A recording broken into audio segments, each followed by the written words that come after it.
the right way to regulate it. ऐसे में government has taken the right first step by treating the online gaming apps and websites as intermediaries and brought them under the first step of regulation under the Intermediaries Act. I think that's a very good first step.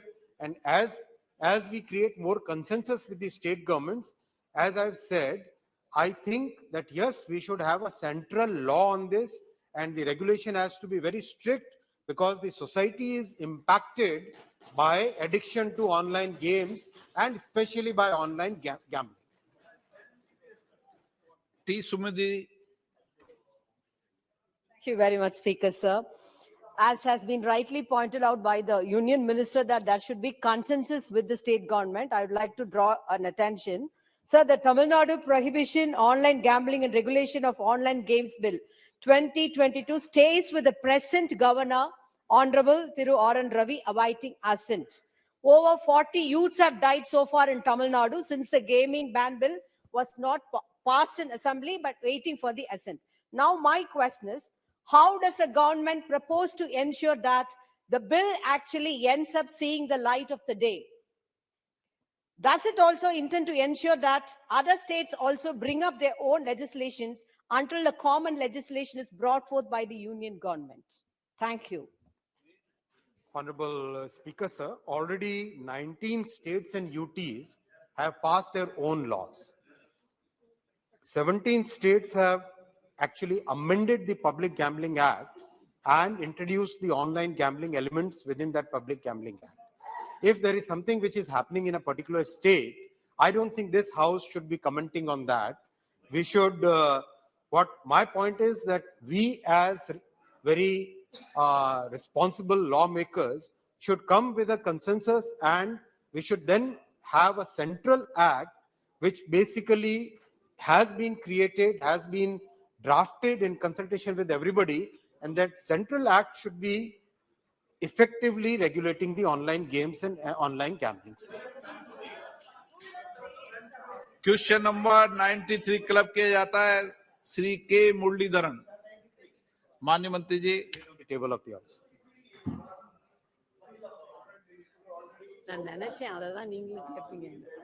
Agrees. We are ready to make a central law. Sir, this law, online gaming process, is a threat to the humanity, sir. Even yesterday, in my state, Kerala, one lab assistant was committed suicide only because he lost everything for this online gaming. So, I request the Honorable Minister, whether the central government should introduce a central law to control on this online gaming in all over India. Honorable Speaker, sir, yes, the central government is very seriously concerned about the impact of online gaming and gambling on the society. And as I've mentioned, since this is a very complex legal issue on which all the lawyers are grappling what is the right way to regulate it, as we have consensus with the state governments, definitely I believe that central government should come up with a proper law, and there has to be very, sir, this is part of the list 2 state list. I've said it in very long detail, sir. You are also very, you understand law. So it's very important that we create that consensus and then we come to the parliament, sir. Honorable member Sri Beni Benan. Question number 84. Dr. Srikanth. Question number 84. Statement is laid on the table of the House. धन्यवाद अध्यक्ष महोदय. सबसे पहले तो मैं सरकार और मंत्री जी का बहुत बहुत धन्यवाद अदा करता हूं कि इस वर्ष के बजट में महाराष्ट्र को रेलवे में 13,530 करोड़ रुपए आपने दिए हैं. हम यहाँ पर रेलवे स्टेशन, जो मॉडल रेलवे स्टेशन है वो बनाने की बात यहाँ पर कर रहे हैं, लेकिन ये करते वक्त, और मुझे लगता है कि हाल ही में अमृत भारत स्टेशन स्कीम भी लॉन्च की गई है सरकार के माध्यम से, लेकिन ये स्टेशन रीडेवलपमेंट करते समय बहुत सारे जगह पर जो है, मतलब मुंबई और सबर्बन में स्टेशन के आजू बाजू का जो परिसर है वहां पर अनऑथोराइज स्ट्रक्चर्स, लेकिन जो झुग्गी झोपड़ियां है, स्लम्स है, वो बहुत सालों से वहां पर रह रही है। और अभी हाल ही में सुप्रीम कोर्ट के आदेश के कारण वहां पर उनका इविक्शन के लिए रेलवे के माध्यम से आए दिन नोटिस जो है लोगों को दिया जा रहा है। और इन अनऑथोराइज स्ट्रक्चर्स के कारण हम जो करना चाहते हैं कि improvement of station access, circulating area, toilets, improvement of building, ये सब जो है हम कर नहीं पा रहे। तो मेरा सरकार से ये प्रश्न है कि आज जो हम नोटिस लोगों को दे रही है, जो है मुंबई में और सबअर्बन रीजन में, मेरे कॉन्स्टिट्यूएंसी में लाखों लोग जो है रेलवे की जगह पर रहते हैं, तो इनको एक दिन में हम निकाल नहीं पाएंगे और स्टेशन एरिया भी डेवलप हम कर नहीं पाएंगे। तो मुझे लगता है कि इसके अंदर राज्य सरकार और केंद्र सरकार को मिलकर एक पॉलिसी बनाना बहुत जरूरी है। जैसे हमारे राज्य सरकार की SRA पॉलिसी है, स्कीम है, जहां पर जो है वहां पर लोगों को, जो स्लम्स के लोगों को जो है मुफ्त में घर जो है वो बना के वहां पर देते हैं। आज रेलवे की जगह बहुत बड़े पैमाने पर एनक्रोच्ड हुई है मुंबई और सबअर्बन में। आज राज्य सरकार के पास उतनी जगह नहीं है खुद की कि वो उनकी जगह दे और वहां पर रिहेबिलिटेट करे। तो इसमें से एक मध्य मार्ग जो है मुझे लगता है कि केंद्र सरकार और राज्य सरकार निकालना बहुत जरूरी है, जिससे इन लोगों को भी रिहेबिलिटेट हम कर पाए और हम जो स्टेशन एरिया रीडेवलपमेंट हो, मॉडर्नाइजेशन हो, ये हम सोच रहे वो बड़े पैमाने पर हम कर पाएंगे। मुझे लगता है कि यहाँ पर मुंबई और सबअर्बन रीजन के बहुत सारे MPs यहाँ पर बैठे हैं। तो मेरा सरकार से प्रश्न है कि सरकार इस रिहेबिलिटेशन के बारे में कुछ सोच रही है क्या? महोदय, रेलवे स्टेशन करीब करीब देश में 1200 के आसपास रेलवे स्टेशन का पुनर्विकास चल रहा है और बहुत अच्छा प्लानिंग चल रहा है। उसमें प्रॉपर एक मास्टर प्लान बन रहा है जिसमें आगे के कम से कम 50 वर्षों के लिए बेस बने, इस तरह की एक प्लानिंग चल रही है। और जैसा माननीय सांसद महोदय ने कहा, करीब करीब के प्रत्येक स्टेशन में राज्य सरकार के साथ बहुत ही डिटेल चर्चा होके अगर प्लान बनना है तो प्लान में अप्रूवल्स जो भी म्युनिसिपैलिटी है, म्युनिसिपल कॉर्पोरेशन है, उसका लगता है। तो करीब करीब हर जगह राज्य सरकार के साथ मिलके ही डेवलपमेंट हो रहा है और हर एक एलिमेंट जहां पर भी ह्यूमन इम्पैक्ट आ रहा है वहां पर भी एक बहुत ही रिस्पॉन्सिबिलिटी के साथ, बहुत ही एक ह्यूमेन व्यू के साथ डेवलपमेंट को आगे लिया जा रहा है।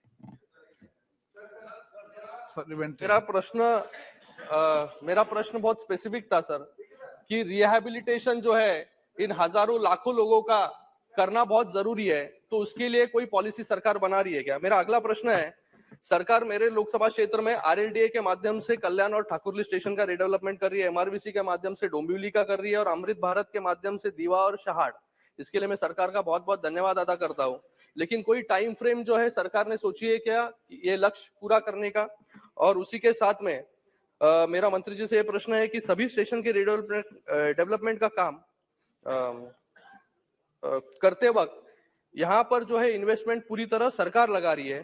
क्या सरकार PPP मॉडल से इनको रीडेवलप करने का कुछ प्रावधान करेगी जिससे ये स्टेशंस को बेहतर ढंग से मोनिटाइज या कमर्शियलाइज भी किया जा सकता है? माननीय अध्यक्ष जी, रेलवे अपने आप में एक बहुत ही कॉम्प्लेक्स सिस्टम है और station unlike many other infrastructure, station उससे और भी ज्यादा कॉम्प्लेक्स है क्योंकि ट्रेन चलती हुई ट्रेन माने स्टेशन ऑपरेटिंग स्टेशन के टाइम में उसको रीडेवलप करना है। इसमें गवर्नमेंट ने बहुत क्लियर डिसीजन लिया है that except for a handful of experimental stations, 1200 में से करीब करीब 1190 के आसपास स्टेशन गवर्नमेंट के अपने फंड से ही रीडेवलप किए जा रहे हैं और उसमें गवर्नमेंट का ही फंड लग रहा है, गवर्नमेंट ही उसको मैनेज करेगी और उसमें प्राइवेट सेक्टर का पार्टिसिपेशन नहीं है। एक तो ये, दूसरा रेलवे की अपनी खुद की जो कॉम्प्लेक्सिटीज है और रेलवे का जो स्ट्रैटेजिक नेचर है, इस स्ट्रैटेजिक नेचर में गवर्नमेंट ने बहुत क्लियर स्टेप लिया है, बहुत क्लियर डिसीजन लिया है कि रेलवे का प्राइवेटाइजेशन नहीं होगा। इसीलिए रेलवे स्टेशन का डेवलपमेंट बेसिकली गवर्नमेंट के फंड से ही किया जा रहा है। सुजय विखे पाटिल। धन्यवाद अध्यक्ष महोदय। इससे पहले तो मैं सरकार और मंत्री जी का धन्यवाद करना चाहूंगा कि उन्होंने मेरे लोकसभा क्षेत्र अहमदनगर में रेलवे स्टेशन को अमृत भारत स्कीम में शामिल किया है। इससे काफी सालों से मांग है कि अहमदनगर रेलवे स्टेशन जो सोलापुर डिवीजन में आता है उसे पूना डिवीजन में शिफ्ट किया जाए, ताकि अहमदनगर से पूना की जो डेमू ट्रेन की मांग है, जिससे कि नगर के युवकों को रोजगार निर्माण हो और कनेक्टिविटी बढ़े। तो मैं आपके माध्यम से मंत्री जी से जानना चाहूंगा कि सरकार ने अमृत भारत योजना के अंतर्गत अहमदनगर रेलवे स्टेशन के बेहतर रीडेवलपमेंट के लिए उसे पूना डिवीजन में ट्रांसफर करने की कोई कार्रवाई की है क्या? Thank you sir. माननीय अध्यक्ष जी, स्पेसिफिक स्टेशन 1275 में से एक स्टेशन मैं लिस्ट देख के माननीय सांसद महोदय अगर कभी भी मेरे पास आए तो बता सकते हैं, लेकिन सर 84, 86 और 80 और 99 तीनों क्वेश्चन एक ही विषय पे हैं, अगर आप उचित समझे। श्रीमती हेमा मालिनी। धन्यवाद। मेरा माननीय रेल मंत्री से प्रश्न नहीं, मांग है। जनहित और रेलवे के हित में इस प्रस्ताव को स्वीकार करें, जो मथुरा से अलीगढ़ के बीच डायरेक्ट रेल कनेक्शन के विषय में है, जिसके लिए आप बजट का भी अलोकेशन करके इस काम को जल्दी से शुरू किया जाए। जैसे नॉर्थ ईस्टर्न रेलवे मथुरा से अलीगढ़ के बीच डायरेक्ट रेल कनेक्टिविटी का होना स्थानीय लोगों तथा ब्रज क्षेत्र में आने वाले तीर्थ यात्रियों की मांग के साथ साथ रेलवे की कनेक्टिविटी और प्रॉफिट दृष्टि से भी महत्वपूर्ण है। बरेली रूट में मेंदू में कनेक्टिंग पॉइंट हो सकता है। कई प्रयासों के बाद भी ये नहीं हुआ है, तो मेरी मांग है इसे जल्द से जल्द किया जाए। Thank you. सर जो मांग है वो नोट की गई। Sir Ahmednagar station Amrit Bharat station में इंक्लूडेड है। Shri Hibi. Eden. Thank you, sir. Sir, first of all, I would like to thank the Government of India and the Ministry of Railways for selecting 3 major railway stations in Kerala as model railway stations. One is the Ernakulam Junction, second is the Ernakulam Town, and third is the Koilon railway station, sir.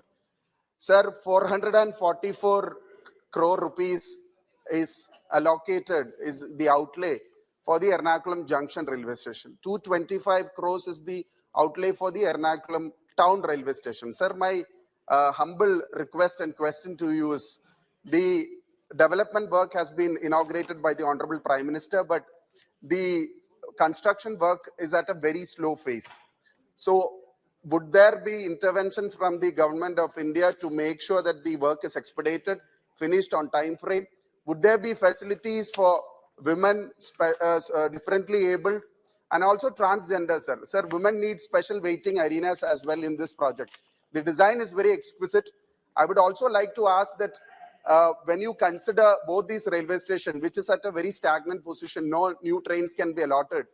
There is 100 acres of land with the railways inside the city, which would be the first of its kind in India, where the metro rail, water metro, and the mobility hub can be connected, where a new central railway station in the marshalling yard of Punnurundi can be renovated, new trains can be started, a new terminal can be started from this particular station. Thank you. माननीय अध्यक्ष जी, मैं English में जवाब देना चाहूंगा।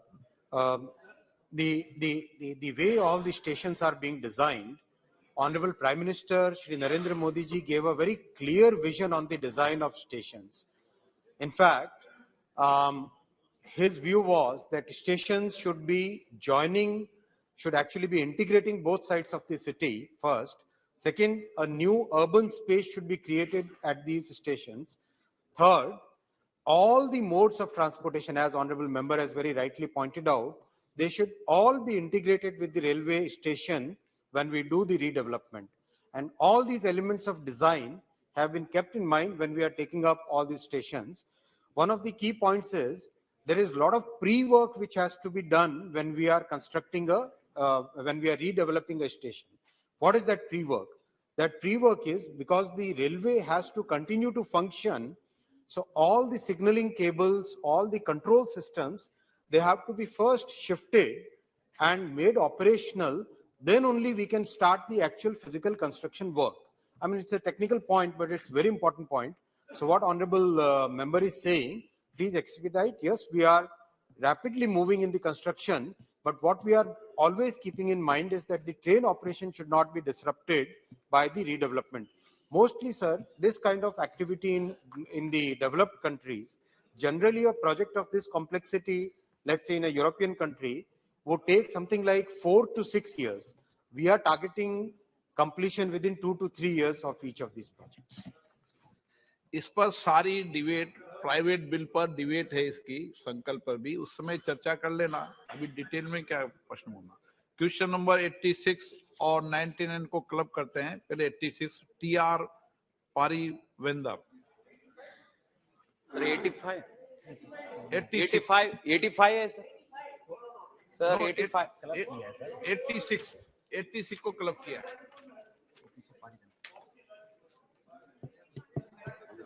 हाँ, आपका भी लेंगे। 86 Question number 86, sir. Honorable member. Honorable Speaker, sir.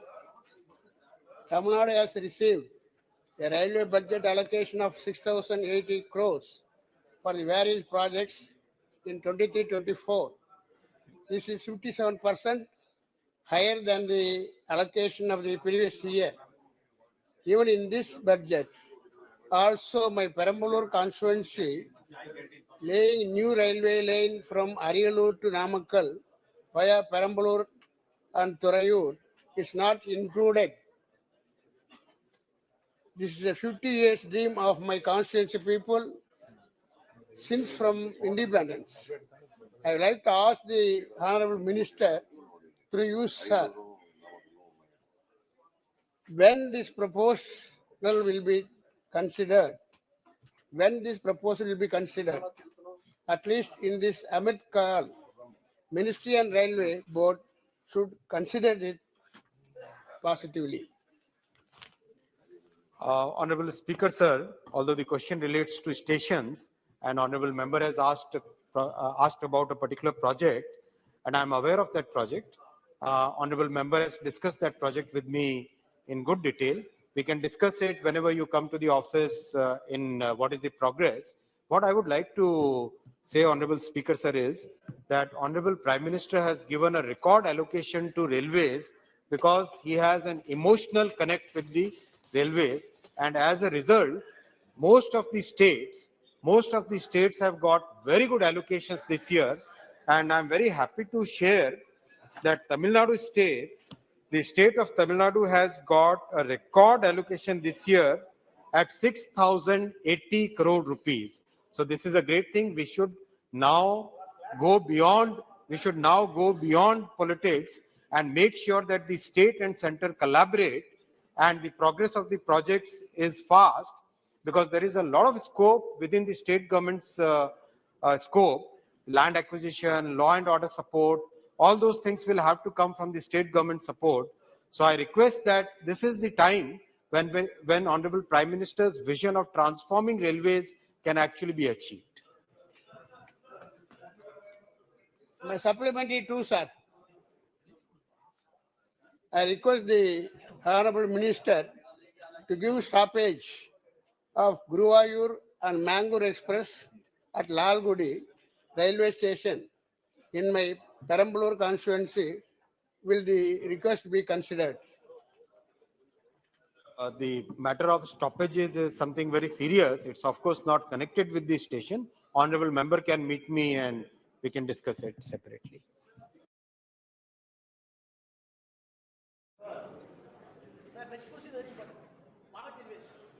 Sir, सबसे पहले तो मैं अपने यशस्वी प्रधानमंत्री जी का और माननीय रेल मंत्री जी के प्रति आभार व्यक्त करता हूं, जिन्होंने इस बार पूरे हिंदुस्तान के हर राज्यों को बहुत धनराशि दी है, 9 गुना बढ़ा दिया। महोदय, मैं इस बार रेल बजट को देख रहा था तो बिहार को राशि मिली है, नो डाउट, और आपने बिहार राज्य में अमृत भारत स्टेशन के तहत जो योजना ली गई है उसमें कुल 86 स्टेशन का चयन किया है। मगर मुझे लगा, राम कृपाल जी शॉर्ट में पूछे। मैं शॉर्ट में पूछ रहा हूँ, बहुत शॉर्ट में, कुछ लंबा नहीं कर रहा हूँ, क्वेश्चन पर ही आ रहा हूँ। मुझे लगा कि हमारे इलाके में भी इतने बड़े राशि का कुछ अंश मिलेगा, मगर मुझे अफसोस के साथ कहना पड़ रहा है कि सर, मैंने मंत्री जी से लगातार कई बार मिला भी। मेरे इलाके में जो स्टेशनों का चयन किया गया है, बहुत सारा लंबा स्टेशन है, बहुत सारे स्टेशन हैं, जिसमें दानापुर, बिहटा, सदीसोपुर, फुलवारी शरीफ, पुनपुन और कई अन्य स्टेशन है, मगर मात्र इस तरेगना स्टेशन का चयन किया गया।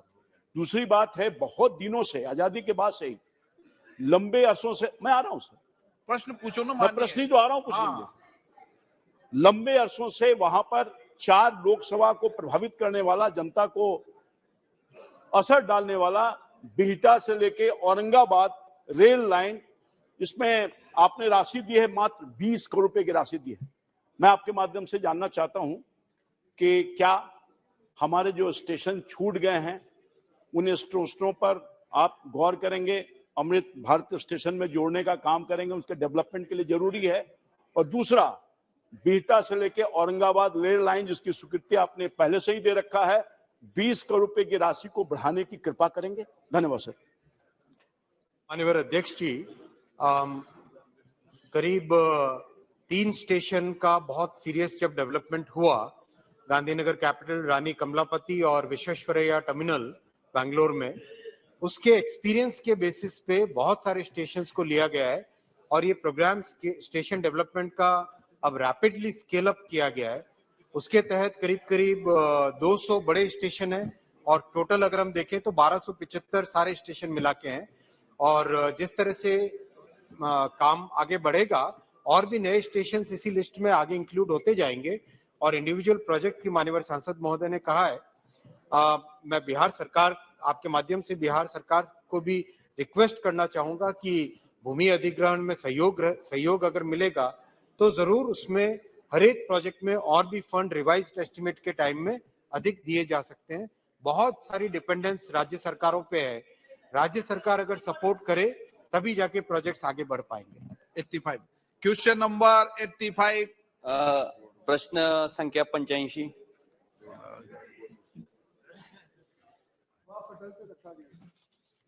माननीय मेंबर।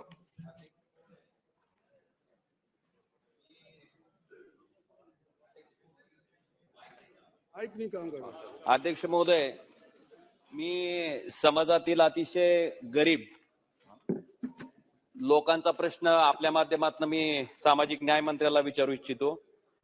अध्यक्ष महोदय, राष्ट्रीय सामाजिक सहायता कार्यक्रमाच्या अंतर्गत इंदिरा गांधी वृद्धापकाळ असेल, इंदिरा गांधी निवृत्त असेल, इंदिरा गांधी या योजनेच्या माध्यमातून जी मदत आपण त्या लोकांना करतो, निराधार लोकांना, त्याच्यामध्ये अध्यक्ष महोदय एक अट आहे उत्पन्नाची। 1980 साली ही योजना तयार झाल्याच्या नंतर आज 2023 उजाडले, जवळपास 43 वर्षामध्ये वार्षिक उत्पन्नाची अट ही 21,000 रुपये त्या ठिकाणी ठेवली गेली आहे।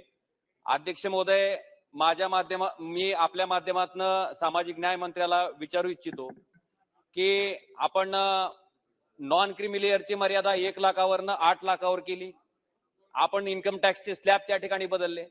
अध्यक्ष महोदय, माझी विनंती आहे की 21,000 रुपयाची जी उत्पन्नाची वार्षिक उत्पन्नाची अट आहे ती मर्यादा वाढवून 1 लाख रुपयापर्यंत उत्पन्नाची अट त्या ठिकाणी देतील का, जेणेकरून जे पात्र लाभार्थी आहेत, ज्यांना खरंच या योजनेचा लाभ मिळाला पाहिजे, त्या लोकांना या योजनेचा लाभ घेता येईल। कारण ग्रामीण भागामध्ये तलाठी त्या ठिकाणी या योजनेला त्या ठिकाणी 21,000च्या आत उत्पन्नाची अट देत नाही।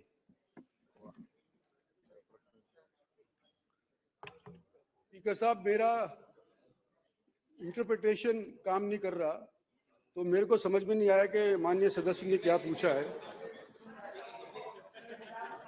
और मेरा नहीं, 1 मिनट रुक जाओ, हिंदी में पूछ रहे हैं। मैं हिंदी में पूछता हूँ। 1 सेकंड में पूछ लो। सर, इस प्रश्न के माध्यम से मैं समाज के गरीब और पिछड़े एवं निराधार वयस्कों के बारे में सामाजिक न्याय मंत्री जी का ध्यान आकृष्ट करना चाहता हूँ। अध्यक्ष महोदय, राष्ट्रीय सामाजिक सहायता कार्यक्रम के अंतर्गत 1980 में तत्कालीन सरकार द्वारा योजना बनाई गई थी। इस योजना में पात्र होने का लाभार्थी का जो मापदंड था वो वार्षिक उत्पन्न की मर्यादा 21,000 के अंदर रहना चाहिए, ऐसा मापदंड 1980 में तय किया गया था। जो मापदंड 43 इयर्स के बाद यानी 43 साल के बाद भी वैसे का वैसा ही है। इसके कारण जो गरीब लोग हैं जिनको इस योजना का लाभ लेना है वो लोग भी इस मापदंड के कारण इस योजना का लाभ नहीं ले पा रहे हैं। तो मेरा आपके माध्यम से मंत्री जी से सवाल है कि 21,000 रुपए का जो ये वार्षिक उत्पन्न का जो मापदंड है वो बदल के 1 लाख रुपए तक बढ़ा दिया जाएगा क्या?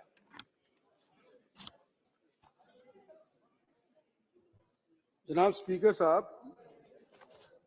प्लानिंग कमीशन ये तय करा करती थी कि कौन पॉवर्टी लाइन के नीचे है और कौन पॉवर्टी लाइन के ऊपर है, और जिस चीज के ऊपर ये आधारित करती थी वो था पर कैपिटा कंजम्पशन एक्सपेंडिचर। तो जो आज के दिन कंजम्पशन एक्सपेंडिचर भारत सरकार के तरफ से अनुमत हो चुका है वो 11 और 12 का कंजम्पशन एक्सपेंडिचर हमने स्वीकार किया हुआ है, और उसके आधार के ऊपर मौजूदा तौर के ऊपर आज के दिन देश के अंदर 27 करोड़ लोग ऐसे हैं जो कि पॉवर्टी लाइन के नीचे हैं, और महाराष्ट्र के अंदर इसकी संख्या 197.9 करोड़ है। तो ये आज के दिन हमारा आधार है जिसके ऊपर पॉवर्टी डिसाइड करी जाती है। सन 80 में क्या हुआ उसका मुझे मालूम नहीं, लेकिन मौजूदा तौर के ऊपर जो 11 और 12 का जो कंजम्पशन एक्सपेंडिचर है उसके तहत पॉवर्टी लाइन डिसाइड करी जा रही है। Second supplementary please. सर दूसरा सवाल ये है सर, बैठिए। सेकंड सप्लीमेंट्री सर दूसरा सवाल ये है सर, इंदिरा गांधी राष्ट्रीय वृद्धापकाळ निवृत्ती वेतन योजना, इंदिरा गांधी राष्ट्रीय विधवा निवृत्ति वेतन योजना और इंदिरा गांधी राष्ट्रीय अपंग निवृत्ति वेतन योजना, इस योजना के माध्यम से जो लाभ उन गरीब लोगों को दिया जाता है, निराधार बोल के, वृद्ध बोल के, उनको कोई पैसे कमाने का माध्यम नहीं बोल के, जो इसमें दी जाने वाली राशि है वो बहुत ही कम है। मुझे लगता है खाली 1,000 रुपए एक महीने का हम उनको इस योजना के माध्यम से देते हैं। ये राशि बहुत कम है। तो आपके माध्यम से माननीय मंत्री जी से मेरी मांग है कि इस राशि को बढ़ाकर आप 5,000 रुपए करेंगे क्या? भारत सरकार की ये क्वेश्चन पॉवर्टी के ऊपर है, किसकी स्कीम पहले बनाई गई है उसके ऊपर ये क्वेश्चन नहीं है। मौजूदा सरकार आज के दिन अनेक ऐसी स्कीम्स चला रही हैं जिसके माध्यम से पॉवर्टी का एलिवेशन हुआ है।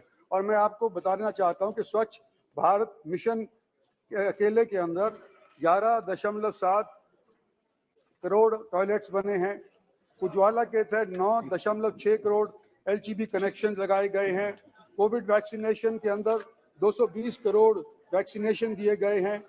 PM जल धन बैंक अकाउंट के तहत 37 बिलियन आठ किए गए हैं। तो इस तरह से जो मौजूदा पॉवर्टी की जो मौजूदा स्थिति है जैन साहब, पॉवर्टी की मौजूदा स्थिति पहले की बनिस्बत बेहतरीन हुई है इस सरकार के दौरान। प्रश्नकाल समाप्त प्लीज। माननीय सदस्यगण, माननीय अध्यक्ष जी को कुछ विषयों पर स्थगन प्रस्ताव की सूचनाएं प्राप्त हुई हैं। माननीय अध्यक्ष जी ने किसी भी प्रस्ताव की सूचना को स्वीकार नहीं किया। सभा पटल पर रखे जाने वाले पत्र item number 2, Shri Ajay Bhatt ji. Honorable Speaker, sir, with your kind permission, I rise to lay on the table of the House a copy each of the papers mentioned against the name of Honorable Raksha Mantri Shri Rajnath Singh Ji at serial number 2 in today's revised list of business. Item number 3, Rav Indrajit Singh Ji. Item number 3, please. Item number 3.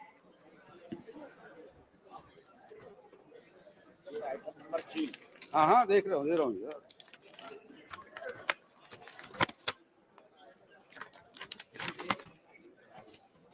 Speaker, sir, I rise to lay on the table of the House the papers mentioned against my name at serial number 3 in today's revised list of business. Item number 4, Dr. Jitendra Singh ji. अध्यक्ष महोदय, आपकी अनुमति से मैं आज की संशोधित कार्यवली में क्रम संख्या 4 पे अपने नाम के आगे सूचीबद्ध कागजात सभा पटल पर रखता हूं। धन्यवाद। Item number 5, श्री फग्गन सिंह कुलस्ते जी। महोदय, मैं आपकी अनुमति से आज की संशोधित कार्यसूची के क्रम संख्या 5 पर मेरे नाम पर उल्लेखित कागजात लोकसभा के पटल पर रखता हूं। धन्यवाद। Item number 6, श्री अर्जुन मेघवाल जी। धन्यवाद सभापति जी। मैं मेरे साथी अश्विनी कुमार चौबे जी के नाम के आगे अंकित दस्तावेज जो क्रम संख्या 6 पर अंकित है आज की संशोधित कार्यसूची में आपकी अनुमति से सभा पटल पर। Item number 7, श्री अर्जुन राम मेघवाल जी। धन्यवाद सभापति जी। मैं आपकी अनुमति से आज की संशोधित कार्यसूची में मेरे नाम के आगे क्रम संख्या 7 पर अंकित दस्तावेज सभा पटल पे रखता हूँ। Item number 8, श्री अर्जुन राम मेघवाल जी। धन्यवाद सभापति जी। मेरे साथी श्री दान राव साहब के नाम के आगे जो अंकित दस्तावेज है आज की संशोधित कार्यसूची के क्रम संख्या 8 पर आपकी अनुमति से सभा पटल पर रखता हूँ। Item number 9, साध्वी निरंजन ज्योति जी। महोदय, मैं आज की संशोधित कार्यसूची में क्रम संख्या 9 पर मेरे नाम के आगे उल्लिखित पत्र सभा पटल पर प्रस्तुत करती हूँ। Item number 10, doctor Sanjeev Balyan ji. आदरणीय सभापति महोदय, मैं आपकी अनुमति से आज लोकसभा की संशोधित कार्यसूची में क्रम संख्या 10 पर मेरे नाम के समक्ष दर्शाए गए पत्र सदन के पटल पर रखता हूँ। Item number 11, श्री पंकज चौधरी जी। सभापति जी, मैं आज की संशोधित कार्यसूची में मेरे नाम के सामने वर्णित कागजात आपकी अनुमति से सदन के पटल पर रखता हूँ। Item number 12, Shrimati Anupriya Singh ji. सभापति महोदय, आपकी अनुमति से आज की संशोधित कार्यसूची में क्रम संख्या 12 में मेरे नाम के सामने उल्लिखित दस्तावेजों को मैं सदन के पटल पे रखती हूँ। Item number 13, Shri Rajiv Chandrashekhar ji. To lay the papers listed against my name at serial number 13 in today's revised list of business. Thank you, sir. Item number 14, Shrimati Darshana Jardosh ji. Your permission, I rise to lay on the table of the House papers mentions against my name, serial number 14 of the Ministry of Railways and Textiles, as per the today's revised list of business. Item number 15, Shri Som Prakash ji. Inspector sir, with your kind permission, I lay on the table of the House papers listed against my name at serial number 15 in the revised list of business for today. Thank you. Item number 16, Shri Dev Singh Chauhan ji. Honorable sir, with your kind permission, I rise to lay on the table of the House the papers mentions against my name at serial number 16 in today's revised list of business. Item number 17, महासचिव जी। Sir, I have to report a message received from Rajya Sabha regarding election of one member to the Committee on Welfare of Other Backward Classes. I am further to inform that Shri Shambhu Sharan Patel, member Rajya Sabha, has been duly elected to the said committee. Item number 18, Shri Rajesh Verma जी। धन्यवाद सभापति जी।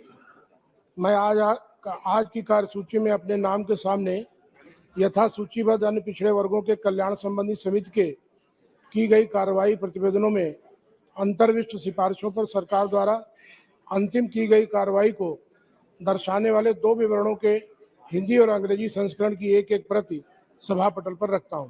Item number 19, Shri Faggan Singh Kulaste जी। महोदय, मैं आपकी अनुमति से आज की संशोधित कार्यसूची के क्रम संख्या 18 पर मेरे नाम पर उल्लेखित वक्तव्य लोकसभा के पटल पर रखता हूँ। धन्यवाद। 20, श्रीमती दर्शना जरदोश जी। Sir, with your permission, I rise to make a statement regarding the status of the implementation of the recommendations contained in the 31st report of the Standing Committee on Labor, Textile and Skill Development on the demand for grants 2022-2023 pertaining to the Ministry of Textiles. Item number 21, Shri Girish Bapat जी। श्री निहाल चंद चौहान जी। धन्यवाद सभापति महोदय। मैं प्रस्ताव पेश करता हूं कि सभा के सदस्य लोकसभा के प्रक्रिया और कार्य संचालन नियम के नियम 311 और उपनियम 1 के द्वारा अपेक्षित रीति से 1 मई 2023 से आरंभ होने वाली और 30 अप्रैल 2024 को समाप्त होने वाली अवधि के लिए प्राक्कलन समिति के सदस्य के रूप में कार्य करने के लिए मैं अपने में से 30 सदस्यों का निर्वाचन करने के लिए आपसे आगे चाहता हूँ। प्रश्न है कि माननीय सदस्य द्वारा प्रस्तुत प्रस्ताव को स्वीकृत किया जाए। जो सदस्य इसके पक्ष में वो हाँ कहें, जो सदस्य इसके विरोध में वो ना कहें। मेरे विचार में निर्णय हाँ वालों के पक्ष में हुआ। हाँ वालों के पक्ष में हुआ, प्रस्ताव स्वीकृत हुआ। आइटम नंबर 22, श्री अधीर चौधरी जी। महोदय, मैं प्रस्ताव करता हूं कि ये सभा राज्यसभा से ये सिफारिश करे कि राज्यसभा 1 मई 2023 से आरंभ होने वाली और 30 अप्रैल 2024 को समाप्त होने वाली अवधि के लिए सभा की लोक लेखा समिति के साथ सहयोजित करने हेतु राज्यसभा से 7 सदस्य नाम निर्दिष्ट करने और सहमत हो और राज्यसभा द्वारा जथा नाम निर्दिष्ट सदस्यों के नाम इस सभा को सूचित करे। नमस्कार। प्रश्न है कि माननीय सदस्य द्वारा प्रस्तुत प्रस्ताव को स्वीकृत किया जाए। जो सदस्य इसके पक्ष में वो हाँ कहें, जो सदस्य इसके विरोध में वो ना कहें। मेरे विचार में निर्णय हाँ वालों के पक्ष में हुआ। हाँ वालों के पक्ष में प्रस्ताव स्वीकृत हुआ। Item number 23, Shri Adhir Chowdhury ji. अधीरदा।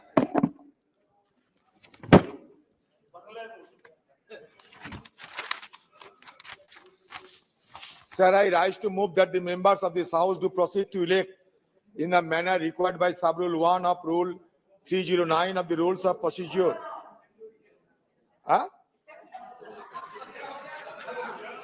And conduct of business in Lok Sabha. 15 members from amongst themselves to serve as members of the Committee on Public Accounts for the term beginning on the 1st May 2023. And You are ending on repeating, 30th Adhirda, April you are repeating the same. आप 23 कीजिए। हाँ sir 22 किया, 25 क्या मिला है? नहीं 23 है आपका। करते एक मिनट सर, एक मिनट। जी जी जी, एक मिनट सर, एक मिनट। उसको मत लीजिए कार्रवाई में। 22 जो रिपीट हुआ sir, that this house to recommend to Rajya Sabha that Rajya Sabha do agree to nominate 7 members from the Rajya Sabha to associate with the Committee on Public Accounts of the House. Again, sir, ये 23 है sir. तो आप ठीक है, okay okay, please continue. Continue कीजिए, ठीक है, it's okay. To associate with the Committee on Public Accounts of the House for the term beginning on 1st May 2023 and ending on 30th April 2024, and to communicate to this House the names of the members so nominated by the Rajya Sabha.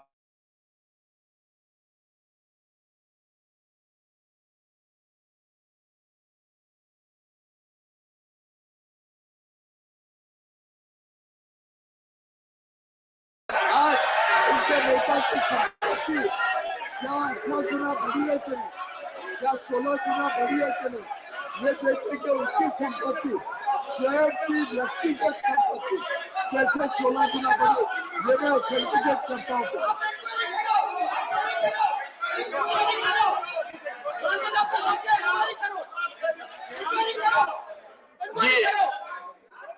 The leader,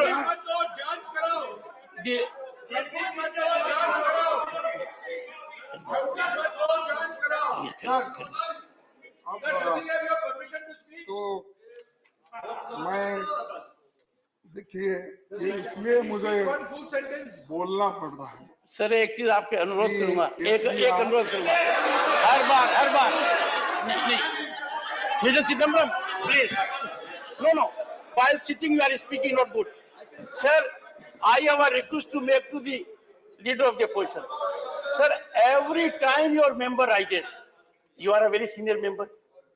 Digvijay Singh is a very senior member. Every time Mr. Jairam Ramesh will rise to give support. Now I want to tell him, one second, take your seat. You must know the rule. I am on my feet. So, sir, I request you that the member must be allowed to stand on his own feet, and you are capable of it. The world knows it. Don't bring down the stature of LOP or other senior members. He can defend himself. He can make his point on his own. Every time I say something to the LOP, you rise. Not good. LOP. Sir देखिए, disruption बहुत हो रहा है। आप तो नहीं चाहते disruption, लेकिन जब मेरा भाषण हो रहा है तो डिसरप्शन हो रहा है। तो सर मैं आपके सामने कि इस व्यक्ति को जो प्रोत्साहन मिला है कि SBI, Punjab national bank, bank of Baroda, इस ग्रुप में 82,000 करोड़ रुपए तक लोन दिया। एक उदाहरण देता हूं साहब, आप भी आश्चर्यचकित होंगे, मोदी साहब को ये मालूम होगा कि गुजरात में एक किसान को 31 पैसे बकाया के लिए उसको नो ऑब्जेक्शन सर्टिफिकेट नहीं मिला। 31 पैसे। तो मैं अनेक्सर 7 पढ़ के आपको बताऊंगा। 31 पैसे के लिए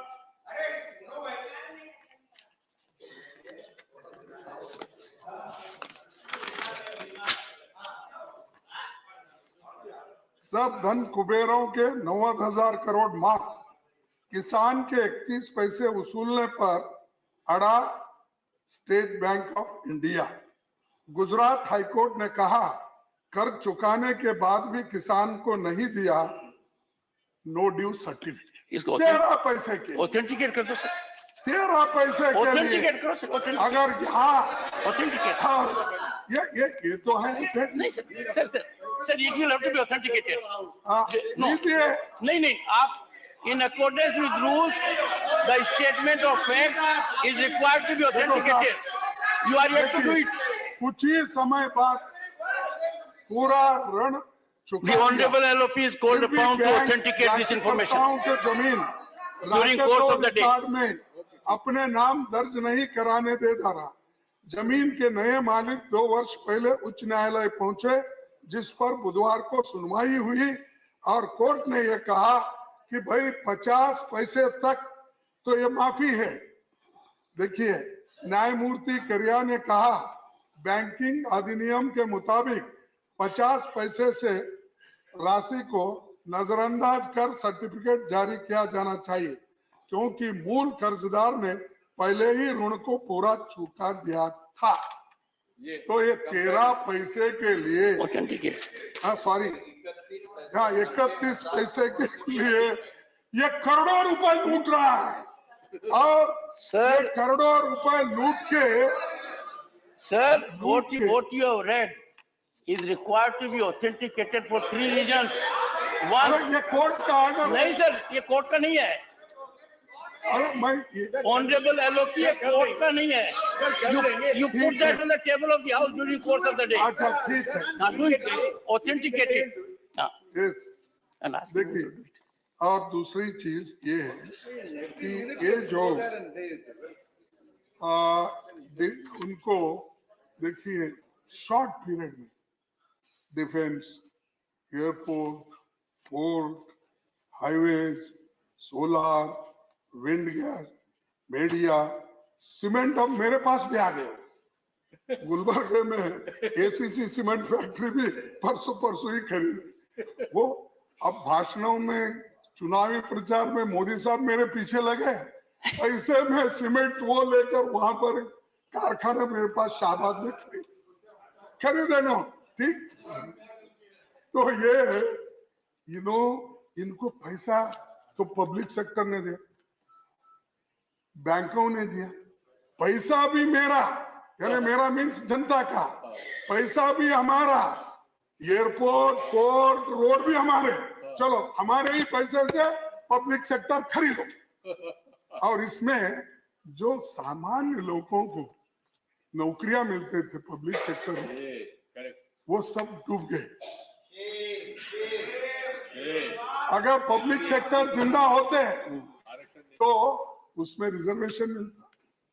आज आपको मालूम है साहब, तो पहले इससे भी मैंने आंकड़े निकाल के रखे थे और बोला था, सरकार में चाहे डिफेंस हो, चाहे बीएसएनएल हो, दूसरे जो जितने भी पब्लिक सेक्टर्स हैं, गवर्नमेंट के जितने भी स्कूल्स या सेंट्रल यूनिवर्सिटीज में, ये सब नौकरियों का अगर आप जायजा लेंगे 30 लाख वैकेंसीज है।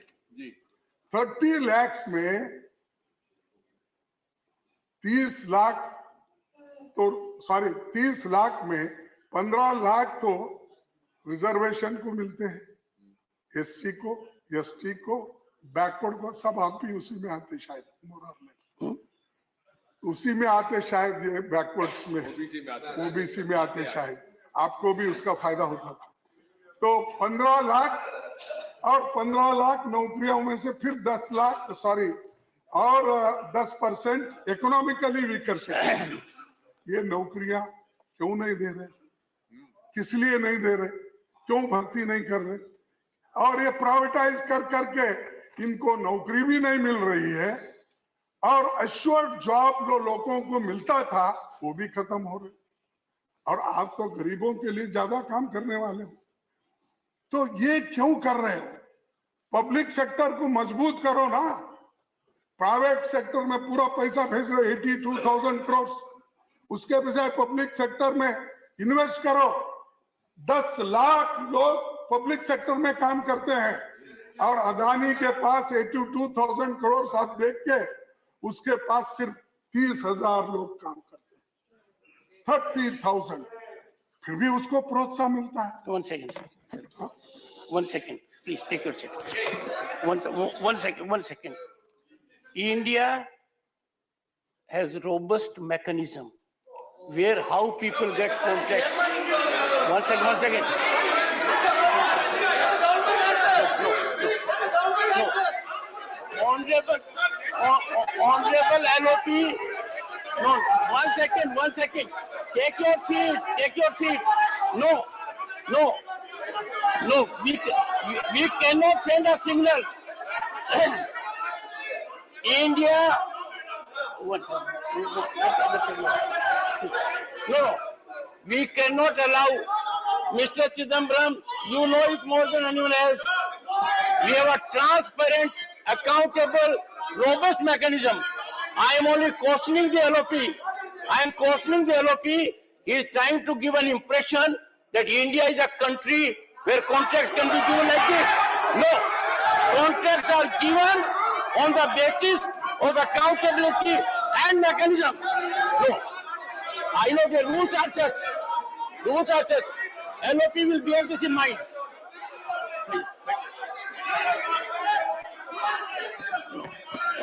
No. Take your seat. You are a senior member. The others do it are very senior.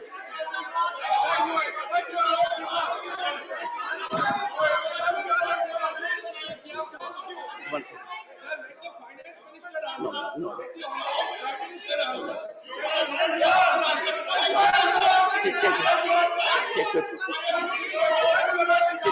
Take your seat. Okay. Take your seat. Honorable members, I have got input. From very senior quarters in the country and outside the country that Parliament should not be allowed to be used to run down our transparent, accountable, robust mechanism. No, LOP said as if something has been given on a plate. No, take your seat. LOP.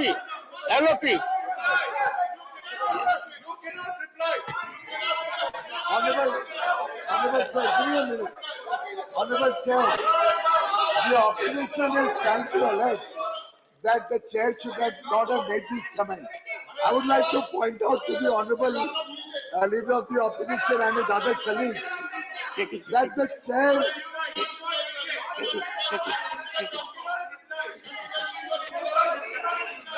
Honorable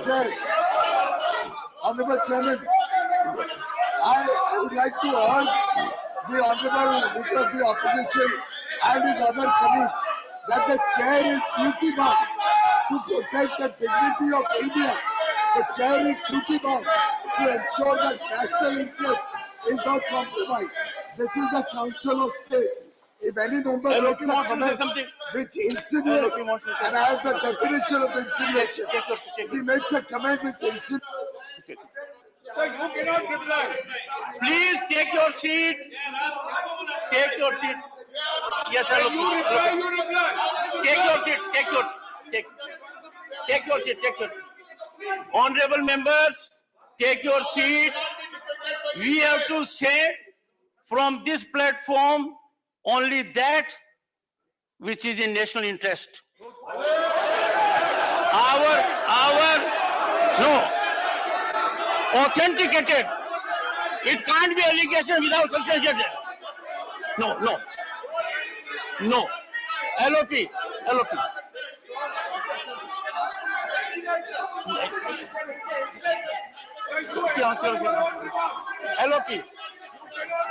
Shri Mallikarjun Kharge, please. Yes, I'll tell you. One second. Ask them to take the seat. Mr. Mallikarjun Kharge, please. Ask your members to take their seats and please. Yes. You cannot reply. I'll tell you. You take your seat, I'll tell you what you have said. Please, take your seat. Take your seat. No. Please take your seat. Take your seat. Yes, go ahead. Mr. Mallikarjun Kharge. Mr. Mallikarjun Kharge. Not appropriate. Objection. Tell him.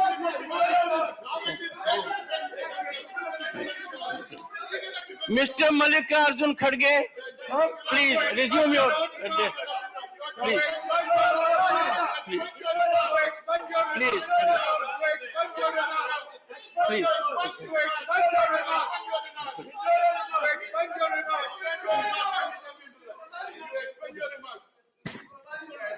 Take your seat.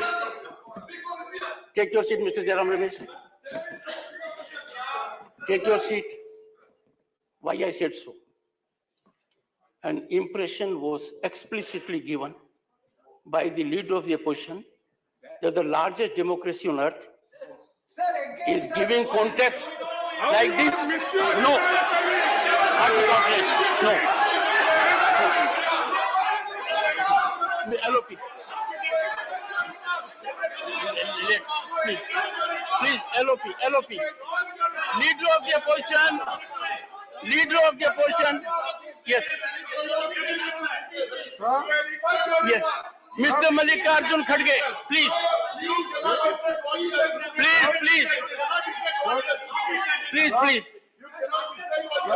Please. Sir, I beg of you. I differ with your opinion. Yes. If I speak truth, it is anti-national. Sir. I am not anti-national. I am more patriotic than anybody of you. I am a Bhumiputra. I have not come from Afghanistan or from Germany or from other countries. I am native of this man. I am Mool Bharati. And you don't try to suppress me, my feeling. You are looting the country and you are telling I am anti-national. You are looting the country. Sit down. Mr. Kharge. Yes. One second. I am Kharge. I said Mr. not Kharge. Mr. We greatly appreciate you are a patriot. All of us are. There is no one here who is not a patriot. Number one. Number two, it is for the first time with a man of such experience and you are unable to control them when they are violating the chair. No. I will not yield on this point. No. Let me tell you. One second. I am neither this side nor this side. I am on the side of Constitution. I am not on this or that side. I can't be on this state. No, Mr. Khadge, please. Mr. Khadge. And sir. मेरा request Sir. Rarely speaks. Is the House of Commons dictum. Chair rarely speaks. Sir, every time you go outside, there is enough in our country to learn. You go to House of Commons. Sir ये सारी ये सारी चीजें मैं आपके सामने रखा कि किस ढंग से एक व्यक्ति हजारों करोड़ रुपए पब्लिक सेक्टर्स बैंक से लिया और 2 ही साल में 12 लाख की संपत्ति के पर कब्जा करके आज बैठा है। सर कब्जा तो इसलिए हम चाहते हैं कि ज्वाइंट पार्लियामेंट्री कमेटी बिठाओ। ये पूरा भार 13 पैसे का भी आएगा, 31 पैसे का भी आएगा, 12 लाख का भी आएगा, हिडन पर जो आपका रिपोर्ट है वो भी आएगा। ज्वाइंट पार्लियामेंट्री कमेटी बिठाइए, हम पूरा उसके सामने हम भी आएंगे, वो भी आएंगे, दूध का दूध पानी का पानी होगा। और अगर उसमें से ये लोग जो घोटाले करने वाले हैं पवित्र हरिश्चंद्र के जैसा निकले तो जाके आप और हम उनको हार डालेंगे, गले में माला डालेंगे। ज्वाइंट पार्लियामेंट्री कमेटी तब बैठती है, ज्वाइंट पार्लियामेंट्री कमेटी तब बैठती है जब आरोप सिद्ध होते हैं, इनकी तरह कोलगेट के घोटाले होते हैं, 2G का स्कैम होता है, अंतिम सेवा का स्कैम होता है, या सिक्योरिटीज पे सरकार पे आरोप लगता है, तब बैठती है।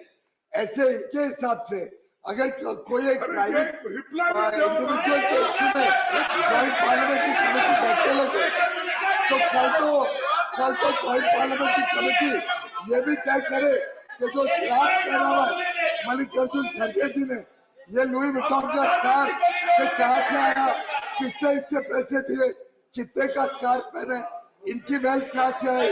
अब ये ज्वाइंट पार्लियामेंट्री कमेटी का इश्यू नहीं होता। इश्यू पे कोई तत्व दे, कोई आरोप सरकार पे लगाए, कोई बताए कोई कॉन्ट्रैक्ट दिया है, कोई बताए कोई गलत काम किया, तब इसके बारे में बात करें।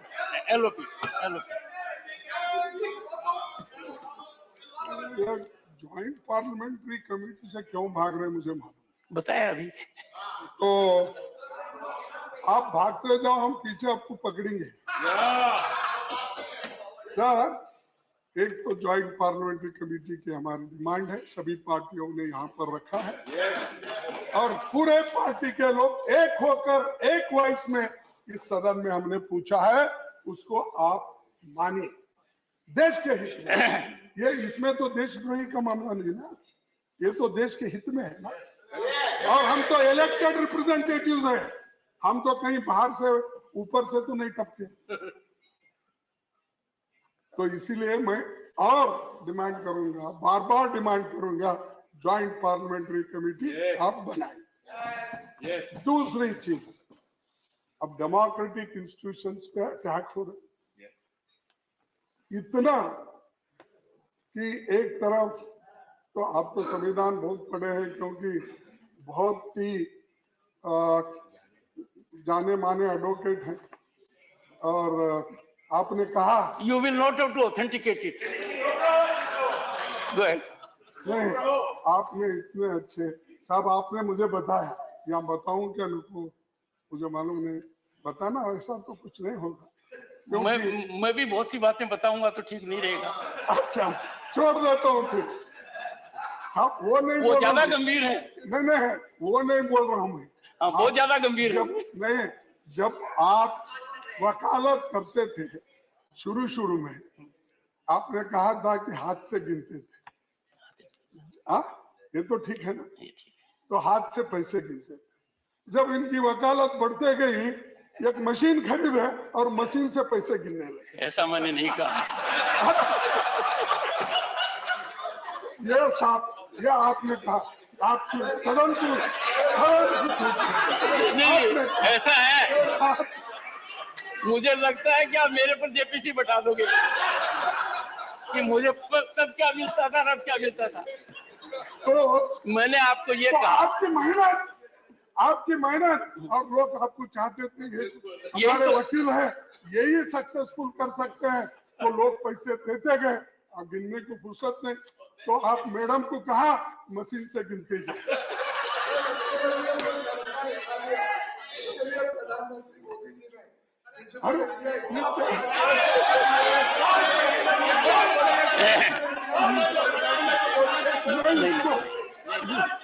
नहीं, actually leader of the opposition, नहीं, leader of the opposition has said something significant about me.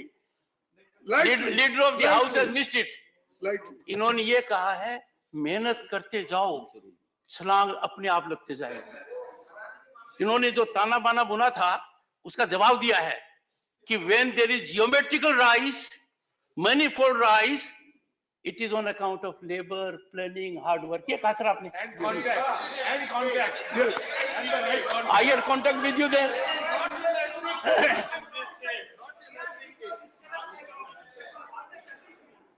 Sir, अब तो आप कॉन्स्टिट्यूशन के भी बहुत पंडित है, माहिर है, और हमारा जो आइडिया भारत है, क्या हमेशा उधर से बोला जाता है, हमारा जो आइडिया है sovereign socialist secular democratic Republic, जिसमें हर नागरिक को liberty, equality, fraternity and justice मिले, ये है। लेकिन आज क्या हो रहा, जो आदमी सच बोलता है उसको बोलने नहीं देते, जो इंसान सच लिखता है उसको लिखने नहीं देते, जो जर्नलिस्ट अपने विचार को लोगों के सामने रखता है उसको जेल भेजा जाता है, और जो टीवी पे भी अगर डिबेट होता है 10 बजे के देखिए या 9 बजे का देखिए, डिबेट में भी अगर कोई सत्यता की बात अगर कोई एंकर रखता है, दूसरे दिन ही उसको वहां से हटा देते हैं पैसे, या नहीं तो खरीद लेते हैं। नहीं साहब, ये तो स्थिति है, ये मेरे ऊपर आ गया, कल आपके ऊपर भी आएगा, इसीलिए मैं आपको विनती करता हूँ हाथ जोड़ के, ऐसी बात आप सुनिए। तो दूसरी चीज सर, ये जो भारत का संविधान है, इस संविधान के तहत अगर हम चलेंगे तो सबको सुख और समृद्धि मिलेगी, लेकिन हर चीज में इक्वालिटी को खत्म कर रहे, लिबर्टी को खत्म कर रहे, जस्टिस तो नहीं है गरीबों के लिए, और फ्रेटर्निटी तो नहीं है, ये हिंदू है, मुसलमान है, क्रिश्चियन है, ये बुद्धिस्ट है, ये फलाना फलाना धर्म के नाम पे बांट रहे हैं। ये चीजें आप लोग कर रहे हैं और उसका ब्लेम दूसरों पे डाल रहे हैं। और उसके बाद और एक बात, आपके पास बहुत से हथियार हैं डराने के, कहीं जनता से चुनी हुई सरकार बनती है, अगर आप लोगों को मेजॉरिटी नहीं मिलती है या आपके मन के मुताबिक वहां सरकार नहीं होती है, तो लगाओ ईडी, लगाओ सीबीआई और ऑटोनमस बॉडी को यूज करके हर जगह तोड़ फोड़ करके सरकार बना दे। क्यों? एक दो सरकार ज्यादा अगर अपोजिशन करे तो क्या नुकसान होने वाला? आप तो इतने मेजॉरिटी से आए, क्यों डर रहे हैं? मेरे को समझ में नहीं आया। तो बहुत है, इतनी मेजॉरिटी हो गई कि डाइजेस्ट ही नहीं होता, उतनी मेजॉरिटी, फिर भी डरते हो। ऐसा मत करिए। कभी कभी होता है आदमी को बहुत मिला तो अपने छांव से भी डरता है, या ऐसा हो रहा है। तो इसीलिए डरना नहीं। जो आप किसी को इनकम टैक्स लगाते हो, अगर आपकी बात कोई मानता नहीं, कोई मेंबर आप में अगर आपके इसमें पार्टी में नहीं आता, तो उसको कुछ ना कुछ तरीके से कहीं ना कहीं चाबी फिरा के आप उसको अंदर लाते। Authenticate. हाँ, The honorable member will authenticate. Authenticate कितना सरकार साहब? कर देना सर। कर्नाटक का सरकार, महाराष्ट्र का सरकार, मध्य प्रदेश की सरकार, कितने ऑथेंटिकेशन करो? मणिपुर की सरकार, आप सभी एमपी पर एलिगेशन लगा रहे हो, ऑथेंटिकेट कर दीजिए। Put it on the table. साहब और एक इंटरेस्टिंग मशीन है साहब। हाँ सर, और एक इंटरेस्टिंग मशीन मोदी साहब और शाह साहब ने, मोदी साहब और एक बहुत बड़ी इंटरेस्टिंग मशीन मोदी साहब और शाह साहब ने खरीदी है, वॉशिंग मशीन। खास करके वो ये वॉशिंग मशीन में जो भी ईडी और इनकम टैक्स घोटाले में सपटते हैं ना मेंबर्स, या उनके ऊपर कुछ केस है, डरा के उनको अपने तरफ लेते हैं, फिर उसको वॉशिंग मशीन में डालते हैं। वो कैसा? One second. ये निर्मा वॉशिंग मशीन कौन सा? One second. तो उसमें One second. क्लीन होकर निकलते हैं, वो उधर One बैठ second. जाते हैं। One second. बैठ कर One second. Please take your seat. One second, sir. One second. बैठो। Request कर रहा हूँ. Honorable member, such kind of discourse and to ridicule an institution without factual basis does not behave. No. I call upon the LOP to authenticate the assertions made by him during course of the day.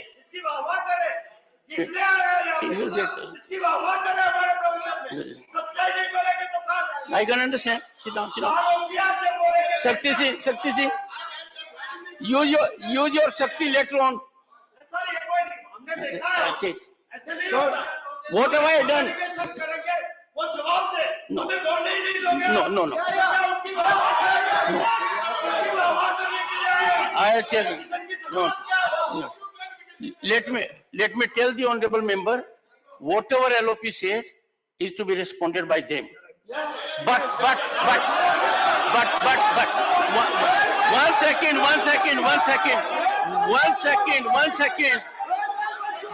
One second. But I am there.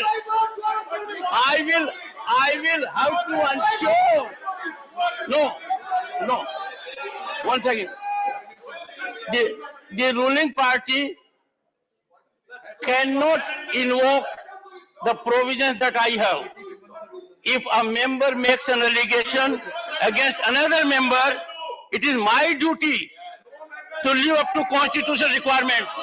Honorable LOP will during course of the day substantiate the allegations with respect to so-called washing machine.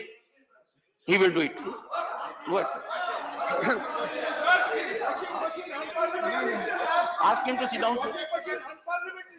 Sir, ask Jairam Ramesh to take his seat. Sir, Ask him. आप देखिए, नहीं, आप देखिए, मैं इसलिए washing machine का शब्द इस्तेमाल नहीं सर, मुझे दुख हुआ कि आपने कहा, नहीं, और मुझे दुख हुआ कि आपने जिस लहजे से कहा, तो साहब आप जैसा अनुभवी आदमी ऐसा कहे, इसीलिए जिसमें कोई तथ्य नहीं है, एकदम खोखली बात कैसे कही जा सकती है? उस मशीन, अरे ऐसा क्यों कर रहे हो साहब? उस वॉशिंग मशीन में डालने के बाद वो व्यक्ति, कलंकित व्यक्ति उज्ज्वल बनता है और उसके खिलाफ छापे बंद हो जाते हैं और उसको वहां पर लिया जाता है। ये बोलने के लिए मैं वॉशिंग मशीन बोला और कुछ नहीं। और दूसरी चीज, और सब बीबीसी डॉक्यूमेंट्री को भी बैन किया गया है, मुझे मालूम है। बहुत से यूनिवर्सिटीज में यहाँ पर हंगामे हो गए, लाठीचार्ज हो गए, लेकिन जो भी चीजें अगर डेमोक्रेटिकली कोई डॉक्यूमेंट्री बताना भी चाहता है तो बताने दो, आपको क्या होने वाला है? आप तो उत्तर उसका देंगे और इसके बावजूद भी आप मजबूत है ना, फिर क्यों डर रहे हो? तो बीबीसी की जो आपने तो बयान किया, बहुत से लोगों ने देखा ये शाहरुख खान के फिल्म के जैसा होगा। तो सर मैं बोलता हूँ बयान आप जितना करते जाएंगे, रोकने की कोशिश जितना करेंगे, लोग उतना देंगे क्या है उसमें, क्या है क्या है। तो इसीलिए मैं नहीं कहा आपको डॉक्यूमेंट्री को, तो ये उसमें है क्या, मैं एक कोट अटल बिहारी वाजपेयी जी का करूंगा, ये तो कर सकता हूं ना। अहमदाबाद में कहा था सांप्रदायिक हिंसा से विदेशों में भारत की छवि खराब हुई है, मैं नहीं कहा, अटल बिहारी जी ने कहा।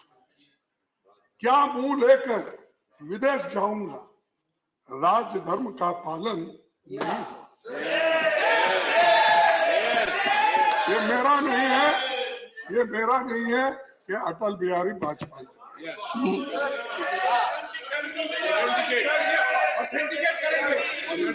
Sir leader of the house, leader of the house, sir leader of the house. Sir मैं भी बहुत निकट रहा हूँ अटल बिहारी वाजपेयी जी के, और जो सांप्रदायिक दंगा कांग्रेस की सरकारों में देखा था, उससे जो उनकी पीड़ा थी, जिस प्रकार से इनके शासन में दिन रात महाराष्ट्र हो, गुजरात हो, देश के कोने कोने में बिहार हो, भागलपुर हो, देश भर में जितने सांप्रदायिक दंगा होते थे, उससे जो अटल जी की पीड़ा थी, उसको वो जाहिर कर रहे हैं। LOP. Yes, Honorable Finance Minister. Sir, if you allow me 1 Yes, minute, please. I fully appreciate Leader of the Opposition quoting Shri Atal Bihari Vajpayee. But I only wish he quotes him fully. That sentence ends, that paragraph ends with Shri Atal Bihari Vajpayee saying, यही तो राजधर्म अभी पालन कर रहे हैं।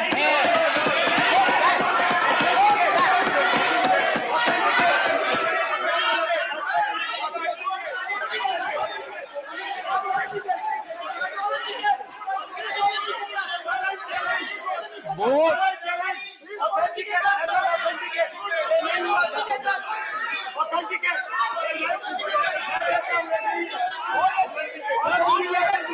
Both. We will authenticate. Once again. One second. We will authenticate.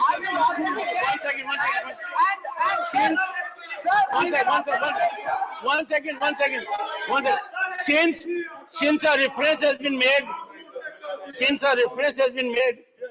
to a great son of this country, a former Prime Minister, Bharat Ratna Atal Bihari Vajpayee ji, I call upon Leader of the Opposition and the Honorable Finance Minister to lay the documentation on the table of the House during course of the day.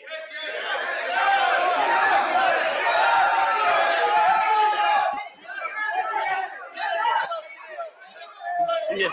1 more minute, sir. Honorable Finance Minister. 1 more minute, sir. Huh? 1 more minute. Honorable Finance Minister. For having read only part of it. Honorable Finance Minister. For having quoted. For having. The chair has called me. The chair has called me. The chair has called me. For having quoted partly to suit their convenience, they should also, after I corroborate and read that statement here, give a word of apology. I can assure the members what the LOP has said, what the Honorable Finance Minister has said, consequences will flow. Because the entire country is concerned. Atal Bihari Vajpayee ji was a former Prime Minister, Bharat Ratna, and a great son of this country.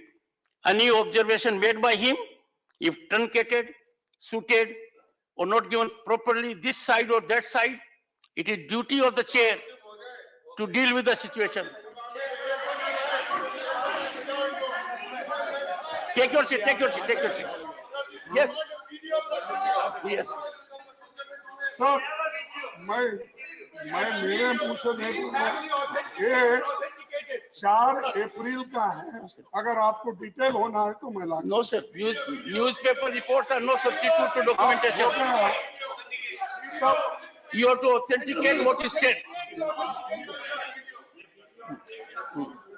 Sir अब नहीं देखिए, और Gujarat model की बात बहुत आई है और double engine सरकार की बहुत, जब कर्नाटक में गए प्रधानमंत्री जी ने कहा डबल इंजन सरकार रहे तो डेवलपमेंट होती है, और फिर उसके बाद उसी ढंग से मैं डबल इंजन का जो गुजरात में डबल इंजन की सरकार है सिर्फ 2 मिनट में बताऊंगा। ऑथेंटिक साहब, गुजरात में इन्फेंट मोर्टेलिटी रेट 31% है 1000 बर्थ को। 100 पैदा होने वाले 25% बच्चे कुपोषित होते हैं। गुजरात इसमें 30 राज्यों में से 29वें स्थान पर सबसे नीचे है। ऑथेंटिकेटेड, और मैं नहीं, नीति आयोग और हार्वर्ड की रिपोर्ट के अनुसार, नीति आयोग और हार्वर्ड की रिपोर्ट के अनुसार तमाम हेल्थ इंडिकेटर्स पर गुजरात सबसे नीचे स्तर पर है और देश के 766 जिले में सबसे नीचे के 10 जिलों में से 6 गुजरात के। साहब आपको तो मालूम है, राम गोपाल साहब आप हेल्थ कमेटी के Honorable LOP, 15 minutes of your party time is left. You can use it. You can use it. Only 15 minutes. देखो साहब, अगर आप बोलेंगे मैं खत्म। सर ये इसीलिए ये गुजरात में डबल इंजन का स्वास्थ्य, शिक्षा और ह्यूमन डेवलपमेंट पे है क्या? नहीं, आपको उतना अधिकार नहीं, क्योंकि प्राइम मिनिस्टर को ये बताना होगा, क्योंकि 13.5 साल तो वहाँ चीफ मिनिस्टर थे, 9 साल से तो यहाँ प्राइम मिनिस्टर है। इससे पहले भी बीजेपी सरकारी थी। जब 25, 30 साल, 40 साल आप हुकूमत करते हो, खुद के स्टेट में यह स्थिति है और दूसरों को बताते हैं।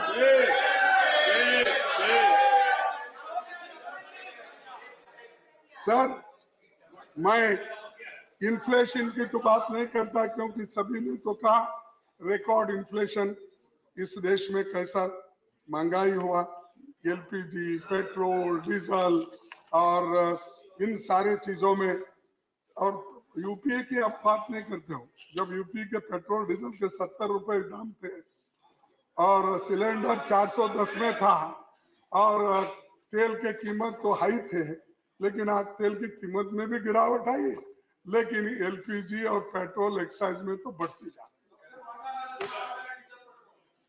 बेरोजगारी, सर बेरोजगारी में तो आपको मालूम है, बेरोजगारी वैकेंसी तो मैंने आपको बताया, लेकिन मैं वो छोड़ देता हूं। लेकिन कम से कम प्रधानमंत्री मोदी जी जो हमको वायदा किए थे इस देश के जनता को, 130 करोड़ जनता को हर साल 2 करोड़ युवाओं, मैं अगर आ गया हर साल 2 करोड़ नौकरियां दूंगा। अब 9 साल में 18 करोड़ नौकरियां कहाँ है? ऑथेंटिकेटेड स्टेटमेंट कहाँ है? ये authenticated statement by prime minister. तो हाँ, तो 18 करोड़ तो छोड़िए, 50 लाख भी आप नहीं भर रहे हो, 30 लाख सरकारी नौकरी नहीं भर रहे हो, और गरीबों को जो मिलना है रिजर्वेशन में वो नहीं मिल रहा। बार बार गरीबों की बात पूरा टोकना, ये इधर चलता है। लेकिन आपने जो किया, 2 करोड़ नौकरी यहाँ कहीं भी नहीं मिल रही, और सॉरी 15 लाख को तो बहुत हो गया। फिर वो शाह साहब उसको एक बोल दिए, अरे ये तो चुनावी जुमला था, छोड़ दो बोले। अब वो जुमला तो छोड़ देता हूँ। कम से कम प्राइम मिनिस्टर का ऑथेंटिक रिपोर्ट है, Not your level, sir. और authentic report I can coat. Not your level, sir. Not your level. Not your level. Sir, और एक सर, प्राइम मिनिस्टर के हर कार्यक्रम देश पे बहुत भारी पड़े, बहुत भारी पड़े। हमारे मेरे को जो हिंदी लैंग्वेज आती है उतने में मैं बोलूंगा, अगर ग्रामेटिकली बहुत ही ठीक है तो आप बोल लीजिए। आपकी हिंदी बहुत मिठास की है सर, हिंदी बड़ा मीठापन है। नहीं, मेरा क्या, मेरा हिंदुस्तानी, मैं हिंदी नहीं बोलता ज्यादा, मेरा हिंदुस्तानी है और मैं हिंदुस्तानी हूँ, तो इसीलिए साहब अग्निवीर आपका फेल। और मोदी सरकार के नए कार्यक्रम जो नोटबंदी, उससे कितनी परेशानी हो गई लोगों को, और उसका फिर भी तारीफ करते ही रहते हैं। अरे जो नुकसान हुआ, अगर ठीक नहीं है कार्यक्रम, मान लेने में कोई अपमान नहीं होने वाला है। अगर ठीक नहीं है तो ठीक बोलिए। और जीएसटी, कोविड, ये सब मिसमैनेजमेंट, ये सब आपने किया। उसके बाद ये एक डिटोरिएटेड इकोनॉमिक सिचुएशन, और जो खाई बढ़ते जा रही है, गरीब गरीब बनते जा रहा है, अमीर और अमीर बनते जा रहा है। ये मेरा रिपोर्ट नहीं, ये फिर भी रिपोर्ट पूछते हैं आप, ये ऑक्सफैम की रिपोर्ट है कि टॉप 5% लोगों के पास 62% दौलत है, और वही बॉटम के लोगों के पास सिर्फ 3-4% दौलत है। तो आप बताइए साहब, इसको कैसा ठीक कर रहे? आपके इस अभिभाषण में तो नहीं है गरीब को कैसा आप ऊपर ला रहे हैं, लेकिन इन बातों पे आप नहीं करेंगे। कॉर्पोरेट वालों को 30% से 22% कर दिया, और जो जीएसटी देने वाले लोग हैं गरीब, उनको तो कमजोर कर दिए। जो अमीर लोग आज जो बहुत पैसा कमा रहे हैं, वो तो जीएसटी कम देते हैं, तो इसीलिए आप इसके बारे में भी कुछ नहीं कहा। और एक एससी, एसटी, ओबीसी, इनकी बात बहुत है, और उसमें भी है अपने प्रेसिडेंट के अभिभाषण में। सर, मैं आपको अपील करता हूं, आप थ्रू सरकार को, कॉलेज, यूनिवर्सिटीज, आप निजीकरण बहुत किए, बहुत से कॉलेजेस आज प्राइवेट दिए, एससी, एसटी, ओबीसी, और यहां तक कि matric scholarship, Maulana Azad fellowship, पढ़ो प्रदेश स्कीम, सब बंद हो गए। अरे एजुकेशन तो मोस्ट इंपॉर्टेंट नहीं, आप तो हमेशा बंद रहते हो, रहो वहीं पर। उसूलों के वजह से बंधे हुए नहीं है, तो आप किसी वजह से बंधे हुए बने। और दूसरी बात, और सब पैरा नंबर 26 में आदिवासी बच्चों के लिए एकलव्य मॉडल रेसिडेंशियल स्कूल्स की बात कही, लेकिन आज भी मेरे प्रश्न के उत्तर को ही इस सदन में मिला है। 41% टीचिंग पोस्ट खाली है, 41। अब वो बच्चे क्या पढ़ेंगे जिनको मैथमेटिक्स, साइंस, इंग्लिश के टीचर नहीं मिलते, वो बच्चे कैसे आगे आए? तो ये 41% एकलव्य, और आपने तो जिक्र किया है उसका। और मेरा फिर ऑथेंटिसिटी अगर आप पूछेंगे, मेरा अनस्टार्ट क्वेश्चन का रिप्लाई मैं आपके पास दूंगा, और जो रिप्लाई मेरे पास आया अगर वो भी सत्य से दूर है तो मैं कहूंगा कि सदन में ऐसा चल रहा है। सर आपको लगता नहीं कि you are being unfair to me? No, I am नहीं लगता नहीं सर, आई रेस्पेक्ट। एक कानून को मानने वाला व्यक्ति विनम्र तरीके से आपको कुछ चीजें ऑथेंटिकेट करने के लिए कहता है। बोलिए। एलओपी सर, एक टाइम है कि पूरे नेशनल असेट्स सब बेचे जा रहे हैं, इसीलिए मैं जेपीसी की मांग किया और उसको प्रधानमंत्री एक्सेप्ट करेंगे, क्योंकि डरते नहीं हूं किसी बात। इसको क्यों डरेंगे? ज्वाइंट पार्लियामेंट्री कमेटी के लिए चलने दो, बोलेंगे तो वो मानेंगे। तो आखिरी में एक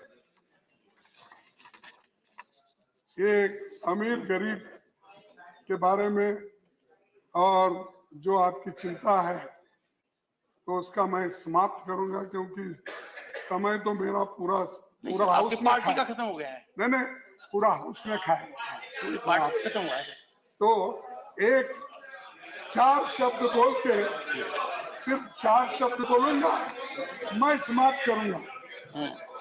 नजर नहीं है सर, मेरे को भी शेर सुनाने की आदत हो गई आपको सुनकर। नहीं सर, नजर नहीं है, नजारों की बात करते हैं। सुनिए, please listen to the honourable LOP. Honourable sir, आप दिलदार है सर, शुक्रिया। नजर नहीं है, नजारों की बात करते हैं। नजर नहीं है, नजारों की बात करते हैं। जमी पे चांद सितारों की बात करते हैं। जमी पे चांद सितारों की बात करते हैं। वो हाथ जोड़कर बस्ती को लूटते हैं। वो हाथ जोड़कर बस्ती को लूटने वाले भरी सभा में सुधारों की बात करते हैं। भरी सभा में सुधारों की बात करते हैं। बड़ा हसीन है उनकी जबान की जादू, बड़ा हसीन है उनकी जबान की जादू। लगा के आग बाहरों की बात करते हैं। लगा के आग बाहरों की बात करते हैं। मिली कमान तो अटकी नजर खजाने पर। मिली कमान तो अटकी नजर खजाने पर। ये आपके ऊपर में जो चंद दोस्त आपके बना रहे हैं उसके। मिली कमान तो अटकी नजर खजाने पर। नदी सुखाकर किनारों की बात करते हैं। नदी सुखा के किनारों की बात करते हैं। वही गरीब बनाते हैं आम लोगों को। वही गरीब बनाते हैं आम लोगों को। वही नसीब के मारों की बात करते हैं। और वही नसीब के मारों की बात करते हैं।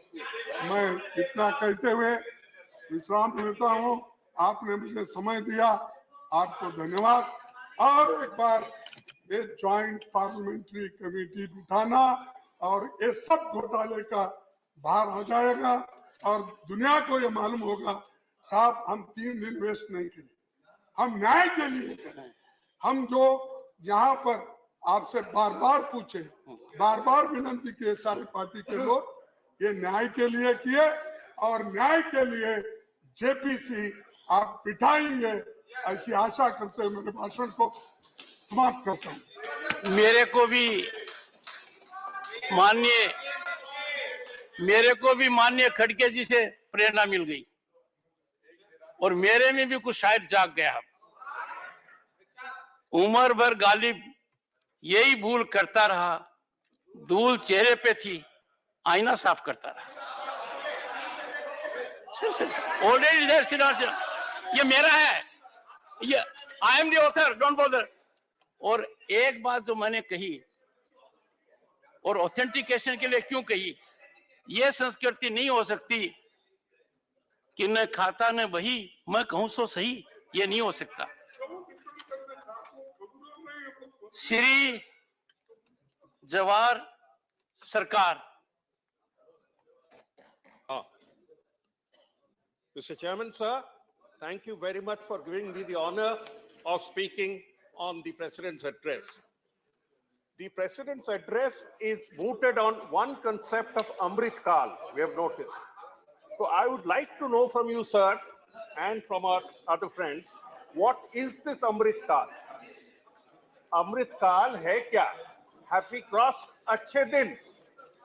Have we crossed Achhe Din? Or are we still to reach Achhe Din? Year after year, sir, these terms are invented. These terms are invented like Amrit Kal, Azadi Ke Mahotsav, Amrit Mahotsav. ये आजादी के अमृत महोत्सव पर मुझे दो शब्द कहना है कि we were very glad to see those whose genetic ancestors, whose political ancestors did not take part in the Azadi freedom struggle, were celebrating, were condoning, were making. Please, House in order. Please, sir, please. Mr. Nasir Hussain, please go back to your seat. Please, House to be in order. Thank you, sir. As I was saying, Azadi Ka Amrit Mahotsav became a celebration for the atonement of those who had not participated in India's freedom struggle. Those who had not. If you want, I can produce those documents. Now, talking of the other one, Achhe Din, please. भाई साहब, बात करने दीजिए। माननीय सदस्यगण, मैं आग्रह करता हूं आपसे, माननीय, प्लीज सर, कृपया सदन में शांति बना रखें। माननीय सदस्यगण, प्लीज, माननीय जयराम रमेश जी, प्लीज। हाँ sir, I hope this time is not deducted from my very limited account. Now, we were talking about Achhe Din, Amrit Kal, we were talking about Azadi Ki Amrit Mahotsav. These terms are invented every now and then to distract attention.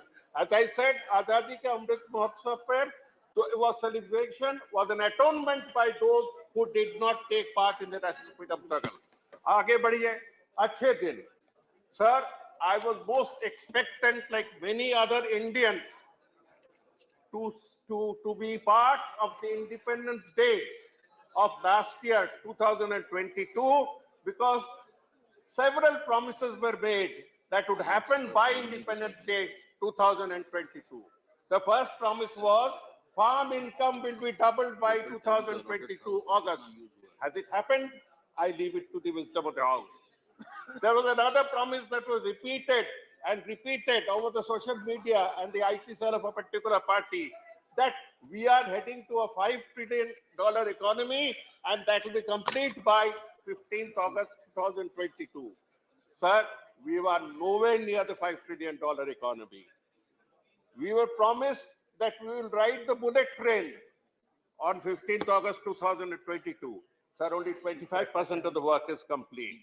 We were told that there will be electricity in every house on a 24/7 basis by the 15th of August 2022.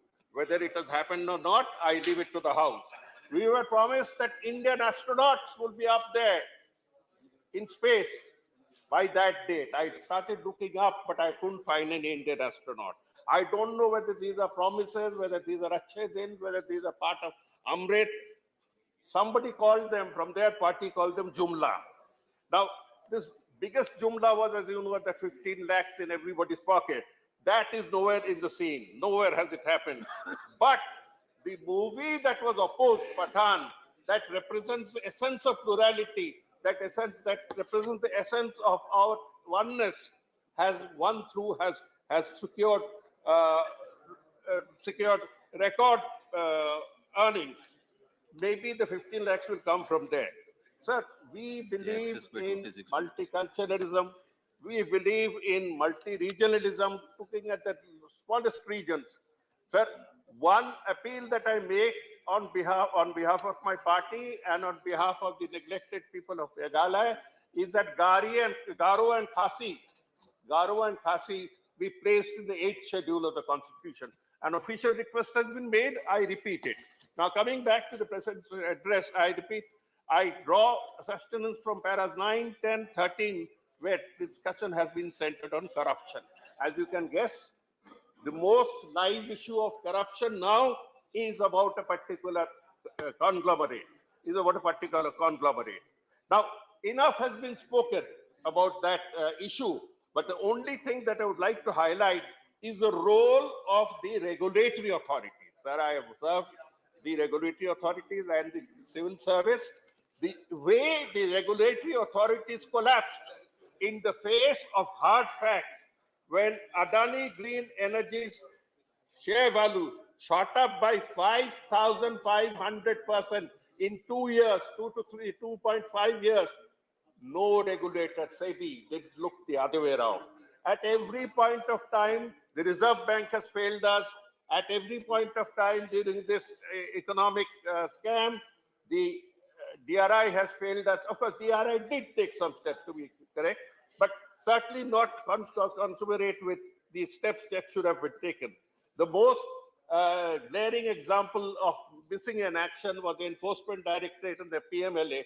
They were so busy raiding the opposition that they didn't find time to look at one of the biggest scams in the history of India.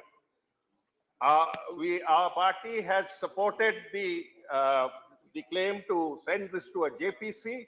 There is no point in discussing it in the House, but we would go one step higher, sir, and we should place forward a demand for a Supreme Court monitored inquiry. A Supreme Court monitored inquiry, time bound, will be perhaps even a stronger way of ensuring that we are taken seriously. The whole House is taken seriously.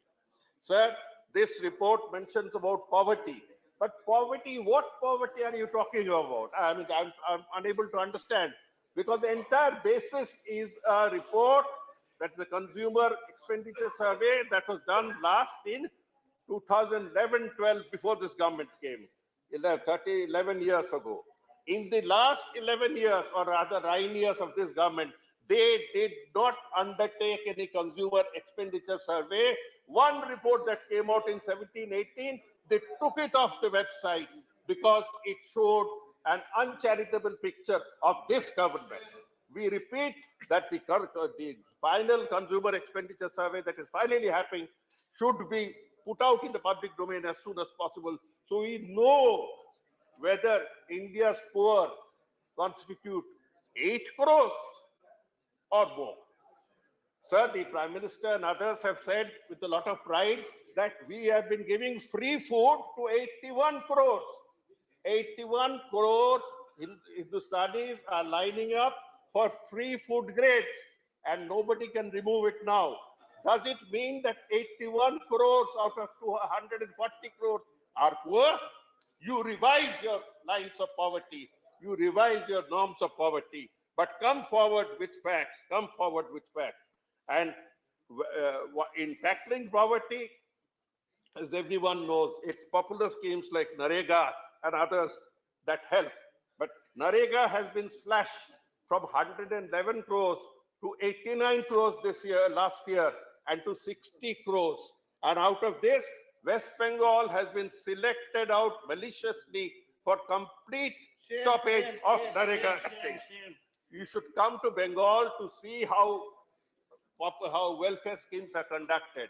Without the success of such schemes, we could not have resisted the massive onslaught that was thrown at us in 2021. With all the power of state and all the wealth that was possible, the people of West Bengal rejected it with a 48% majority because of welfare schemes. Do take the trouble to come to Bengal for learning how to conduct welfare schemes. So one point I would like to draw the attention of my friends on both sides, that is, very soon we'll move to Parliament House, a new Parliament building. Not 1 minute's discussion has been held with the users of Parliament. I have some insight because for the last 1.5 years, I have been pursuing it with the minister concerned, who gives minister-type answers. Not one consultation has been held.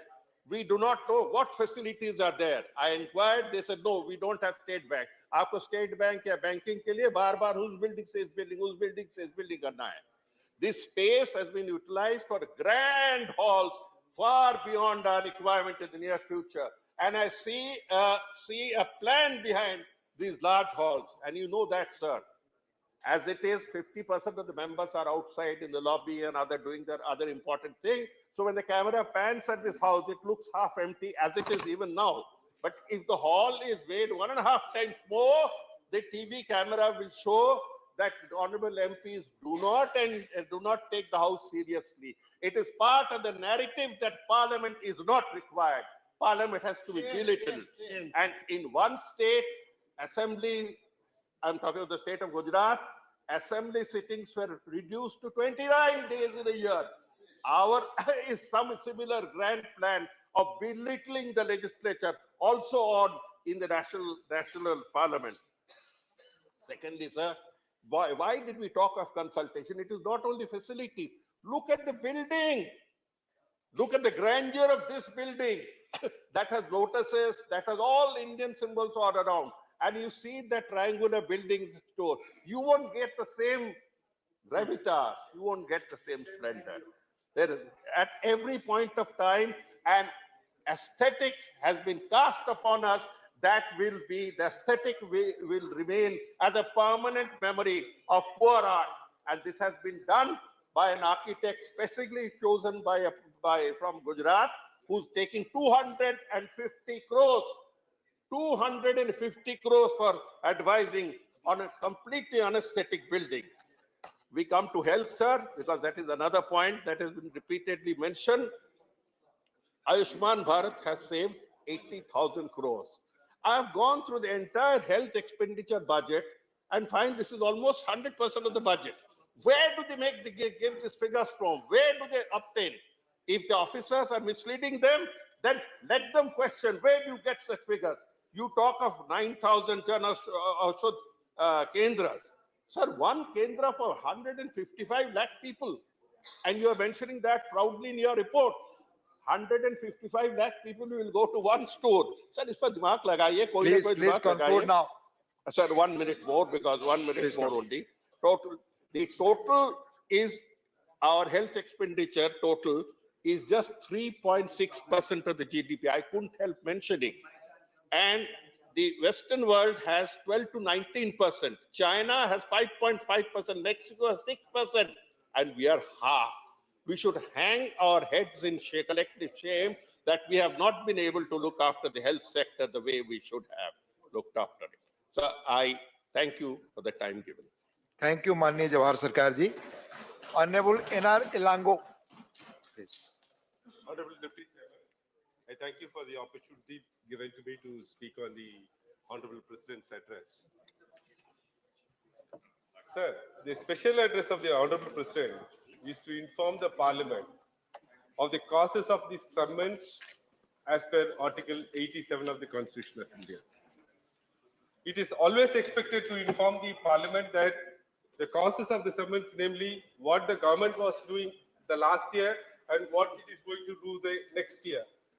But I could see from the presidential address that what they were doing for the all 9 years and what is that they are visualizing for the next 25 years has been given, but not the causes of summons has been addressed in the presidential address. Sir, great Thiruvallur said, "Eppurul ettanmayadu aginum, appurul meipurul kaanpadu arivu," which means the mark of wisdom is to see the reality behind everything. With that vision, when I saw the presidential address, I want to make some mention about 3 or 4 points. Democracy and federalism has been dealt in paragraph 79. And I quote, "India's democracy was prosperous, strong, and will continue to be stronger in the future." In para 79 it is said. Sir, the true federalism in real spirit and substance and not in ornamental form would be seed for vibrant democracy. Democracy have to be practiced, not to be preached, sir.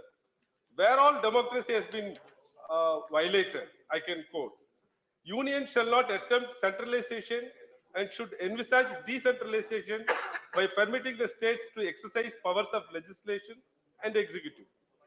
The representative of the union government in the state should act as a catalyst and their deeds should be that deed should not be against the legislative democracy of the state. Delegation of power to state should be real, and colorable intervention by the union would be destructive of the constitutional mandate of federalism. However, states' contribution to the development in various fields should be recognized and appreciated by the union for the sustained cooperation and federalism between the union and states. Sir, for instance, Tamil Nadu government Legislative Assembly passed a bill on NEET, and it was sent to the assent of the president. But for the best reasons known to them, the bill is kept in the cold storage for a long time. That bill has not been approved, and various reasons are given by the union in not approving the bill. The governor of the state of Tamil Nadu is not giving his assent on most important bills of the state, namely banning of online lottery and certain bills which, with respect to the university. The assent neither denied nor returned, the bills are neither assented to or not returned to the Legislative Assembly, kept in the cold storage. This is not only happening in Tamil Nadu, sir. This is happening in Telangana, this is happening in Kerala. How then you talk about democracy and federalism? You have to practice democracy, not only preach the words.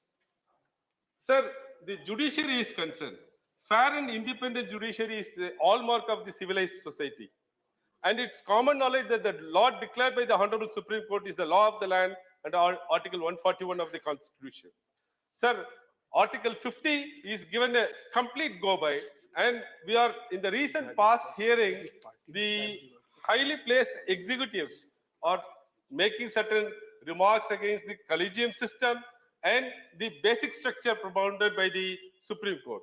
In fact, the basic structure is not propounded by the Supreme Court in Kesavananda Bharati. The basic structure is inbuilt in the Constitution. And making some observations about the judgments of the Supreme Court, we have to respect the judiciary, and that is not being done. Article 50 is being violated. That separation of power is being completely violated by this government. And sir, the collegium is concerned. Twice we passed the NJAC bill, and it was struck down by the Supreme Court by a recent judgment. If you have any objection to those judgments, you have to pass a new bill which can be acceptable by the Supreme Court. But making comments on the collegium system is not good for the democracy. And we are also saying that there is cherry picking in the appointment of judges. Collegium is recommending few names, and union government is cherry picking few names and passing the orders and keeping the other names under the cold storage without assigning any reason and without any authority to do that. This is very unacceptable in the democracy, sir. This have to be replied by the government. Sir, one more affront to the democracy is all these schemes by the union government are named in Hindi. We are not able to understand the name or the intention behind the schemes. With all this, I say the union government is not practicing the democracy. They are not governing with the democracy. As far as the corruption is concerned, at paragraph 9, it is said by the presidential address that an effective system has also been put in place to end practice of favoritism and corruption in the government machinery. Sir, you know, the people of India know that in 2018, this government has almost neutralized the corruption law. There are few provisions which were in vogue in 1988 Act. You have removed them and decriminalized most of the acts of the corruption. And naturally, corruption will come down, sir. Now, take 13(1)(d). There were two good provisions. The 13(1)(d) has been completely wiped off. And you say now the corruption has been brought down. Yesterday, when Mr. Thambidurai was speaking, he said about something, the cases which were ended up in acquittal. But it is only during the ADMK rule. Tamil Nadu, not only Tamil Nadu, Kodinadu was also looted. Please, please. It is not a state subject, sir. We'll see. Yes, please. We'll see. Right. We'll see. We'll see. We'll see. Please. Please, please. Sir, I have only 2 minutes. Please take your subject. Please speak on the subject. Sir, in You know he paragraph will not 2. be raising a state subject. Please. Yes. We'll see. We'll see. Please. Sir, in paragraph 2, the presidential address says about a Bharat which has no poverty and where the middle class is also prosperous. Everywhere they say Bharat when they are talking about the future. The discriminate use of the term Bharat vis-a-vis India stirs a speculation in the minds of the general public that a subtle design is envisaged by the Union to proclaim India in future as Bharat, which will prove to be fatal for the existence of the unity and diversity of this great nation, India. Sir, there is a Ekaleva model schools, about 400 has been opened. We are very happy to know about that Ekaleva model schools. I only hope and believe that this government, by not providing job opportunities to those students, taking the thumbs of those students like Dronacharya. They have to give job opportunities to them. Sir, while coming to the women empowerment, today in Tamil Nadu, our Honorable Chief Minister, Thiru Muthuvel Karunanidhi Stalin, is inaugurating the second phase of Pudumai Pen scheme, which is otherwise known as a modern girl or a revolutionary girl. Muvalo Ramamritam Ammayar Higher Education Assistance Scheme is being in vogue in Tamil Nadu. The government of Tamil Nadu has launched this scheme to enhance the enrollment ratio of girls from government schools to higher education institutions. Through this scheme, the financial assistance of 100,000 rupees per month will be provided to the girls till their completion of UG degree, diploma, ITA, or any other recognized course. This incentive amount under this scheme will be dispersed directly into their students' account. This is called Dravidian model, which is better than any other model, sir. Such as socially progressive schemes have not been introduced by the union for the better and prosperous life of the girl children. 1 more minute, sir. Sir, as far as the observations of Prakash Javadekar yesterday, that the artifacts which are available in the other countries will be brought back to the India. I have a request to the government that a detailed report on Kiredi excavations has been submitted to the ASI on 30th of January 23. One more minute, sir. Please. Mr. Amarnath, I request the government to publish and make it a public document, sir. Thank you. Thank you. Thank you. Manya Sanjay Singh, absent. Manya Manas Ranjan Mangraj. Manya Niranjan VC ji, please.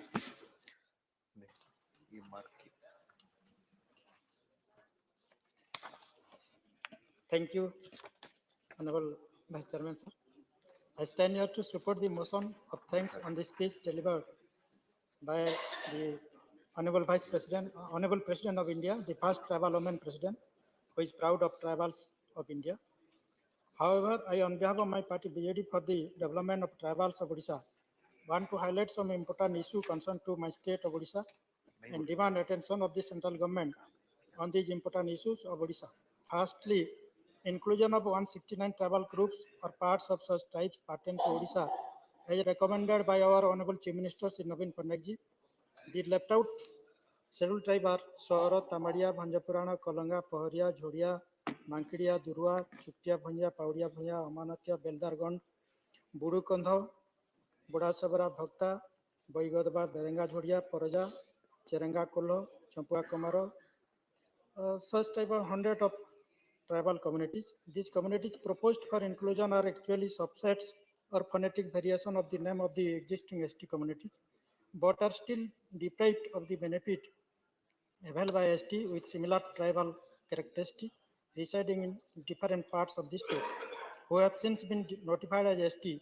Inclusion of the left out communities will give them their much needed recognition as scheduled tribe and ensure them social justice in accordance with the provision of the Constitution of India. Secondly, sir, withdrawal of 18% GST on candle, our Honorable Chief Minister of Odisha, Sri Naveen Pandey, has been demanding to withdraw 18% GST on candle in the greater interest of the state of Odisha, as more than 8 lakhs poor tribal people associated with the trade are getting affected. The tribal people collect the leaves as part of their right defined under scheduled tribe and other traditional forest dweller recognition of Forest Act 2006. The imposition of GST of 18% on candle leaf is adversely affecting the trade. This in turn affects the livelihood of candle leaf pluckers, binders, and seasonal workers, and the implementation of the social security and welfare scheme for them. In the interest of the livelihood of the community, it is urged upon to withdraw the imposition of GST on candle leaf for the greater interest of the state of Odisha. Thirdly, inclusion of tribal languages in the 8th schedule of the Constitution of India. Odisha has the third largest tribal population in the country. As per census 2011, 40% of the population in Odisha belong to scheduled tribe and scheduled caste communities. The state is home to 13 PBTG groups. Language remains a huge obstacle for the attainment of education for tribal children. Learning should necessarily also consider the pertinence of each medium of instruction for different linguistic and cultural backgrounds. Government should focus on developing multilingual pedagogic instrument, teaching learning materials in the local dialect, considering the tribal socio-cultural surroundings. Odisha's language continues to be disregarded. We demand that the tribal language like Ho, Bhumij, and Mundari be included in the 8th schedule of the Constitution of India. Fourthly, the tribal subplan, TSP, and KBK project should be restored and budget provision should be made for development of tribals of Odisha. मैं केंद्र सरकार से ये भी जो कि हमारा महामहिम राष्ट्रपति जी है, हमारा उड़ीसा की, हमारा आदिवासी देश की गर्व और गौरव है, भारत की और सारा दुनिया की आदिवासी की वो गर्व और गौरव है। और हमारा ऑनरेबल चीफ मिनिस्टर श्री नवीन पटनायक जी सपोर्ट किए, तो उसके जो फास्ट भारत आज़ादी की अमृत महोत्सव के काल में जो हमारे जॉइंट सेशन में जो भाषण दिए, अभिभाषण दिए, वो सारे दुनिया के लिए, सारे विश्व के लिए एक बहुत बड़ा गर्व और गौरव की बात है। और हमारे सारे विश्व के 50 करोड़ आदिवासी के लिए बहुत बड़ा गौरव की बात है। तो हमारे आदिवासी के जो विकास के लिए, शिक्षा, स्वास्थ्य, सामाजिक, अर्थनैतिक विकास के लिए केंद्र सरकार ध्यान दें, आदिवासी का विकास के लिए। और हमारा आदिवासी का जो शिक्षा क्षेत्र में हम पिछड़े हैं सारे देश में, आदिवासी का परसेंटेज ऑफ पॉपुलेशन 8.5 है, लेकिन 7.5% रिजर्वेशन मिलता है सेंट्रल गवर्नमेंट के जॉब में, तो उसको भी 8.5% करना चाहिए। जैसे हमारा नवीन पटनायक जी ने उड़ीसा में 22.5% एजुकेशन में रिजर्वेशन किए हैं, एम्प्लॉयमेंट में 23.5% रिजर्वेशन किए हैं, महिलाओं के लिए 50% रिजर्वेशन किए हैं, और इलेक्टिव पोस्ट में भी 23.5% रिजर्वेशन किए हैं फॉर शेड्यूल ट्राइब। ऐसे सेंट्रल गवर्नमेंट भी जहाँ मिनिस्ट्री ऑफ ट्राइबल अफेयर्स है, और ट्राइबल के अफेयर्स के लिए, ट्राइबल के डेवलपमेंट के लिए सब डेवलपमेंटल जो स्कीम है, प्रोजेक्ट्स हैं, केबीके स्कीम था, ट्राइबल सब प्लान था, सोशल शेड्यूल कास्ट सब प्लान था, वो सबको रेस्टोर करेंगे तो बहुत शेड्यूल ट्राइब और शेड्यूल कास्ट कम्युनिटी का डेवलपमेंट होगा। तो I will conclude by saying that fruits of development are to be shared equitably, but the focus should be on weaker section, particularly scheduled tribe and scheduled caste of the society on economic criteria. Thank you. Thank you. Dr. K. Kesar Rao, not present. Professor Manoj Kumar Jha.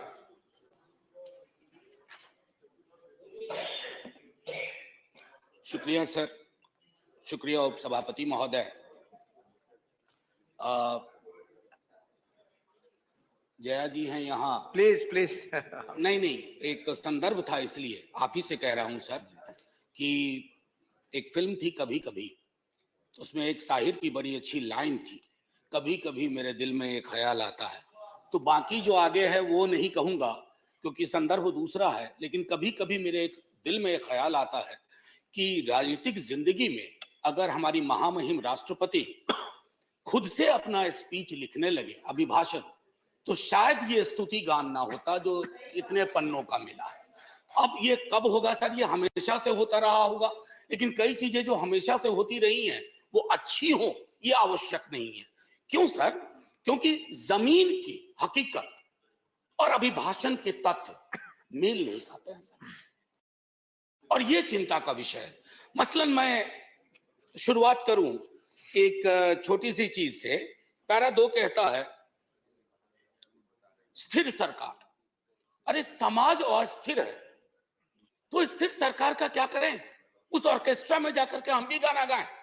समाज में अस्थिरता के लक्षण जहां चले जाइए, क्षेत्रीय आधार पर, धर्म के आधार पर, जातिगत विषमता के आधार पर इतनी अस्थिरता है और हम स्थिर सरकार का महिमा मंडन करें। सर, स्थिर सरकार वो होती है जो समाज में अस्थिरता पैदा ना होने दे। यहां उल्टा मामला है, ये चिंता का विषय है। इसकी अभिव्यक्ति माननीय राष्ट्रपति महोदया के अभिभाषण में नहीं होती है। सर, 370 का जिक्र आया। 370 के जिक्र को मैं, धन्यवाद सभापति महोदय, 370 के जिक्र को मैं थोड़ा चाहता हूं कि एक व्यापक कैनवास पे लें। आजकल ऑथेंटिकेशन की बहुत बात होती है सर, मैं पूरी की पूरी किताब लेके आया हूं। कश्मीर आफ्टर 370 अनुराधा भसीन जी ने लिखी है, कश्मीर टाइम्स की एडिटर रही है। सर, लगातार खबरें आ रही हैं, आप कहते हैं कि नॉर्मैलिसी है। सर, दिल्ली के दरबार से नॉर्मैलिसी बोलना और कश्मीर में जाकर के उस नॉर्मैलिसी को महसूस करना, इसमें बहुत बड़ा फर्क है। सर, महीनों से वहां बुलडोजर चलाए जा रहे हैं, कहा जा रहा है सरकारी जमीन से अतिक्रमण कर रहा है, लेकिन सर लोगों के घर तोड़े जा रहे हैं बिना नोटिस के। मैं बार बार कहता हूं माननीय सभापति महोदय आपके माध्यम से, सर कश्मीर को जमीन का टुकड़ा ना समझा जाए। जिंदा लोग बसते हैं। जब तक कश्मीरियों का दिल नहीं जीतोगे, कश्मीर का दिल कभी नहीं जीत पाओगे, चाहे आप लाख कोशिश कर ले। सर, भ्रष्टाचार के बारे में भी कहा गया, तो सर मैं तो सोच के आया था कि ऐसी कोई बात ही नहीं बोलूंगा।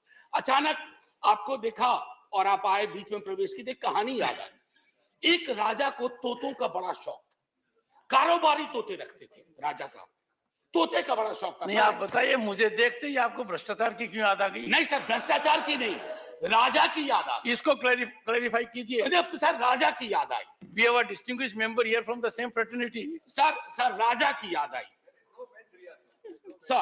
सर तो कई तोते थे उसके पास, लेकिन अचानक उसका स्नेह एक खास तोते के लिए काफी हो गया। गौतमी प्रवृत्ति का तोता था, तो सबको चांदी और स्टील की कटोरी मिली, उस तोते को कनक कटोरी मिली। और तोते से राजा सलाह बहुत लिया करते थे, और तोता सलाह भी देता था, भूत भी ठीक करता था, भविष्य की बात भी करता था। एक दिन उस तोते के बारे में कोई अनुसंधान आ गया पड़ोस से। उस अनुसंधान के बाद तोता थोड़ा बीमार रहने लगा। अब उस बीमार तोते की वजह से राजा ने भी खाना पीना छोड़ दिया। लेकिन उस तोते का एक और भाई था जो विनोदी स्वभाव का था। अब उसने फूल नाम की एक कंपनी और एक हाँ बैंक हुआ करता था। हाँ बैंक के 48,000 करोड़ उस तोते ने 1303 करोड़ में केमन आइलैंड पे दे दिया। ये प्राचीन काल की बात है। तो तोता और राजा की कहानी में पिक्चर अभी बाकी है, शेष अगले अंक में, संभवतः बजट में। सर, राष्ट्रपति के अभिभाषण पर विशुद्ध राजनीतिकरण होता है, राजनीतिकरण होनी भी चाहिए।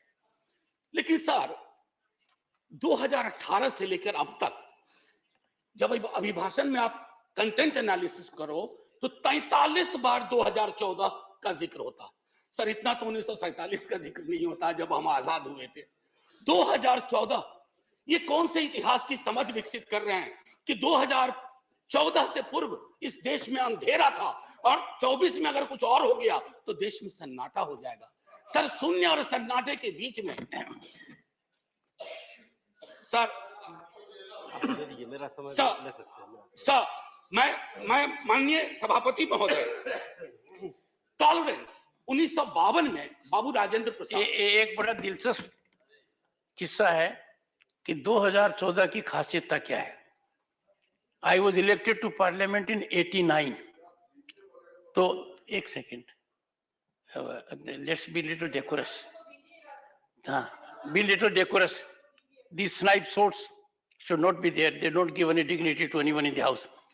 So we started a decade in 90s. So we used to have MPs, ex-MPs. But there was a new breed during 90s, ex-MPs, AXED. They couldn't complete their term. 9th Lok Sabha was there. And thereafter we had that situation when we had Indra Kumar Gujral ji, SD Dev Gowda ji, and also Atal Bihari Vajpayee ji for 2 terms. So that particular phase of 30 years where the country had coalition governance came to an end in 2014. That was the reason.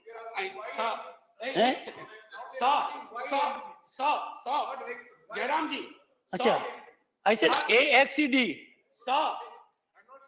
माननीय सभापति महोदय, मेरे वक्त वैसे भी हम लोगों का अच्छा वक्त नहीं चल रहा है, तो मेरे वक्त में 2 मिनट का इजाफा कर दीजिएगा। एक स्पीकर हमारे और होंगे, उनका कट जाएगा। सर प्लीज, मैं क्यों कह रहा था, आप मेरे भावार्थ को नहीं समझे। 2014 सर, इतिहास बोध 2014 से नहीं होगा। फिर क्या कहेंगे 47 में? हम पहली आजादी की वर्षगांठ हमने 48 में मनाई थी सर, तब तक बापू को खो चुके थे। हाँ, आज 75वें वर्ष में इस तथाकथित अमृत काल में मैं ये देख रहा हूं कि गांधी की हत्या करने वालों का महिमा मंडन हो जाता है। ये भी है, ये है। इसके लिए 2014 चिंता का विषय था। और कोई नहीं, प्रधानमंत्री डेमोक्रेटिकली इलेक्टेड, कौन विरोध करेगा? लेकिन डेमोक्रेसी में कई एनोमलीज आ रही हैं, विसंगतियां आ रही हैं, उनका जिक्र ना करूं तो पार्लियामेंट फिर किस बात की? सर, राजेंद्र बाबू तक टॉलरेंस की बड़ी बात हुई, उनसे लेकर के सहिष्णुता की बात हुई। अब सहिष्णुता शब्द गायब है अभिभाषण से। क्या नहीं चाहिए हमें सहिष्णुता?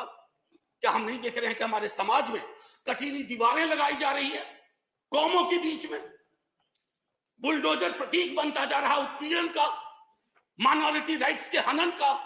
ऐसे दौर में सर, ऐसे दौर में टॉलरेंस शब्द का बार बार उठान होना, बयान होना यह आवश्यक था। टॉलरेंस शब्द को दूर करके you are appearing basically as an intolerant government which is not in the grain of Indian democracy. Agniveer का जिक्र हुआ सर। अग्निवीर, कभी युवाओं से पूछिए कि पूरी जिंदगी जो तुम ये तैयारी कर रहे हो सिर्फ 4 वर्ष के लिए। सर, हम सब, मैं नौकरी में हूं सर, मैं नौकरी में हूं, इसलिए सामाजिक सुरक्षा पेंशन की गारंटी है सर, गारंटी है। ये कौन सा निजाम कर रहे हैं सर इस देश में? मैं जिक्र नहीं करना चाहता हूं कि ये क्या है। ये तो लॉलीपॉप भी नहीं है, ये जहरीला फल है जो समाज में है। कभी उन युवाओं से पूछिएगा कि उनको ये 4 वर्ष वाले आइडिया का वो क्या सोचते हैं। सर, लगातार फॉरेन पॉलिसी पर भी मैं देख रहा हूं अभिभाषण चुप सा होता है। फॉरेन पॉलिसी पर बात नहीं होती। सेना की सुप्रीम कमांडर है हमारी राष्ट्रपति जी।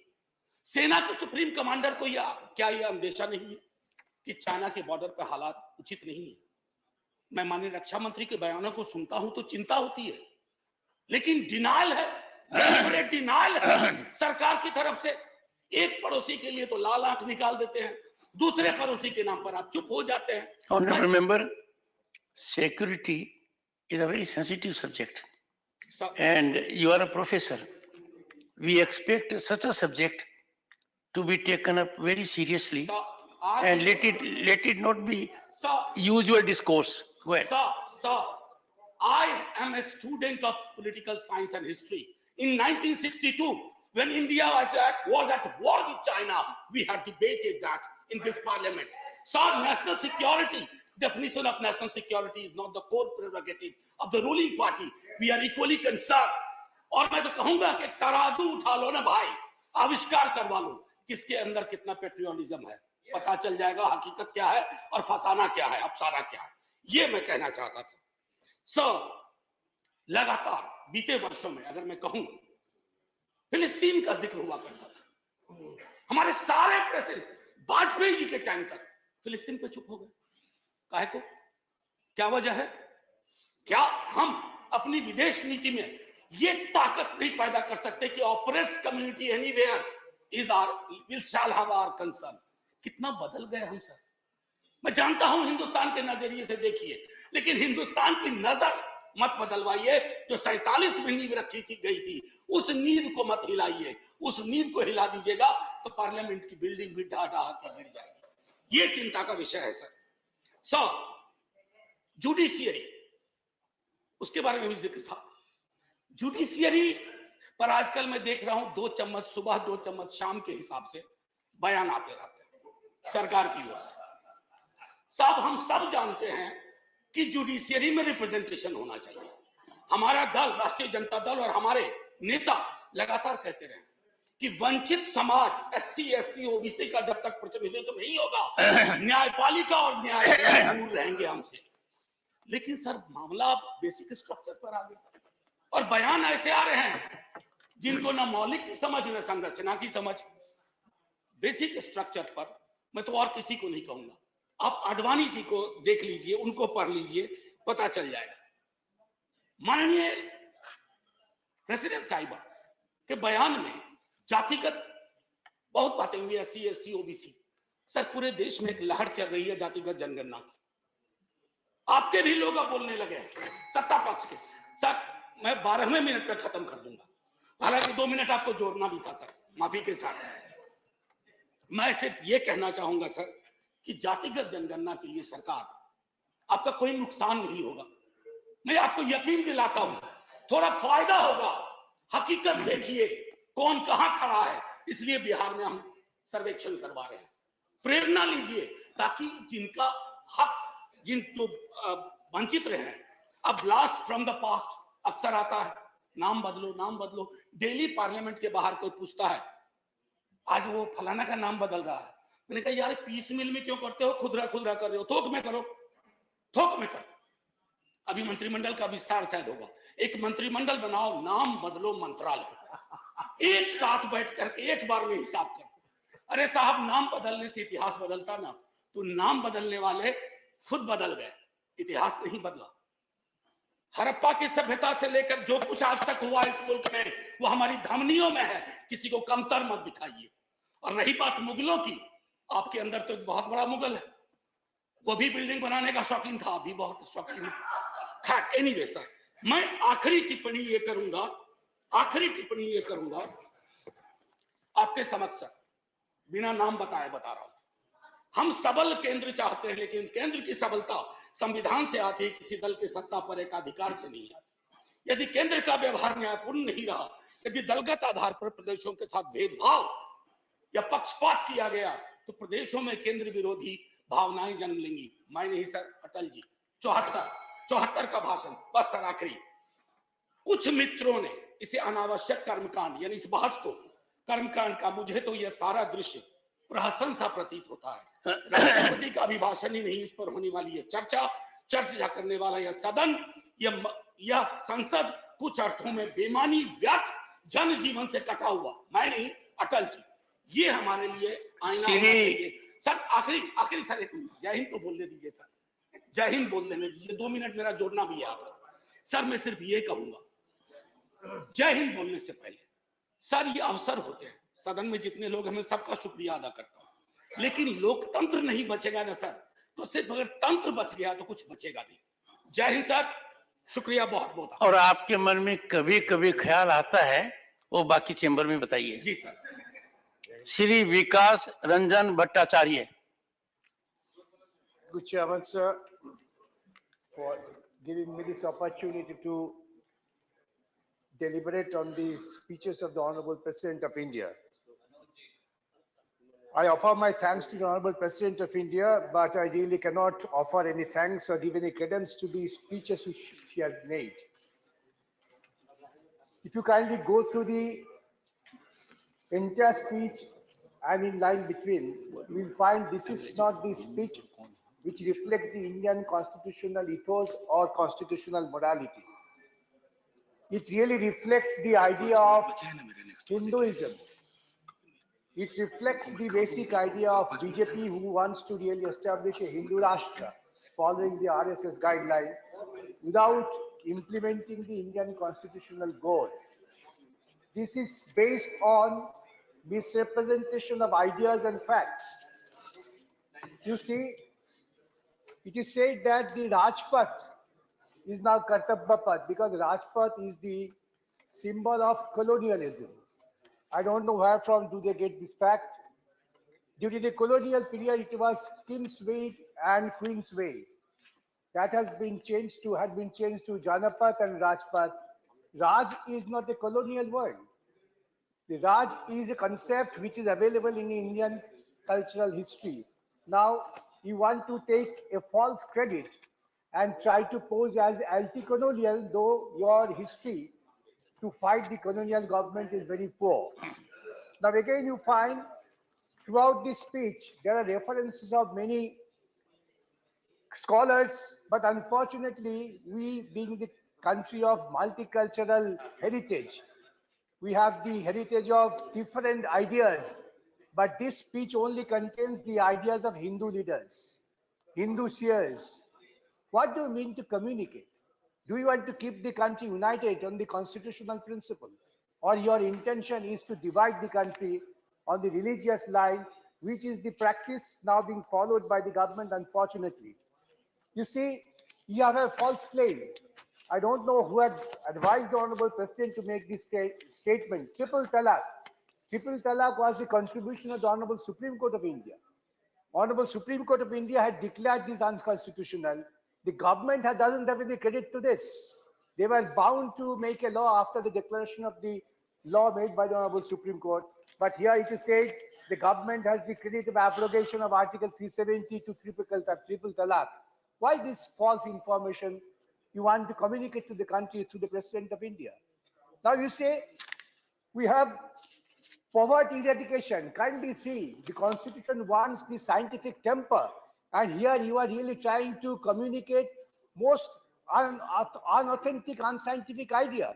Poverty does not bring illness. It says poverty is illness. For instance, major cause of poverty is illness. Is it right?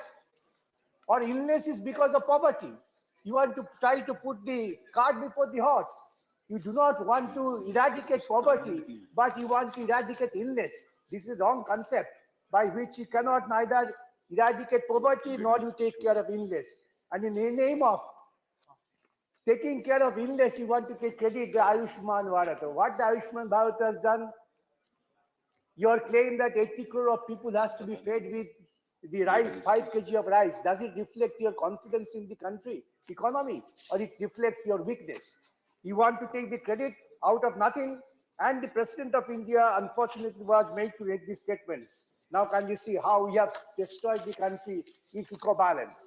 You claim that our heritage connects to our roots. We Ajodhya Dham, so many dhams, but you do not mention that this Joshimath is sinking because of your unwise decision to construct roads for the purpose of pilgrimage and make it a pilgrim spot. And this sinking of Joshimath is another instance of reflection of your destroying the eco-balance of the country. This eco-balance of the country has to be maintained while you are making construction, not for the purpose of Hindu pilgrimage. Again, I find, you say that is the slave mentality. If the Rajpath is slave mentality, then what would be your discharge of duty to the people of country? You have to discharge Raja Dharma, which you do not do. And Kartabbapath means that you have decided what you will do. And that is reflected through the speeches. That is the Hindu nationalism. Against that, we have been fighting, and we invite all people to get together. Sir, the strength of a government, I will finish since you have given the bell. Strength of a government lies in its power to face the opposition. The strength of a government lies, if you are an honest government, you should not get scared of any investigation. Now, entire house is demanding JPC to have investigation on a particular corporate affairs. Why do you get scared of it? Sir, from your chair, you will direct the treasury bench that if you're honest, go for JPC, let there be an investigation, face it. Shri- Without this, sir, the presidential address would take us nothing, nowhere. Shri Anil Prasad Hegde. Chairman, sir, I rise to speak on the motion of thanks. First of all, on certain issues, I want to say the government's stated policies and actual actions are in contradiction to each other, sometimes to the point of serious conflict and not just divergence. सरकार का जनहित काम का प्रशंसा होना चाहिए, करेंगे भी। देश में कोई चीज सही नहीं चल रहा हो तो सुधारने का के लिए भी सुझाव देंगे। Presidential address says जल जीवन मिशन के तहत 3 वर्षों में करीब 11 करोड़ परिवार पाइप वाटर सप्लाई से जुड़ चुके हैं। इस बात के लिए सरकार बधाई का पात्र है, धन्यवाद देता हूं। वैसे 2015 में बिहार में माननीय मुख्यमंत्री नीतीश कुमार जी का नेतृत्व में जो महागठबंधन की सरकार आया था, उस समय जो 7 निश्चय कार्यक्रम के अंतर्गत हर घर नल के जल के योजना बिहार में 2015 में जो लागू हुआ, इस योजना को आदरणीय प्रधानमंत्री जी ने राष्ट्र स्तर पर एडॉप्ट किए। ये प्रशंसनीय बात है, लेकिन कुछ चीज में विरोधाभास है। राष्ट्रपति अभिभाषण में बताया गया कि मेरी सरकार के प्रयासों से खादी की बिक्री भी 4 गुना बढ़ी है। सभापति महोदय, आप जानते हैं खादी के मतलब hand spun and hand woven fabric, जो हाथ से कताई हुआ सूत से बुनकर जो कपड़ा बुनते हैं, ये खादी होता है। देश में सभापति महोदय 5 स्लाइवर सरकार का 5 स्लाइवर प्लांट्स है। एक बिहार के हाजीपुर में है, एक यूपी के रायबरेली में है, एक मध्य प्रदेश के शोर में है, एक कर्नाटक का चित्रदुर्गा में है, एक केरल का त्रिशूर में है। केवीआईसी के अनुसार जो भी पूनी और टेप्स जो सूत बनाने के लिए जो कताई करने के लिए इसी स्लाइवर पैंट से खरीदने का जरूरी है। यहाँ पर ओपन मार्केट से ये ज्यादा महंगा है सर।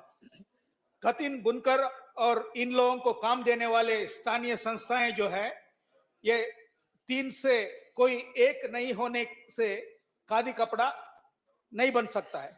देश भर में कई प्रदेशों में यह 3 लोगों का हालत बहुत ही खराब है। खतिन लोगों को 1 गुंडी कताई करने के लिए 7.5 रुपए दिया जाता है। मेरे विंटर सेशन में मेरा स्टार्ट क्वेश्चन के लिए सरकार ने का उत्तर में ये बात को माना है और खताई के लिए खतिन को एक दिन में 10 से 12 गुंडी दिया जाता है और इसके मतलब अधिकतम 75 रुपए से 90 रुपए आमदनी है। लेकिन साल में अधिकांश खतिनों को मुश्किल से 100 से 150 दिन ही काम मिलता है। बुनकर का आमदनी भी न्यूनतम वेतन से कम है। इसके मतलब देश में अधिकांश खतिनों का आमदनी एक दिन में 40 रुपए से कम है। अधिकांश खादी संस्थाओं के पास पूनी और टेप्स खरीदने के लिए पैसा नहीं है, वर्किंग कैपिटल नहीं है। दिन प्रतिदिन खतिन और बुनकर का संख्या कम होते जा रहा है।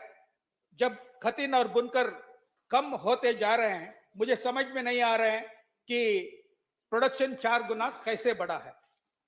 ऐसे हालत में 2-4 साल में के बाद खतिन और बुनकर दोनों नहीं रहेंगे, तब खादी कपड़ा किस चीज के लिए हम कहेंगे? In the near future, when spinners and weavers shall not be available, they will not be left. What fabric shall be called khadi?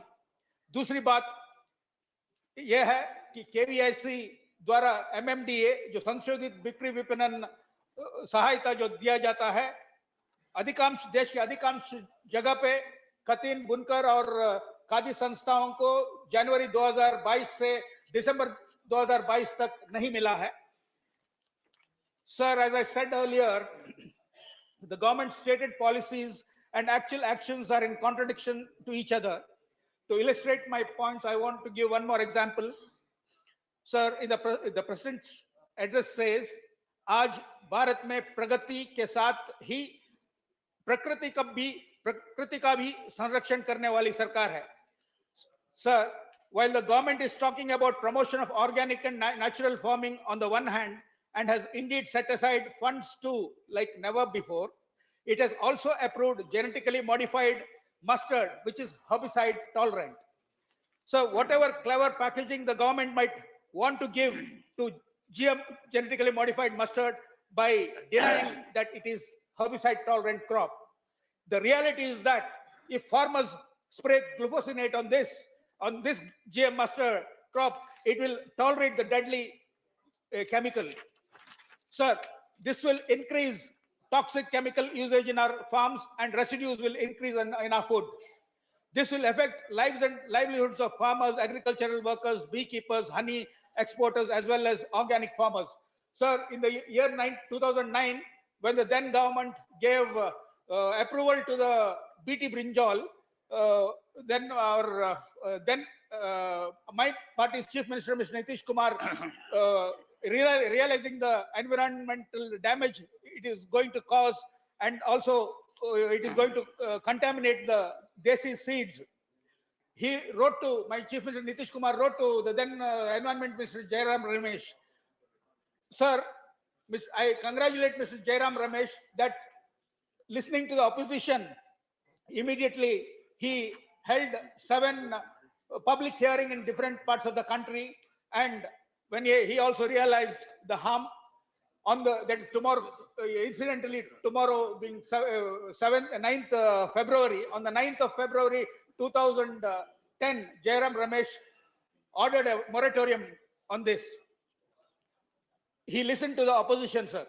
So the government has also not banned many bannable deadly pesticides in the country. It was way back in 2020 that the Registration Committee under the Insecticides Act 1968 recommended that 27 very hazardous pesticides be banned in India. There has been no action so far on these and other deadly chemicals. With each passing day of inaction, our environment and food chain is unnecessarily being subjected to hazards of these chemicals, while such pesticides are also causing acute poisoning and other toxicity to citizens. Sir, chemically propped up food fortification schemes are receiving massive support and promotion. There has been no initiative to support conservation and distribution of traditional varieties of seeds, which are not only nutritious but will provide adaptation capacity in the age of climate change and support the natural farming initiatives. I urge the government to look into this matter too. Sir, I have pointed out the contradictions. Sir, on the question of GM crops, Jairam Ramesh and the then UPA listened to Nitish Kumar and the opposition and the civil society. Today, on this issue, I urge the government at least to listen to your own organizations, the Bharatiya Kisan Sangh, who have protested at the Ramlila Maidan on this issue during the winter session, and the Swadeshi Jagran Manch. Sir, elections in Nagaland are going on. Nagaland in the 2018 election, the present ruling government, of which the BJP is a partner, had said the election for solution. So far, the solution has not come. Thank you. Shri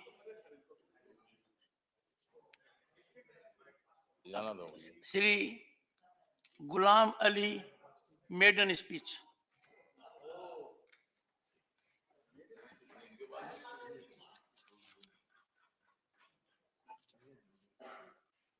chairman sir,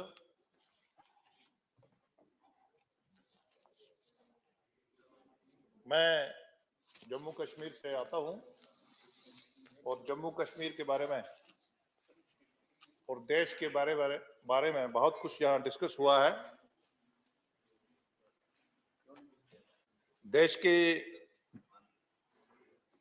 president Draupadi Murmu ji के motion of thanks पे बोलने के लिए मैं खड़ा हुआ हूं।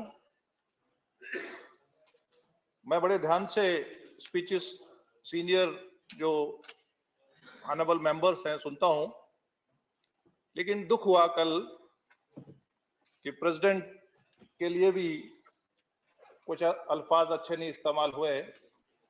थोड़ा दुख हुआ क्योंकि वही कम्युनिटी जानती है, जिस कम्युनिटी से, जिस ट्राइब से वो they can feel for their community और एक फख्र महसूस करते हैं।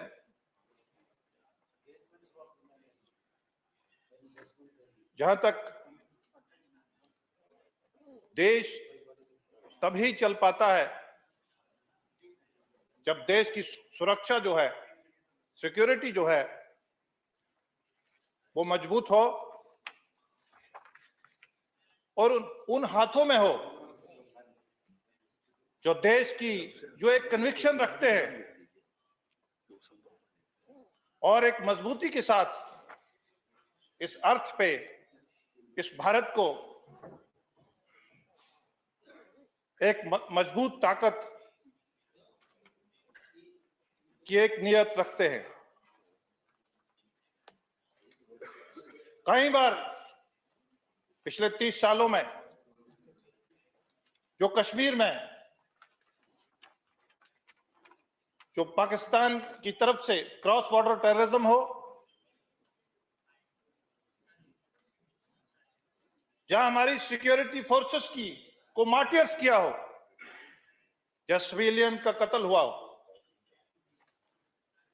लेकिन हमारे देश की जो लीडरशिप थी उसका खून नहीं उबलता था।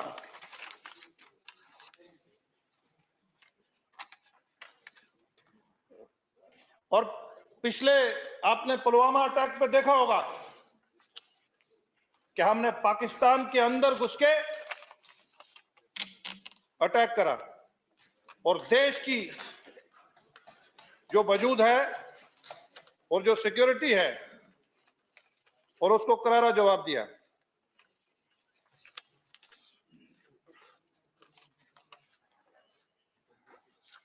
यहां एलओसी से एलएसी की बात हुई प्रेसिडेंट के एड्रेस में।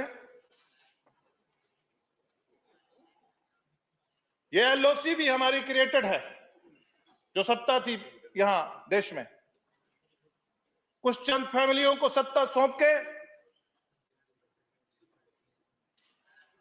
और यूनिलैटरली सीज फायर करके पाकिस्तान को इलाका दे दिया और हमारे लिए आज भी नसूर बना हुआ है। और यही नहीं हुआ, जो हमारे जम्मू कश्मीर में अपने लोग थे, जो महाराजा हरि सिंह जी, जो एक रिफॉर्मर किंग माने गए हैं, जिन्होंने फोर्स लेबर को खत्म करा, अनटचेबिलिटी को खत्म करा, 70 साल उस समाज को इज्जत नहीं दी। नरेंद्र मोदी जी की रहनुमाई में सरकार बनी और उनका स्टैचू जम्मू में महाराजा हरि सिंह का लगा।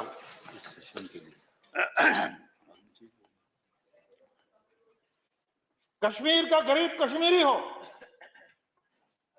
या वहां की तीसरी बड़ी कम्युनिटी गुर्जर कम्युनिटी हो,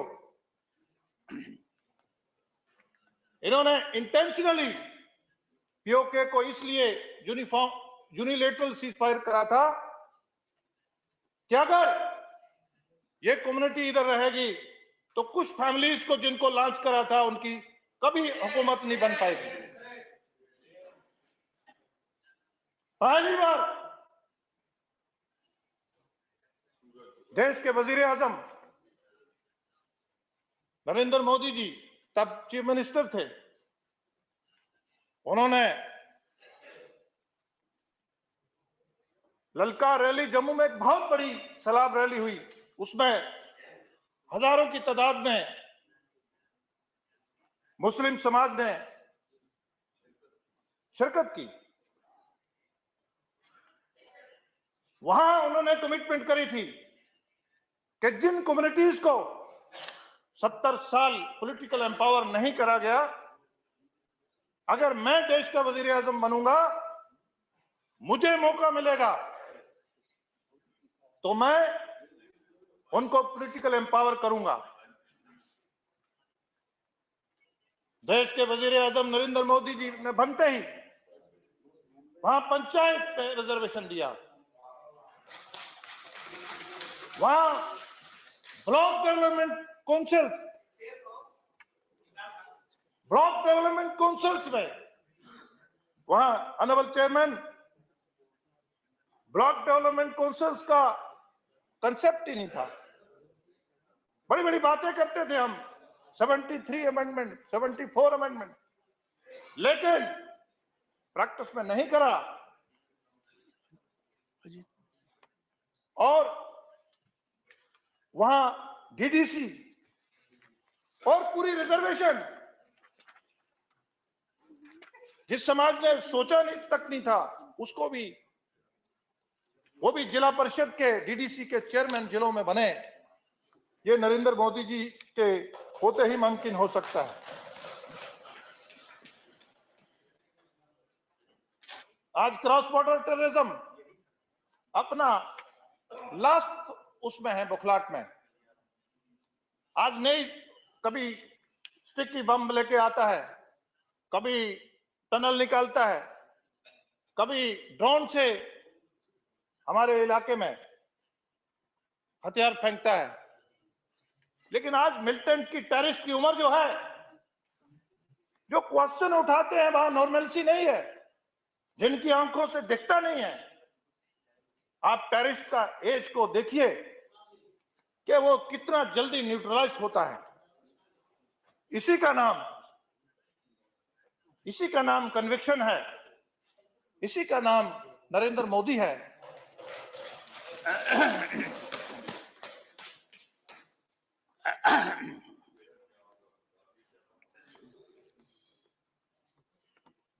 यहां बात ट्रिपल तलाक की सुन रहा था मैं। देश में जो जिन पॉलिटिकल पार्टी सत्ता में रही हैं, कम से कम इश्यू को पढ़ लेना चाहिए। कुरान की जो बेसिक टेनेट्स है, उसके ऊपर पूरा कंसल्ट करके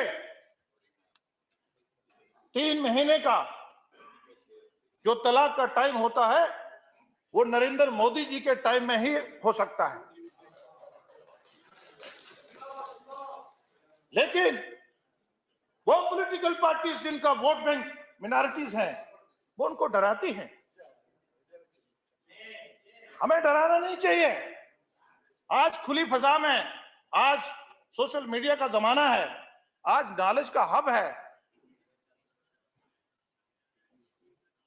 आज हमें उनको खुली फजा में छोड़ना चाहिए।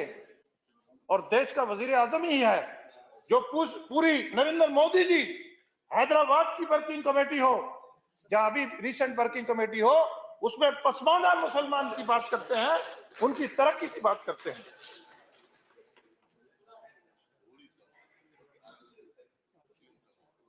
मुझे चेयरमैन साहब, मुझे एक लास्ट राइट्स में 40वां होता है, मुझे रिमोट इलाके पुंछ में एक 40वें में जाने का मौका मिला। मैंने देखा वहां इस्लाम में डिफरेंट सेक्ट्स के, देवबंदी, बरेलवी, अहले हदीस, सभी सेक्ट्स के लोग थे। अपना अपना फेथ है, फेथ और ऊपर वाले के बीच में लिंक है। तो मैं वहां गया अटेंड करने, तो एक बहुत बड़ा आलिम वो उठ के बोला कि 70 साल में जो इंडिया, पाकिस्तान, बांग्लादेश के आलिम नहीं कर पाए, वो नरेंद्र मोदी जी ने ट्रिपल तलाक के मसले में करा। ये मैंने उनका सुना।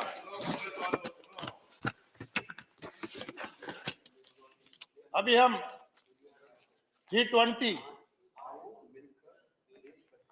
को होस्ट कर रहे हैं। आज G20 में बाजरा, नरेंद्र मोदी जी का दिमाग देखिए, बाजरा गरीब की फसल, कि उसका भी दाम बढ़े।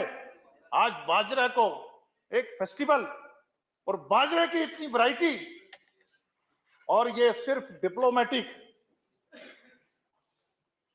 होस्ट नहीं है, ये हम डिप्लोमेटिकली नहीं, ये हम नुमाइश करेंगे अपने कल्चर की और पोटेंशियल की नुमाइश करेंगे। ऑनरेबल चेयरमैन सर, पूरे देश का जो हमारा पोटेंशियल है और जो हमारा कल्चर है, उसकी हम नुमाइश करेंगे, और देश के हर बड़े शहर में अपने कल्चर से उनको वाकिफ करवाएंगे।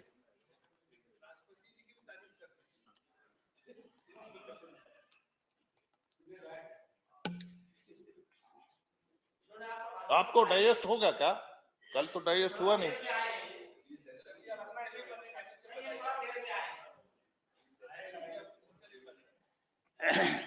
क्वाड में जो हमारा एक इंपॉर्टेंट इंटरनेशनल फोरम है, हमारे उसमें से है, वो नरेंद्र मोदी जी के होते हुए मुमकिन है। टेररिज्म पे इंटरनेशनल फोरम पे हमारा जो स्टैंड है, आज पूरी दुनिया को हमने रागिब करा है, मजबूर करा है। हमारा आज जो से है इंटरनेशनल फोरम है, ये बातें भी हमें अपने जहन में लानी चाहिए और अपनी अनक के शीशे को धोना चाहिए, ताकि ये वाली बातें भी दिखें कि हम कॉलर खड़ा करके आज बोलते हैं आई एम इंडियन, मैं हिंदुस्तानी। पूरी दुनिया में आज हम बोलते हैं। कल तक हम शर्म करते थे, हमारा मुल्क मजबूर सा दिखता था, गरीब, लेकिन आज हम फख्र से बोलते हैं आई एम इंडियन।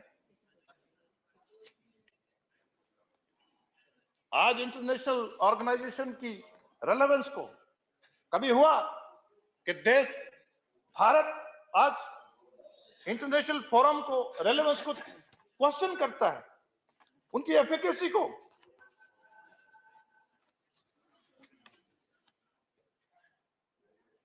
आज लोग भारत की तरफ उम्मीद से देखते हैं। कोविड में हमने, चेयरमैन सर, कोविड में हमने कितने देशों को हमने इंजेक्शन दिया फ्री। आज लोग हमारी तरफ उम्मीद से देखते हैं। डिजास्टर के अभी टर्की में, सीरिया में सानिया हो गया, देश के वजीर आजम ने तुरंत वहां वो रिलीफ के लिए जहाज भेजे। आज विदेश में जो हमारे इंडियन हैं, पहले सोचते थे मैं अरब में चला जाऊं, यूरोप में चला जाऊं, कनाडा में चला जाऊं, लेकिन आज हम सोचते हैं, आज हम डिस्कस करते हैं कि भारत की किसी सिटी में मैं जाके अपना घर बनाऊं। पॉजिटिव नैरेटिव भी हमें दिखाना चाहिए, मेरा ये मानना है। देश का वजीर आजम, हम जिसको बड़ी छोटी बात समझते हैं, परीक्षा पे चर्चा, मतलब स्टूडेंट का एग्जाम पे स्ट्रेस के बारे में देश का वजीर आजम सोचता है। एग्जाम्स को बोलते हैं कि फेस्टिवल्स की तरह हमें सोचना चाहिए, ताकि हमारा जो ब्रेन है वो मैक्सिमम डिलीवर कर सके, हम स्ट्रेस में ना आ जाएं। और छोटी छोटी बातें, उसमें 25-30 बातें बताई स्टूडेंट्स के लिए, पेरेंट्स के लिए, आम नागरिक के लिए। चेयरमैन सर, कि हमें अपने साथ कंपीट करना चाहिए। जब हम दूसरे से कंपीट कर रहे होते हैं, कई बार हम अच्छे नहीं कर पाते, हम डिमोरलाइज हो जाते हैं। लेकिन जब हम अपने से कंपीट करेंगे, हम रिफॉर्म करेंगे, हम अपनी गलतियों का सुधार करेंगे। ये छोटी छोटी बातें, पिछले ही दिनों पूरे देश में इसका किताब का इनॉग्रेशन हुआ। टेक्नोलॉजी बहुत अच्छी चीज है, उसमें ये छोटी छोटी बातें, रेस्ट स्लीप के बच्चे कैसे खेलें, देश का वजीर आजम इन सब चीजों की चिंता करता है। सर करप्शन मैंने सुना नसूर है, इसमें कोई दो राय नहीं है, बट कभी हमारे देश के सरपंच ने ये सोचा था कि जितना पैसा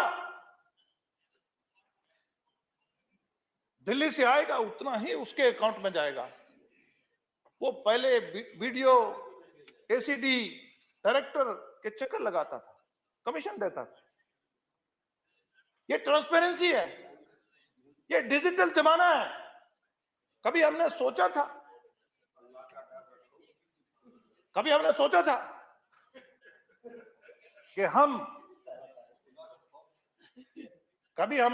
था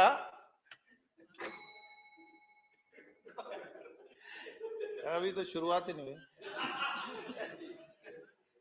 फर्स्ट 16 minutes. मैं स्टूडेंट हूं sir. Okay, one more minute. 16 minutes are over. One more minute. Normal practice is 15 minutes. Around 1 minute. You have made very impactful. It's a very impactful address. Sir 10 One page more है, minute. 2-3 page हुआ। Round up. Sir बात ये नहीं है कि भाषण कहां भेजना है, बात यह है कि हमारी नीयत साफ है। हमें देश के वजीर आजम ने उस कम्युनिटी से लाया जो आपको 70 साल नहीं दिखी और उसको आपने सिर्फ वोट बैंक इस्तेमाल करा। बात यह है।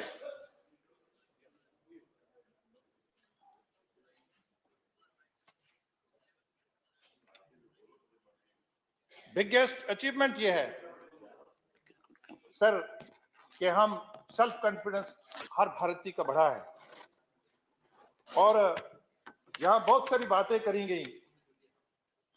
अब मैं कहां से शुरू करूं, बहुत सारी बातें करी गई। अब तो बुलडोजर चलाया जा रहा है। अंत करने का समय आया है। सर बुलडोजर चलाया जा रहा है। सर पूरे देश में land to tillers, land reforms का ढिंडोरा फेंटा। हमने लैंड रिफॉर्म्स करे जम्मू कश्मीर में। सर एक आदमी को 70 साल में मालिकाना हक नहीं दिए, सभी स्टेट लैंड, और वोट लेते रहे। हम देने जा रहे हैं, हमने अभी अनाउंस करा है, हम देंगे, हम ही देंगे। सर इन्होंने वोट लिया और जमीनें डेवलपमेंट अथॉरिटीज में डाली। हमने अस्पताल बनाए, वहां 2 एम्स सोच सकता है। जम्मू जैसे सिटी में एम्स, आईआईटी, आईआईएम। अरे ट्राइबल को 9 सीटें रिजर्व है। टेररिज्म में इतना graph low. Honourable member please conclude. सबसे ज्यादा मैं नहीं बताऊंगा तो ये मेरे लेक्चर के साथ नाइंसाफी हो जाएगी। मेरी स्पीच के साथ जो थैंक्स मैं कर रहा हूं। 370 का नुकसान ये था कि वहां के कश्मीर के गरीब नौजवान के में डबल माइंड पैदा होता था, दुविधा में रहता था सर। आज वो देश की सोचता है। आज वहां रात को फ्लाइट चलती है। Shri Ramdas Athawale. Thank you sir.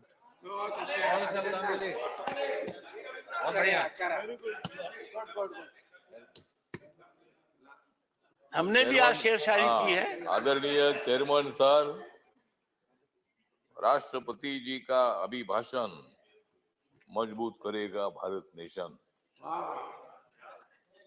विरोध करना है कांग्रेस की फैशन, विरोध करना है कांग्रेस की फैशन, इसलिए मैं उनके विरोध में कर रहा हूं भाषण।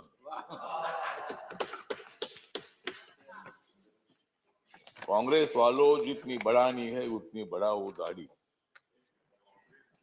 कांग्रेस वालों जितनी बढ़ानी है उतनी बढ़ाओ दाढ़ी, लेकिन मोदी जी की बहुत ही है मजबूत बॉडी। मोदी जी को मालूम है देश के तमाम लोगों की नाड़ी। मोदी जी को मालूम है देश के तमाम लोगों की नाड़ी, फिर कांग्रेस की कैसी चलेगी उनके सामने गाड़ी।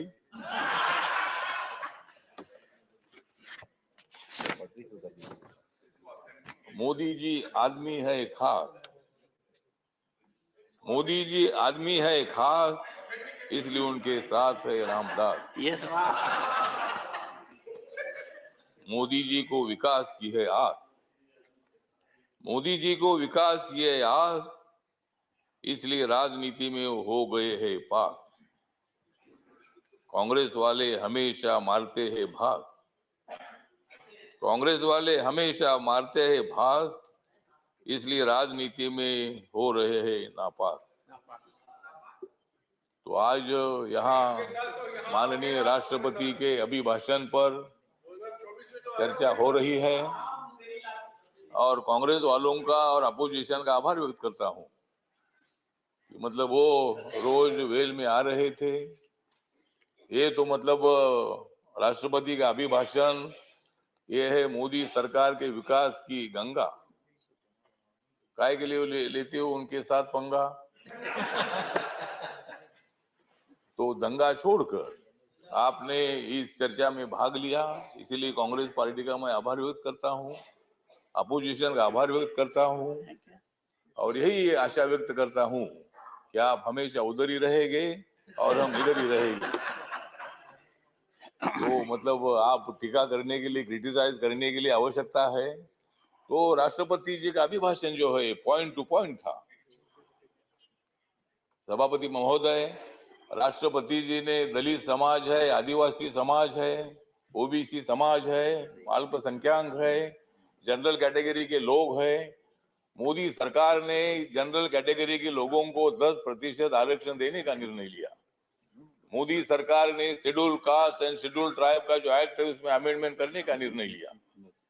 मोदी सरकार ने मतलब बाबा साहब अम्बेडकर जी का जो मेमोरियल है, कांग्रेस पार्टी ने तो बाबा साहब अम्बेडकर जी को 2 बार हराया था।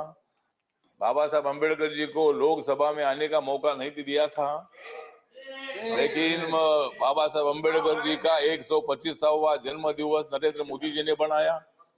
बाबा साहब अम्बेडकर जी का फोटो सेंट्रल हॉल में नहीं था, जब वीपी सिंह जी थे तब उन्होंने वो फोटो लगाया।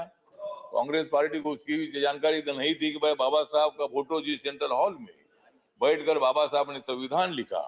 ड्राफ्टिंग कमेटी के चेयरमैन के नाते रात रात जागकर 26 अलीपुर रोड में बाबा साहब अम्बेडकर काम करते रहे और मतलब ये काम जयराम रमेश जी, ये काम आपने करना चाहिए था, लेकिन ठीक है ना, आपने किया। नहीं, बाबा साहब अम्बेडकर जी को संविधान सभा में आपने लाया, लेकिन उसके पहले 2 बार बाबा साहब को हराया। मुझे भी शिरडी में हराया, इसीलिए मैं छोड़कर इधर आ गया।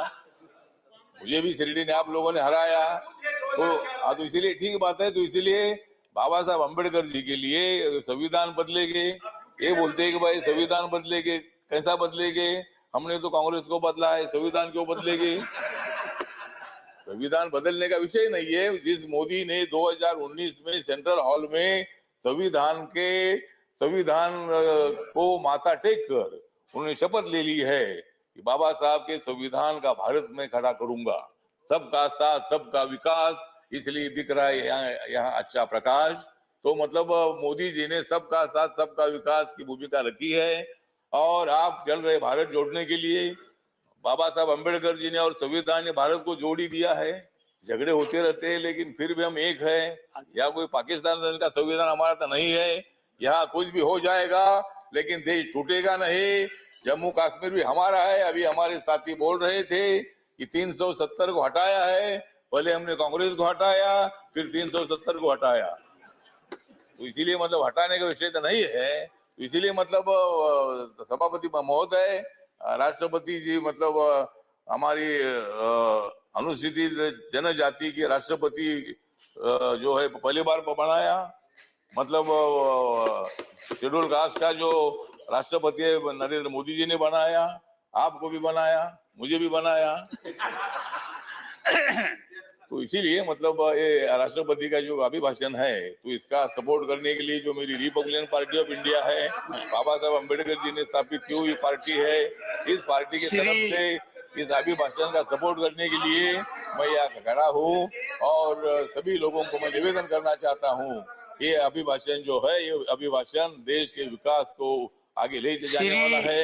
हमारी सरकार आगे बढ़ रही है, सभी लोगों को लेकर आगे बढ़ रही है और भारत नरेंद्र मोदी ने जोड़ दिया है, आप लोगों को जोड़ने की आवश्यकता नहीं है। इन शब्दों के साथ मैं अपने 2 शब्द खत्म करता हूँ। जय भीम, जय Bharat. Thank you, Chairman, sir.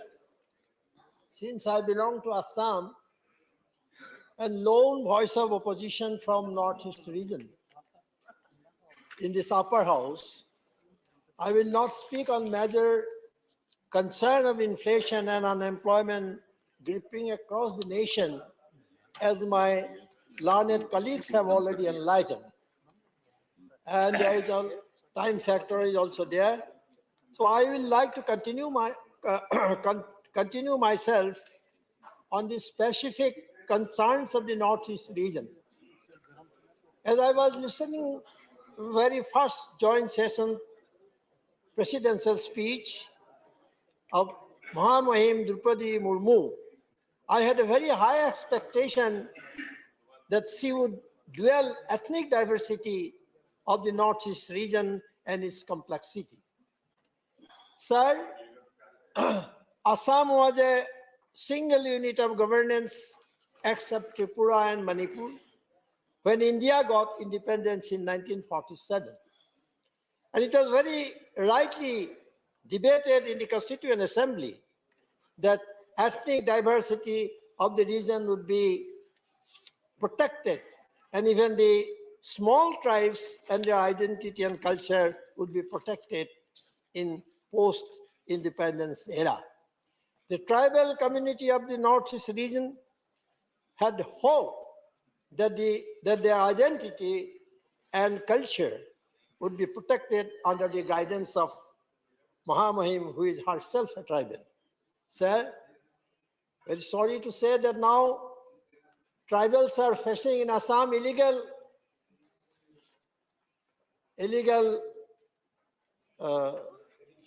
eviction. The insurgency and conflict in the region have been the product of not addressing the core issue of ethnic diversity, and the people of the region had developed some hope when the Prime Minister told the nation that the long-awaited Naga conflict was resolved when the government of India inked the framework agreement in August 2015. The President's speech did not reflect any concern on the Naga conflict. Sir, of course, some development projects have been initiated, but it is not mercy, but very legitimate right of the Northeast region.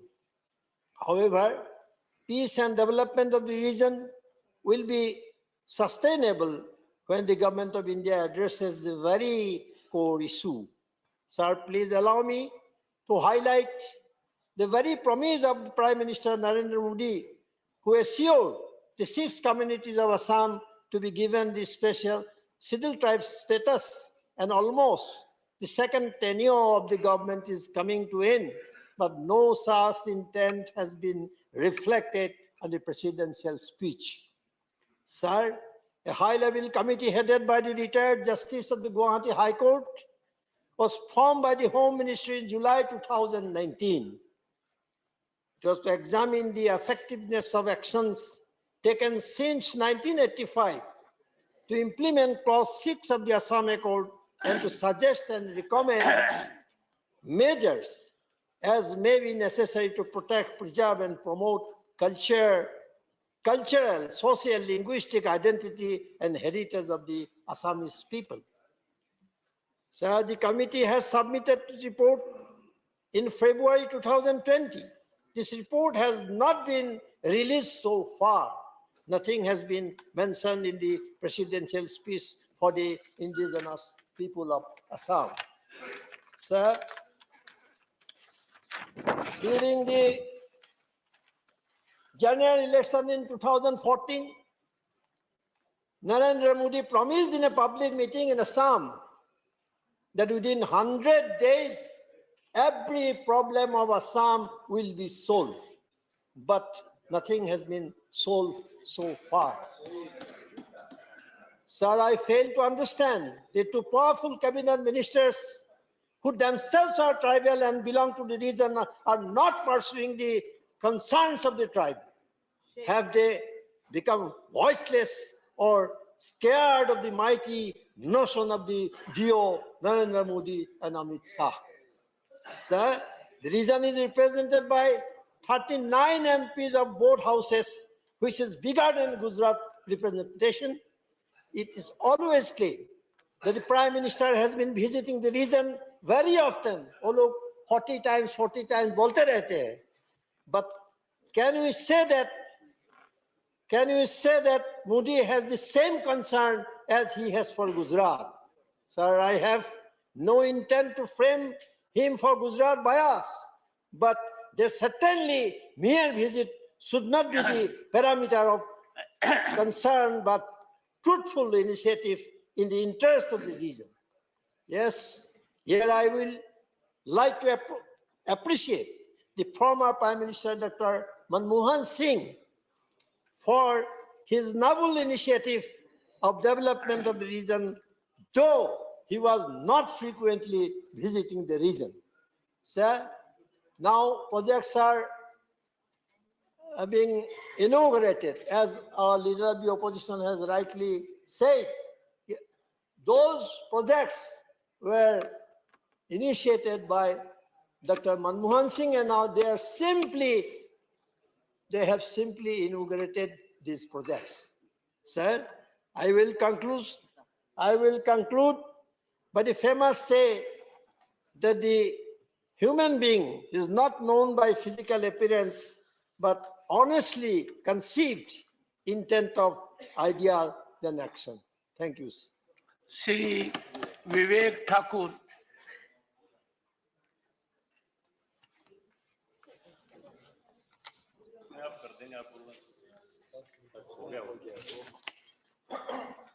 आदरणीय सभापति महोदय, मैं आपको धन्यवाद देना चाहूंगा कि आपने माननीय राष्ट्रपति जी के अभिभाषण पर धन्यवाद प्रस्ताव की इस चर्चा में मुझे अपने विचार रखने का अवसर दिया। सभापति महोदय, मेरे मित्र मनोज जी अभी कह रहे थे कि वो इस बात से बहुत चिंतित हैं कि एक वर्ष को क्यों चर्चाओं में इतना महत्व दिया जा रहा है 2014 को। मुझे लगता है सभापति महोदय कि काश महाभारत के संजय अगर 2014 में अगर जिंदा होते तो उनका वर्णन क्या होता उससे पहले के कालखंड का, और ये वही सही जवाब जो है मिल जाता कि क्यों 2014 का महत्व है। क्या बोलते संजय अगर पूछा जाता कि भारत कैसा दिख रहा है, तो शायद ये इसके अलावा और कुछ बोल नहीं पाते कि पूर्वोत्तर में आग लगी हुई है, कश्मीर जल रहा है, बंबई में आतंकी घुसे हुए हैं, लोगों को मारते जा रहे हैं, पूरा देश लाइव उस चीज को टीवी पे देख रहा है। सरकार की अनुमति नहीं है, दुश्मन पता है कि पलटवार करे, फौज हतोत्साहित बैठा हुआ है। नौजवान आशा की सब किरण भूल चुका है। India is almost a land of no opportunity. और वहां से एक सोए हुए भारत को संगठित करते हुए दोनों हाथ उठा के कर्तव्य पथ पे दौड़ाते हुए विजय पथ की यात्रा पे 2014 के बाद भारत के यशस्वी आदरणीय प्रधानमंत्री लेके चले हैं। ये महत्व है 2014 का। सभापति महोदय, हमारी सरकार के ये 9 वर्ष गरीब, किसान, दलित, आदिवासियों, वंचितों, पिछड़ों और ग्रामीण भारत की सशक्तिकरण के 9 वर्ष है। और मुझे कहने में जरा भी अतिशयोक्ति नहीं है कि 9 साल उपलब्धियां रही बेमिसाल। पिछले वर्ष बिहार में मैं जब गांव में भ्रमण के दौरान कुछ ग्रामीणों से पूछा कि कैसा लग रहा है आपको, तो एक ग्रामीण ने एक ही लाइन में जवाब दिया, विपक्ष के 60 पर भारी, मोदी जी के 8। सभापति महोदय, जिस प्रकार नवरात्र में 9 देवियां 9 शक्तियों की प्रतीक होती है, उसी प्रकार हमारे यशस्वी आदरणीय प्रधानमंत्री श्री नरेंद्र मोदी जी के नेतृत्व में हमारी सरकार ने 9 शक्तियों के माध्यम से ग्रामीण भारत को सशक्त करने का काम किया है। और यही 9 शक्तियां हैं जो भारत को इस अमृत काल में प्रवेश करने में सहायता की। इनका विवरण संक्षिप्त में करना चाहूंगा। ये 9 शक्तियां हैं: कृषि शक्ति, आदिवासी शक्ति, जल शक्ति, राष्ट्र शक्ति, व्यापार शक्ति, स्वास्थ्य शक्ति, नारी शक्ति, गति शक्ति, विद्या शक्ति। सभापति महोदय, आदरणीय प्रधानमंत्री जी के प्रयासों के कारण ही आज भारत विश्व की 10वीं बड़ी अर्थव्यवस्था से विश्व की 5वीं बड़ी अर्थव्यवस्था बन गया। और ये तभी संभव हो पाया है जब हमारी सरकार ने ग्रामीण अर्थव्यवस्था, आधारभूत अवसंरचना और ग्रामीण भारत के विकास और कल्याण के लिए निरंतर कदम उठाए। राष्ट्रपति महात्मा गांधी ने भी कहा था, The progress of the country lies in the development of the rural villages, rural economy and rural skills. और रूरल इकोनॉमी का विकास तभी संभव है जब हम अपनी कृषि शक्ति का पूर्णतः उपयोग करेंगे और अपने किसानों को समृद्ध बनाएंगे और सहयोग करेंगे नीतियों से, न कि बातों से। सभापति महोदय, मुझे तो ऐसा लगता है कि किसान मजदूर शब्द और उनके भावनाओं से राजनीति में जितना दुरुपयोग और छेड़छाड़ हुआ है, उतना शायद ही किसी शब्द का आज तक हुआ हो।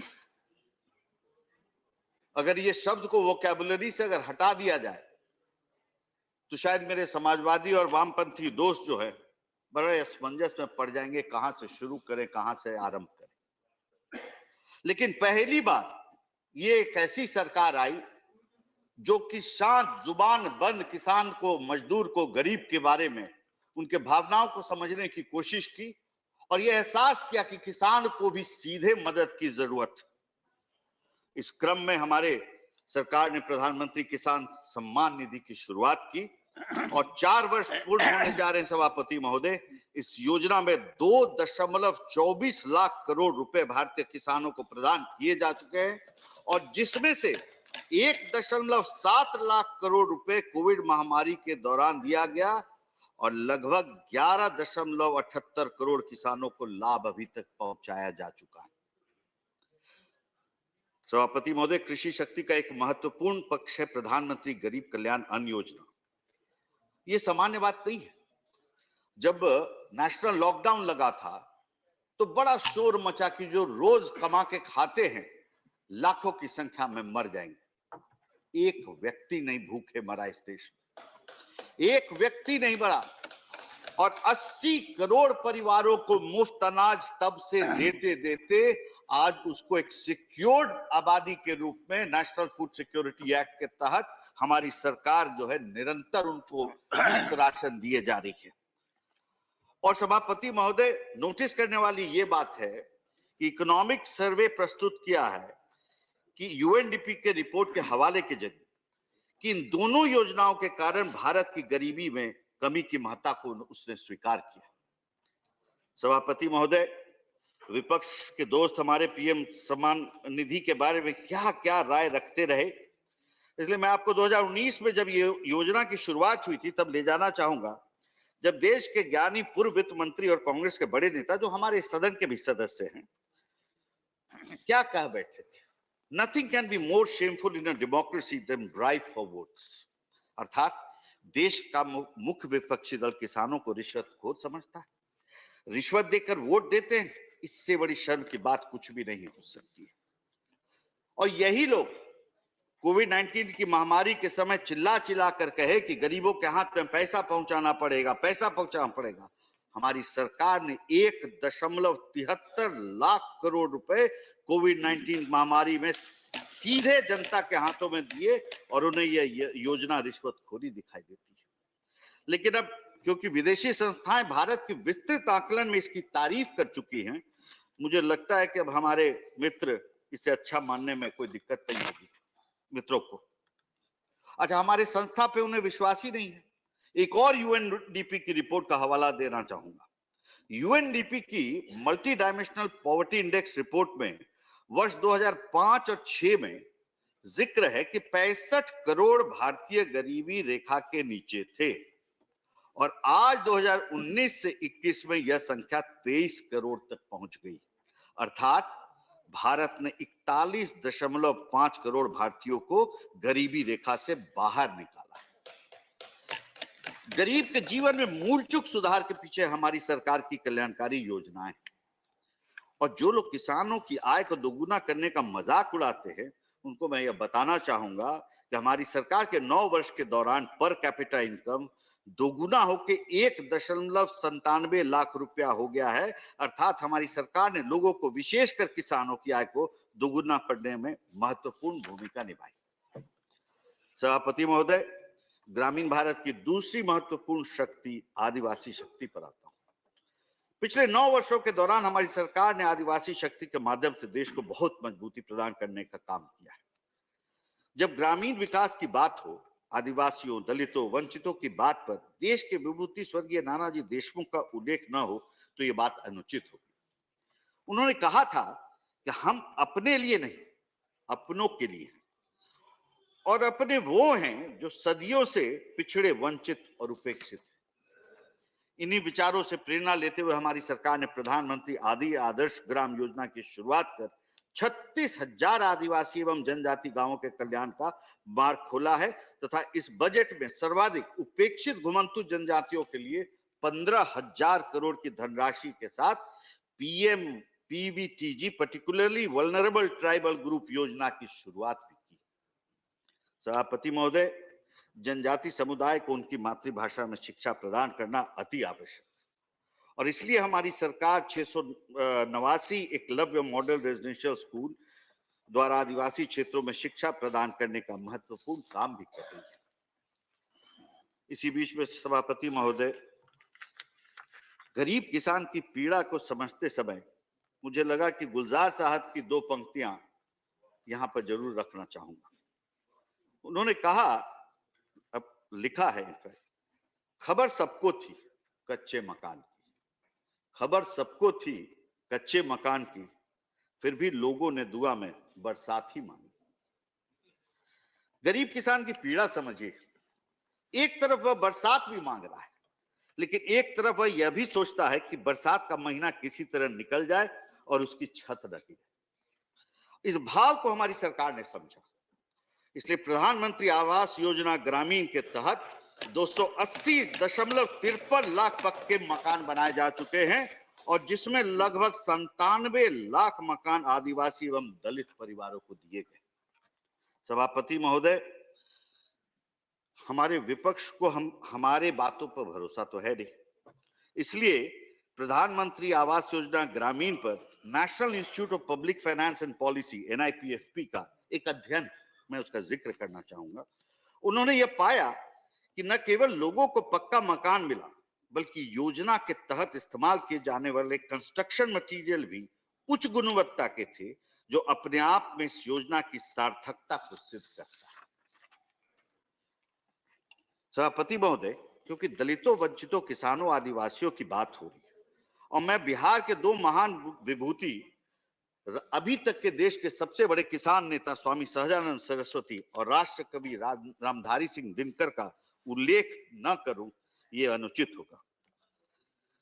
जिस प्रकार देश का सबसे बड़ा किसान नेता स्वामी सहजानंद सरस्वती, जो निरंतर छोटे किसान, दलित, वंचित, मजदूर के लिए संघर्षरत रहे, उनको देखते हुए राष्ट्र कवि दिनकर ने उन्हें दलितों का सन्यासी की संज्ञा दी थी और आज इसे कहने में कोई अतिशयोक्ति नहीं होगी कि हमारे यशस्वी प्रधानमंत्री भी आधुनिक भारत के दलितों के सन्यासी। सभापति महोदय, मैं दिनकर जी के ही शब्दों में कहना चाहूंगा जो उन्होंने स्वामी जी के बारे में कहा और आज के आधुनिक भारत के परिप्रेक्ष्य में हमारे यशस्वी प्रधानमंत्री पे बड़ा सटीक बैठता है। वो आया जैसे जल ऊपर आए फूल कमल का, वो आया जैसे जल ऊपर आए फूल कमल का, वो आया भू पर आए ज्यों सौरभ नवमंडल का, लोक भाव अंजलि ले सबके लिए, लिए कल्याण, आया है वह कि जो गति से धीर हीर गुणवान, आया है जैसे सावन के आते मेघ गगन में, आया है जैसे आता कभी सन्यासी मधुबन में, हवन पूत कर में सुदंड ले मुंडित भाल विरागी, आया है नफपत दिखलाने दलितों का सन्यास। प्रधानमंत्री दलितों के सन्यासी इसलिए भी हैं क्योंकि एक तरफ वह प्रयागराज कुंभ में सफाई कर्मियों के पांव धोते हैं और वहीं दूसरी ओर मैनुअल स्कैवेंजिंग को खत्म करने हेतु मशीन से मैनहोल की सफाई हेतु योजना की शुरुआत भी करते हैं। इसलिए उन्हें आधुनिक भारत के दलितों का सन्यासी करने में तनिक भी संशय नहीं रखना चाहिए और ना है। सभापति महोदय, मैं आदरणीय प्रधानमंत्री के द्वारा संसद में मनरेगा पर दिए गए बयान का स्मरण कराना चाहूंगा। बड़ा चर्चा चल रहा है जब से यह बजट आया है मनरेगा पे, और जो सबसे, और ये भी बोला जाता है कि पत्रकार ये नहीं लिखते वो नहीं लिखते, और जो एक अद्भुत डेटा है जिसका मैं जिक्र करना चाहूंगा कि मनरेगा में हमने क्या चेंज किया, और उसको लेकर जो डेटा है मैं प्रस्तुत करता हूं। 2014 में जब हम जब तक इनकी सरकार थी, मनरेगा के तहत केवल 17.6% एसेट क्रिएशन हुआ था, और जबकि हमारी सरकार आने के बाद जो दिशा विहीन तरीके से चल रहा था उसे हमने ऑर्गेनाइज किया, और उसी का परिणाम है कि इस कालखंड में 61.2%, 61.2% एसेट क्रिएशन हुआ है मनरेगा के माध्यम से। फर्क साफ है। सभापति महोदय, ग्रामीण भारत की तीसरी महत्वपूर्ण शक्ति है जल शक्ति। स्वच्छ जल का क्या महत्व है आप उस महिला से पूछिए जो कई मीलों चलकर अपने परिवार के लिए पानी लेकर आती है। एक बड़ा अच्छा वाक्य है जो अमेरिकन पोएट और राइटर थे लूसी लार्कॉम, उन्होंने कहा है, A drop of water, if it could write out its own history, would explain the universe to us. प्रधानमंत्री जी स्वयं ऐसे राज्य के मुख्यमंत्री थे जहां शुद्ध पेयजल की बहुत गंभीर समस्या थी। उस समस्या का भी हल निकाला, हर घर में नल से जल पहुंचाने का काम किया, और जब प्रधानमंत्री बने तो इस योजना को संपूर्ण देश में भी लागू किया। सभापति महोदय, जल की व्यवस्था के साथ साथ जो स्वच्छता और शौच की बात जब लाल किले से हुआ तब हमारे विपक्षियों ने मजाक उड़ाया, परंतु दूरदृष्टि इन्हें समझ ही नहीं आया। हमारी सरकार ने 10.9 करोड़ व्यक्तिगत शौचालयों का निर्माण स्वच्छ भारत मिशन के तहत भी किया। एक किसान से बेहतर जल की कीमत कोई क्या समझे। सिंचाई का पानी किसानों को खेती के लिए कितना महत्वपूर्ण है इसकी कोई कल्पना नहीं कर सकता। इसलिए हमारी सरकार ने 2015 में प्रधानमंत्री कृषि सिंचाई योजना की शुरुआत की, और 37% हिस्सा जो सिंचाई का था आज उसका आंकड़ा बढ़कर 49% हो गया है। हर घर नल से जल और पर ड्रॉप मोर क्रॉप के माध्यम से ग्रामीण भारत के विकास में हमारी सरकार महत्वपूर्ण भूमिका निभा रही है। विषय तो काफी है सभापति महोदय, लेकिन अंत में मैं यही कहना चाहूंगा कि जो राष्ट्रकवि दिनकर ने जो कहा है कि वसुधा का नेता कौन हुआ, वसुधा का नेता कौन हुआ, भूखंड विजेता कौन हुआ, अतुलित यश क्रेता कौन हुआ, नवधर्म प्रणेता कौन हुआ, जिसने न कभी आराम किया, विघ्नों में रहकर नाम किया। आदरणीय सभापति महोदय, मैं माननीय राष्ट्रपति जी के अभिभाषण का स्वागत और समर्थन करता हूं। धन्यवाद। श्री केसी Venugopal, 10 minutes. 10 minutes. Only 15. Minus interruption. 10 minutes. 10 minutes. On President's address.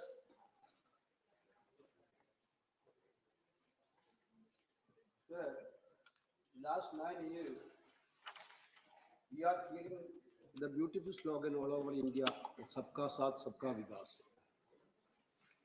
And of course, 2014, before 14 itself, अच्छा दिन आएगा का नारा भी आ गया. Now, what the country is witnessing is quite totally in a different way. सबका साथ विकास नहीं है. Only 2-3% are getting vikas. Yes. Sir, we are on the greatest moment of this country through Bharat Jodo Yatra. We walked from Kanyakumari to Kashmir. Beyond political limit, beyond caste and community limits, people of India, young people of India, farmers of India came to the Jatra. They raised their concern to our leader Rahul Gandhi. Sir, see the plight of the youth of the country now. Morning, leader of opposition already raised 2 crore jo per year promised by this government. Wherever we went through the yatra, we can hear the pain and agony. We can witness the pain and agony of the young people of this country. They are not getting job. They are totally in distress. Now, what is the priority of this government to address that concern? Now, actually, last 3 days before budget has been presented, you see that 30,000 cut on Manrega, which is the largest employment generation project of this country. Yes. We have a pain, sir. The brainchild, this is the brainchild of Srimati Sonia Gandhi and then UPA government. Manrega, one of the most, once Modi ji told about this is the memorial of the corruption of UPA government, then he himself corrected that. Yes. Now, during the COVID, we saw that how much contribution Manrega has given to the public there. But your priority like that. Entire people of this country is asking for job. You are cutting the provision in Manrega. This is what the priority of this government. Sir, we are talking about the freedom of expression.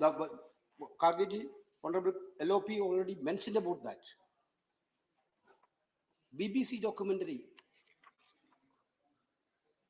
It is defamatory. That is what the government sources are telling. Are you stopping entire defamatory statements every day and night? When we are witnessing some of your privileged channels, most preferred channels, Hindu, Muslim, every day they are creating venom in this country. Are you stopping it? Sir, I have a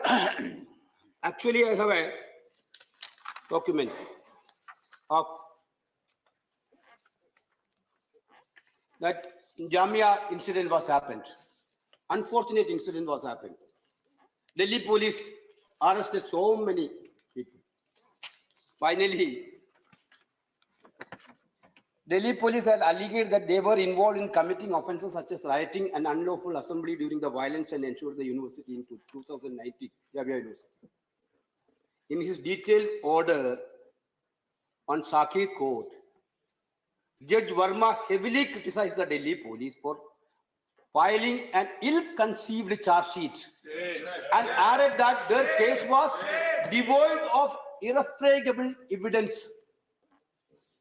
Not only that, it added that the police have arbitrarily chosen to make some people from crowd as accused and others as police witness.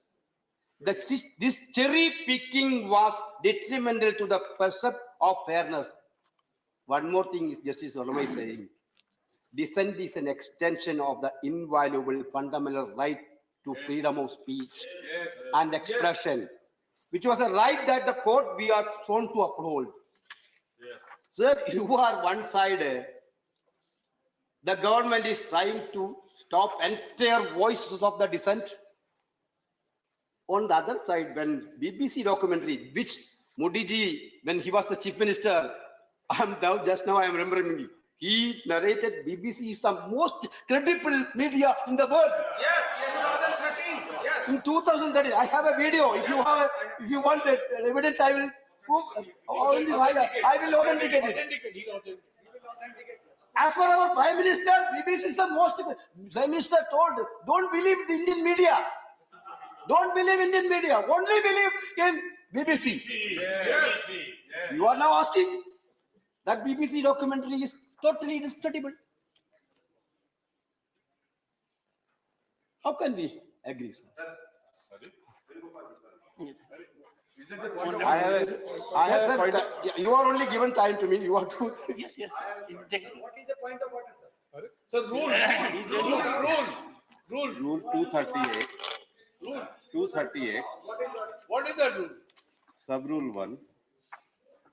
Sir, हम सब लोग right to expression को article 19 को मानते हैं, पर house constitution के article 118 से चलता है। उसके अंतर्गत राज्यसभा में जो रूल बने हैं, रूल 238 सब रूल 1 है, वो ये कहता है refer to any matter of faction which a judicial decision is pending. हम ये कह रहे हैं कि पहले भी जुडिशियल डिसीजन, अभी भी वो जुडिशियल डिसीजन के लिए पेंडिंग है। Any matter which is pending for judicial decision, जो डॉक्यूमेंट्री का विषय ये कह रहे हैं, जिसके मेरिट को ये कह रहे हैं, वो subject to the pendency of judicial decision है। Rest upon you.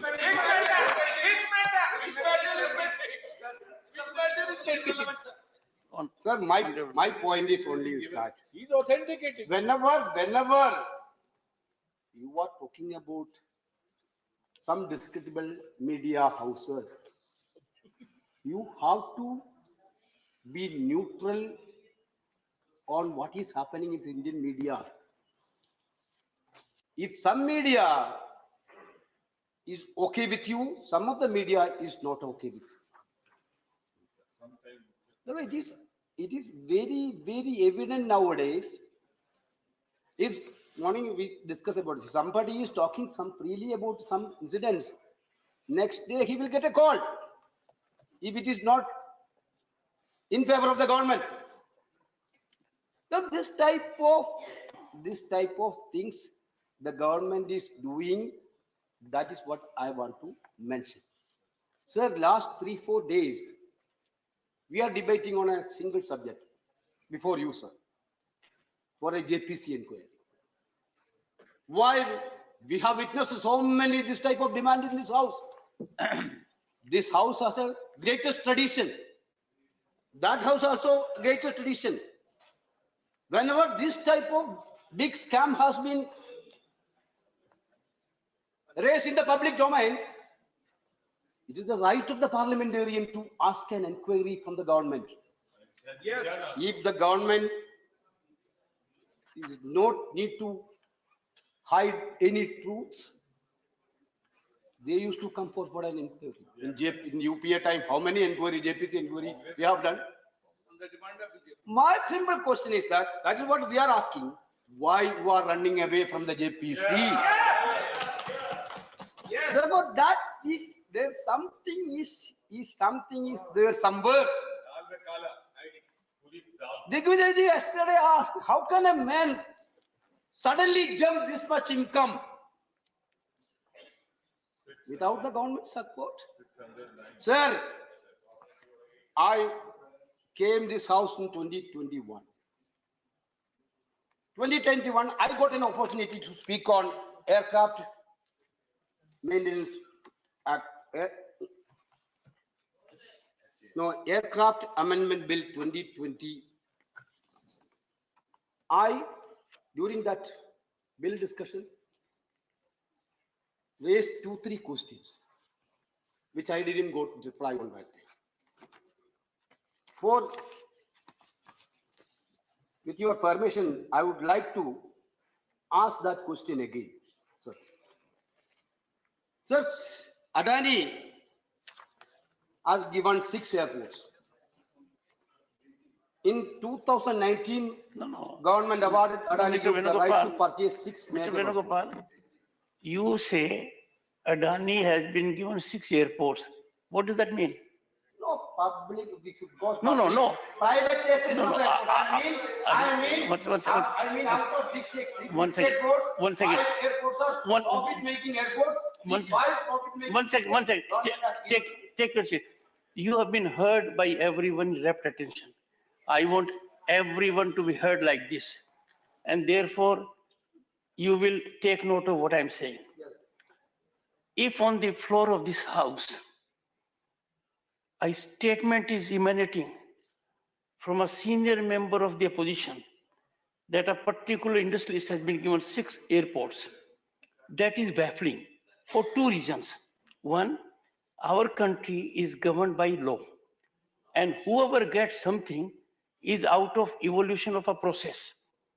And therefore, to impart this impression that it is something which Mr. Venugopal has given to me or I have given to him, that is not the situation.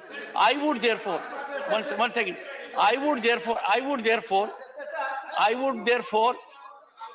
seek further elucidation on this. How do you make such a statement? Sir, I'm agreeing with you. Sir, I'm so glad. It is after a long. One second. It is after a long time we have agreed with each other. After a very, very long gap, it should be more frequent. I mean that the government awarded 6 airports through process. But that Through? process is not transparent at all. No. But that process is not transparent at all. That is what I want to say. Yes, that is why I'm saying. One second. Okay. Say, in our country, every process is open to participation in terms of terms and conditions, and it is evolved. Were you a participant? No. Were you a participant? Directly, indirectly? Were you a participant? No. Go ahead.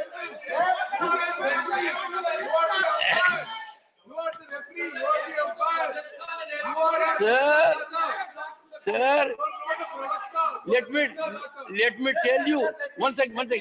No. Let me tell Mr. Jairam Ramesh, what can referee do with a player like him? Such a difficult player who doesn't believe in the referee at all. Sir, being provoked by the umpires, what can I do, sir?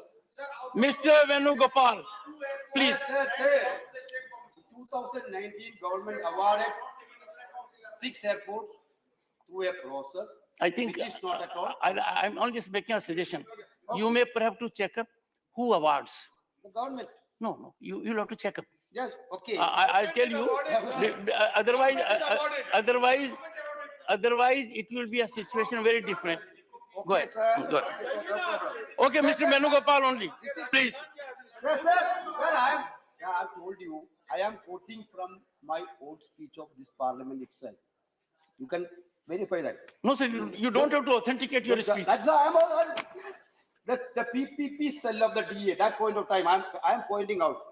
The PPP cell of the DEA recommended, since these 6 airport development projects are highly capital intensive, a clause should be incorporated that not more than 2 airports would be awarded to a single bidder because of the high financial risk involved and the need for stringent adherence to performance indicators. This is not given by opposition. This is not given by Congress. This is given by PPP cell of the Union Government. Why it has been violated, sir? Why it wasn't violated? For whom it wasn't violated? Sir, they have cited the reasons also. The DA note also suggested that in that case, if there was a project failure, there would be other capable bidders available to take on the failed projects. This is why then next, the Niti Aayog specifically suggested that request for proposal should include criteria to measure the experience of the bidder in developing airport terminals and related sectors. If Adani had this type of experience earlier, I'm sure it must have been evaluated. No. You know better than I do. Sir, You know. This part also by part. You know. Sir, they are citing an example. They are talking about the UPA period. They are in that report citing an example of UPA. The DA specifically mentioned that when private companies bid for the development of the airports in Delhi and Mumbai airports, the contract to develop both the airports was not given to the same bidder. They are citing that example. 12 minutes. The GMR didn't get Mumbai and Delhi, or they only got Mumbai. Sri Abir Ranjan Viswas. Therefore, this is very clear that this government is totally Adani income higher. Therefore, they want to hide something. This government want to hide something. That is why they are not. Shri Abir Ranjan Biswas. Good. Without JPC, the truth will not come out. Truth has to come out, sir. Shri Abir Ranjan Biswas. For giving me this opportunity. Sir, the TMC's position has been very clear.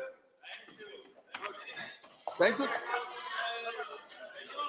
Thank you, Chairman, sir, for giving me this opportunity, sir. Sir, TMC's position has been very clear. We use the floor of Parliament to expose this government on multiple counts. Economic blockade of states, murdering federalism, weakening institutions like Parliament, CB, EDI, SEBI, the price rises, unemployment, the lack of communal harmony, and of course, scams of huge proportions that need to be inquired, sir.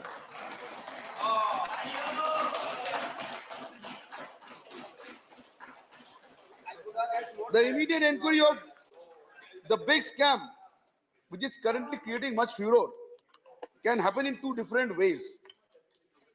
Firstly, by a JPC, as many are suggesting. But sir, madam, I understand the weak nerve of the government. All the previous governments who had constituted JPCs have not come back. Maybe on that count, they are afraid they might not.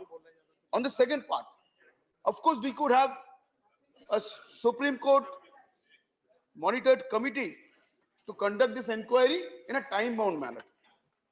So we demand the second, of course, if the first one is touching the weak nerve of the government. It was said in the address of Mahamaya Rashtrapati ji, and I quote, "Today India has a government which is committed to removing every obstacle faced by women," unquote. Madam, crimes against women in India have increased by 15%. India registered 32,000 rape cases in 2021. Sadly, that is 86 cases of rape per day. I would like to remind this August House that Kolkata is the least crime-prone metropolitan city as per the latest NCRB records. Women's safety in Kolkata should be emulated by the rest of the country.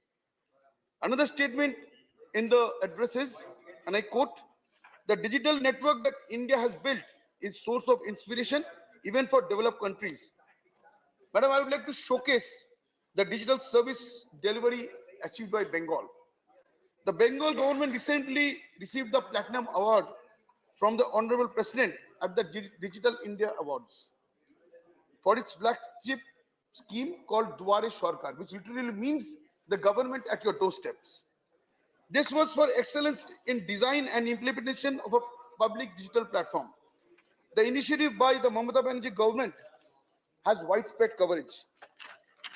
Dware Sarkar camps help people all over the state to get government services and accesses to various social welfare schemes, including the United Nations award-winning Kanyashri Prakolpo and the Students' Credit Card. In the address, Rashtrapati ji had said, "From education to their career, my government is trying to remove all obstacles for daughters." Madam, I would like to say in this regard, the union government can take inspiration from the government of Bengal when it comes to education, especially for girls, and implement effective schemes like, as I said, the Kanyashri, that is a famous, even award-winning scheme, the Shobut Shati, and so on. The Kanyashri scheme has benefited 78 lakh girl children in Bengal, and the Shobut Shati has provided cycles to more than 1 crore students in Bengal. In the address, there was nothing mentioned about youth employment, unemployment that is. Let me tell you all about the Juboshi scheme in Bengal. Under this scheme, 8 lakh youths have been registered to receive financial assistance. And further, the address said, and I quote, "My government has awakened the aspirations of scheduled caste, scheduled tribes, and other backward classes," unquote. At the top 5 IITs and Indian Institute of Science, Bangalore, I would like to bring to the notice of the August House, 98% of professors and more than 90% of assistant and associate professors they are from the privileged castes.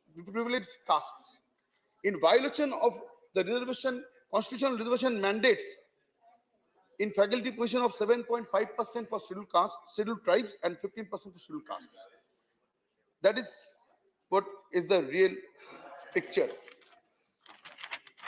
Madam, also, when it comes to the matter of scheduled castes and scheduled tribes, the government at a center could take a leaf out of the success diary of the Bengal government. I would like to mention there are multiple schemes for the benefit of SCs and STs and OBCs. About 8 lakh students from economically backward sections have received scholarships under the Swami Vivekananda Merit Cum Means scholarship program of the government. It was also another thing is that we have a Joy Bangla pension scheme in place. It is an umbrella of 2 schemes. Taposhili Bondhu and Joy Johar, where elderly senior citizens of these communities, they receive monthly pensions. Further, in a speech, Rashtrapati ji had said, the long-felt urge to be rid of scourge of mega scams and corruptions in government schemes is now being realized. Is it true, madam? Let me tell you one example. In Meghalaya, the practice of coal mining was banned in 2014, but transportation was permitted till 2017. And further extensions were granted by the Supreme Court. They were also misused. Illegally mined coal is taken out of the state and then returned to Meghalaya with false documentation of coal originating in other states.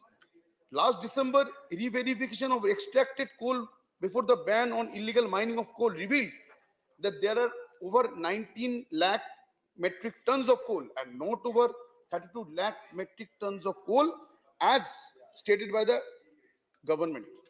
In 2018, activists Agnes Kharsing and Amita Sangma faced a near fatal attack while they were on their back after lodging a complaint on illegal mining. It has been 5 years since, but what is the justice? I would also further like to mention, coming to the given situation, geopolitical situation, we know the 25% of current import of petroleum, that is the Russian crude, this comes at a very lower price, about average 48 to 52 dollars per barrel. But when the prices rose to over 100 rupees of petrol, the international prices of crude per barrel were more than 120 US dollars. Currently, 25% of the import is of 40 to 52 dollars per barrel. But how is this advantage? How is the benefit of this percolating to the poor?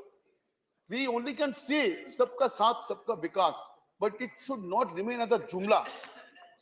If you want to have sabka vishwas also and sabka prayas, this benefit should percolate down to the people, as bringing down the oil prices will have ripple effect. It will bring down the prices of other commodities that are coming up due to transportation, and definitely the people at the lowest rung of society who are suffering from high price races will have the benefit. So things should not just remain as statements, that is jumla. Things should reflect in ground. We can have many things said, but one thing delivered will be much more than many things said.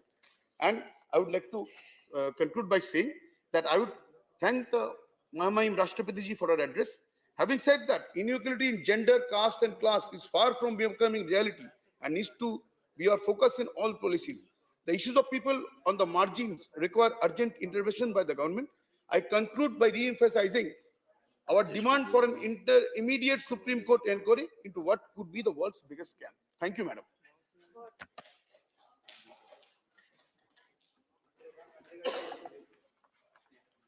Message from Lok Sabha Secretary General. Madam, with your kind permission, I rise to report that the Lok Sabha at its sitting held on 8th February 2023 adopted 3 motions recommending to the Rajya Sabha that Rajya Sabha do agree to nominate 1. 10 members from Rajya Sabha to associate with the Committee on the Welfare of Scheduled Castes and Scheduled Tribes of the Lok Sabha for the term beginning on the 1st May 2023 and ending on 30th April 2024, And 2, 7 members each from Rajya Sabha to associate with the Committee on Public Account and Committee on Public Undertakings respectively of the Lok Sabha for the term beginning on the 1st May 2023 and ending on 30th April 2024, and do communicate to the Lok Sabha the names of members so nominated by the Rajya Sabha to the above said 3 committees. Honorable Sri Manas Ranjan Mangaraj for his maiden speech.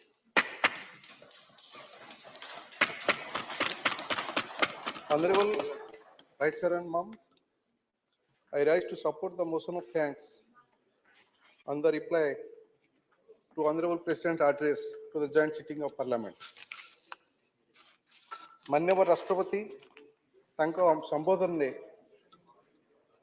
देशर भित्तिभूमि विकास एवं अभिवृद्धि विषय उल्लेख करछंती। मु मध्य एकमत जे देशर सामग्रिक अभिवृद्धि पई भारतर भित्तिभूमि विकास एवं विशेष करी मो राज्य ओडिशार विकास पई यह अत्यंत गुरुत्वपूर्ण। भित्तिभूमि विकसित होइथिबा बेले ओडिशा परी राज्य गुड़िक केवल आज नुहे गत 75 वर्ष मध्य केन्द्र यही लक्ष्य संपूर्ण लाभ पाइबाकू जाउछंती। माननीय मुख्यमंत्री श्री नवीन पट्टनायक नेतृत्व में ओडिशा भारतर द्रुततम अभिवृद्धि करुवा राज्य मानक मध्यरु अन्यतम। यार वास्तवता हृदयंगम होई परिबो जेतेबेले केंद्र सरकार मध्य ओडिशा राज्य को भित्तिभूमि सहायता तथा संबल प्रदान उपरे अधिक ध्यान देबे। कृषि शिल्प एवं सेवा क्षेत्र में ओडिशार व्यापक संभावना रही एवं ओडिशार भित्तिभूमि विकास पई केंद्र सहायता आवश्यक। Ma'am, national highways, railways, mobile connectivity, digital connectivity and banking are the key areas of infrastructural development which the government of India should provide for Odisha with steadfast support. जातीय राजपथ, रेलवाई, मोबाइल संजोग, डिजिटल जोगाजोग एवं banking हेउछि भित्तिभूमि विकासर प्रमुख क्षेत्र जहां भारत सरकार ओडिशा को निरंतर समर्थन जोगाइबा उचित। कटक भुवनेश्वर जातीय राजपथ परी अनेक जातीय राजपथ प्रकल्प बहु वर्ष धरी दुर्बल अवस्था रही। आम देखुचु गत 14 वर्ष धरी यही जातीय राजपथ गुड़िक अत्यंत दीर्घ वर्ष धरी विपर्यस्त अवस्था पड़ी एवं एथिपाई ओडिशा को निरंतर समर्थन जोगाइबा आवश्यक। कटक संबलपुर जातीय राजपथ परी अनेक जातीय राजपथ प्रकल्प बहु वर्ष धरी दुर्बल अवस्था रही। अनेक जातीय राजपथ विपर्यस्त हो पड़ी एवं यार जरूरी रक्षणाबेक्षण आवश्यक हो पड़ी। अनेक वर्ष बीतवा पर मध्य उपकूल राजपथ प्रकल्प केवल फाइल रे सीमित रही एवं ओडिशार उपकूल राजपथ पई गोटे भी इटा आज पर्यंत पड़ी पार नहीं। केंद्र सरकार निश्चित भाव में ओडिशा पई जातीय राजपथर विकास सुनिश्चित करेंगे यह हमें आशा रखू। Next is railway. रेलवे क्षेत्र में ओडिशा को संपूर्ण अवहेला करा जायछि। माननीय मुख्यमंत्री श्री नवीन पट्टनायक एवं ओडिशा सरकार विभिन्न रेल प्रकल्प पई मागणा रे जमी एवं जयपुर नवरंगपुर एवं जयपुर मालकानगिरी लाइन पई प्रकल्प खर्चर 50% अर्थ प्रदान करुछंती किंतु सही प्रकल्प गुड़िक कौन अग्रगति परिलक्षित हेउना। पारादीप हरिदासपुर रेल लाइन ने जदिओ मालगाड़ी चलाचल करुछि किंतु एठारे यात्रीवाही ट्रेन चलाचल करूना जहाँ फल केन्द्रापड़ा जिलार लोकों को रेल सेवा वंचित करा जाउछि। Ma'am,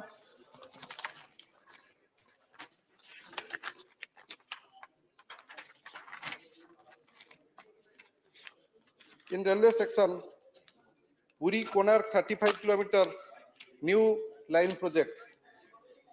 For a new rail line from Puri to Konark, Government of Odisha has offered to share 50% of land cost as well as 50% of construction cost. Though Honorable Chief Minister has given this offer to Minister of Railways on 24th August 2017, no confirmation has come yet from Railways. Next is Jaleshwar Digha new BG rail line project. Even though the project was sanctioned in the year 2010-11, land acquisition process and filling have been started by South Indian Railway, yet citing reasons no cooperation from government of West Bengal. Next is modernization of railway stations in Odisha. Many railway stations had announced in redeveloped 12 stations, namely Puri, Bhadrak, Brahmapur, Katak, Jajpur, Keonjhar Road, Khordha Road, Rayagada, Sambalpur, Baleswar, Jharsuguda, Raurkela and Bhubaneswar in Odisha to international standards with superior passenger amenities.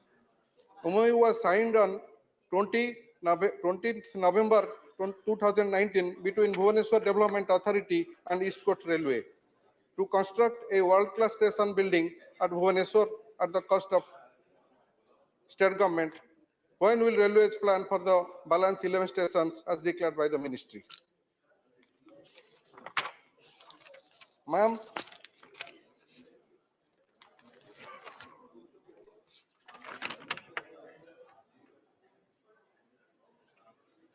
mobile and digital connectivity, especially in the tribal dominated districts and western and southern Odisha, are very poor. In this world of digital life, these two are extremely crucial. Better connectivity services in Odisha by center is highly required. आदिवासी अध्युषित जिला एवं पश्चिम और दक्षिण ओडिशा रे mobile एवं digital संजोग अत्यंत दुर्बल अटे डिजिटल जीवन रा दुनिया रे एही दुईटी अत्यंत गुरुत्वपूर्ण केंद्र द्वारा ओडिशा रे संजोग उत्तम संजोग सेवा जरूरी अटे कारण आजिका दिन रे मध्य विभिन्न दुर्गम क्षेत्र रे लोक माने गछरे चढ़ी मोबाइल सेवार उपयोग करूछंती ओडिशा रे वर्तमान अनेक पंचायत रे बैंक सेवा मध्य नाही एठारे केंद्र सेवा जोगाई देवा आवश्यक डायरेक्ट बैंक ट्रांजैक्शन व्यवस्था थिले मध्य ओडिशार पंचायत रे बैंक सेवार निजस्व गृह नथिबारु ओडिशार लोक माने या द्वारा उपकृत होई परनाहांती I truly hope that central government will proactively support Odisha's infrastructural development and with these words I support the motion of thanks on the reply to Honorable President's address. Thank you, ma'am.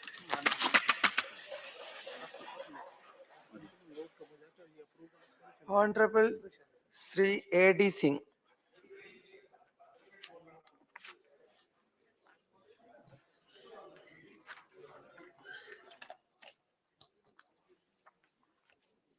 I rise to thank the Honorable President for a very thoughtful and comprehensive maiden address at the start of Amrit Kal.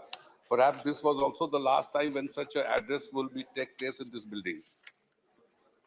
She is an example of the strength of our nation, its diversity, and the immense opportunities it affords to each and every citizen of this country, irrespective of her origin, caste, or creed, or religion, or gender.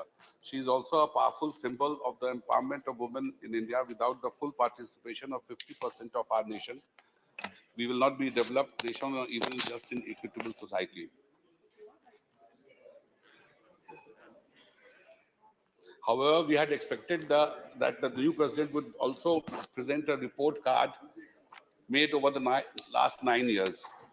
While the direction we wish to travel is known, a detailed and realistic roadmap is missing. In short, Madam,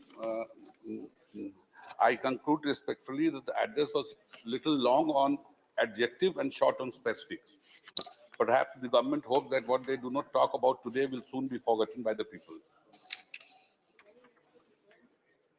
Borrowing the famous word, the nation wants to know what happened to the goals set for the end of 2022.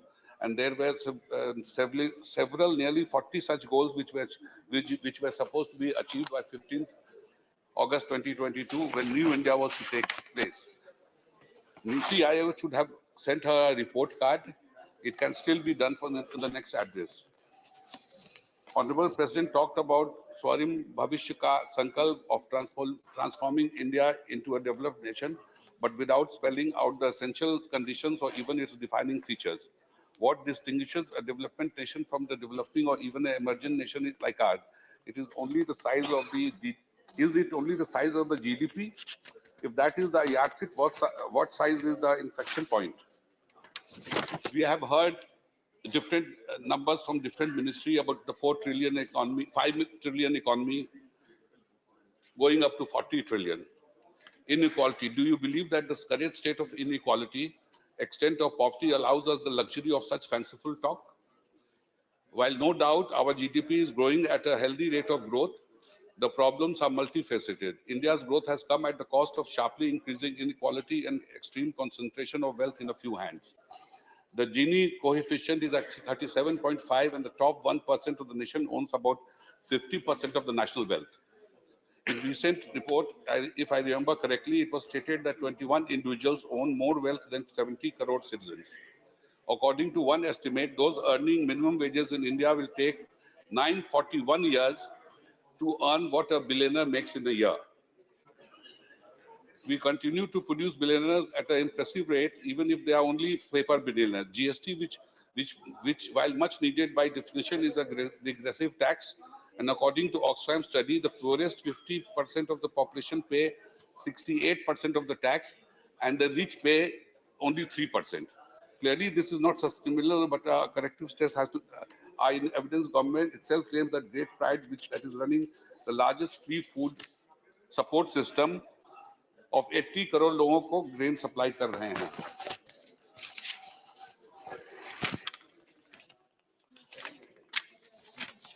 मैं पूछना चाहता हूं कि इस number में हमारे किसान भाई और वैसे लोग भी शामिल हैं जो अपनी लाइवलीहुड के लिए फार्मिंग या फार्मिंग रिलेटेड कामों पर निर्भर हैं. अगर वो इतनी बड़ी भी नहीं उपास का should we not address these real issues rather than just make feel-good statement? While lofty goals and visions should always guide us, but policy need to be well-grounded in reality.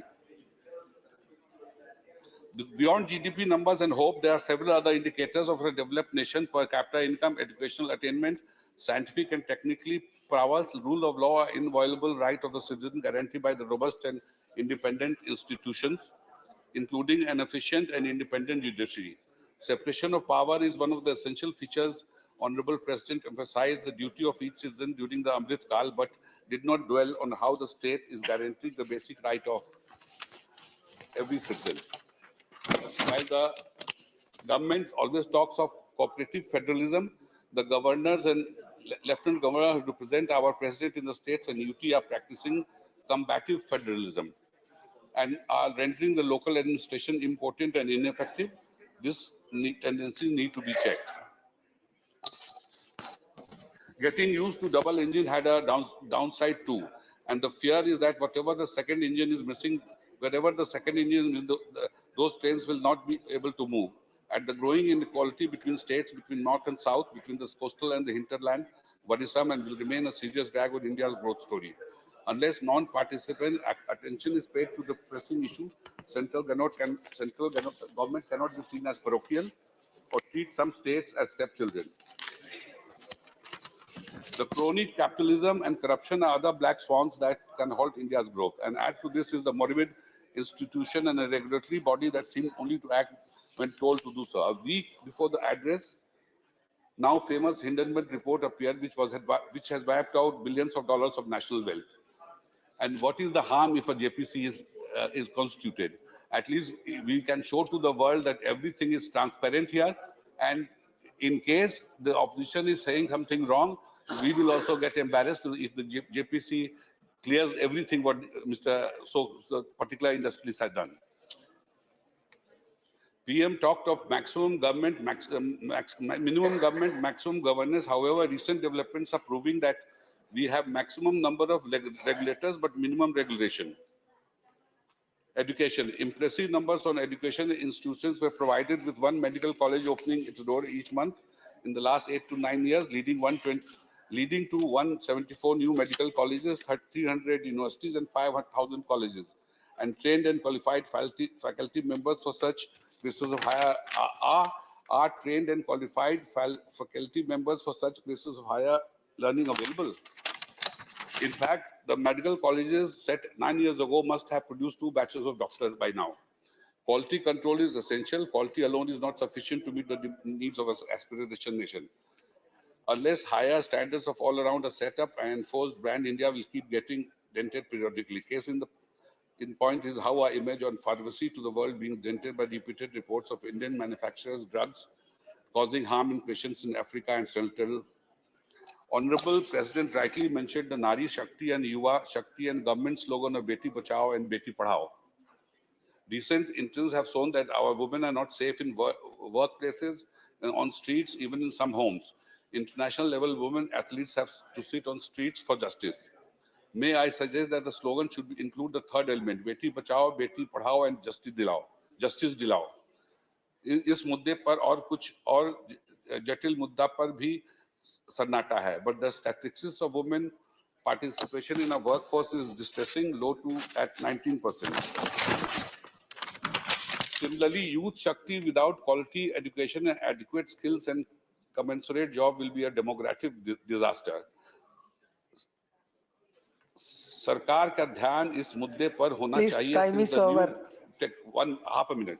Since the new technologies and processes are increasing pressures on meaningful jobs, our vast population cannot be adjusted to just deliver boys' job, Ola or Uber drivers, or even part-time employment in the army. अगर youth को productive बनाना है तो social media की toxicity को कम करना भी बड़ी जरूरत है. इन शब्दों के साथ मैं ऑनरेबल प्रेसिडेंट को धन्यवाद देता हूं और एक समृद्ध भारत जो कि अपनी डाइवर्सिटी पर गर्व करे, एक जस्ट और इक्विटल सोसाइटी की कामना करता हूं. Thank you.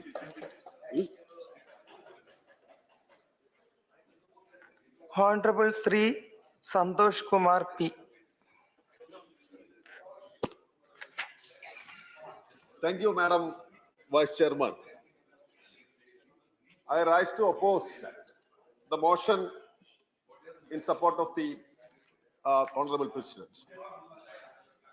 With due respect to the post of President of India, I would like to state in this August House that her address to the joint session was more rhetorical and, of course, less realistic, and like that of the Prime Minister of this country.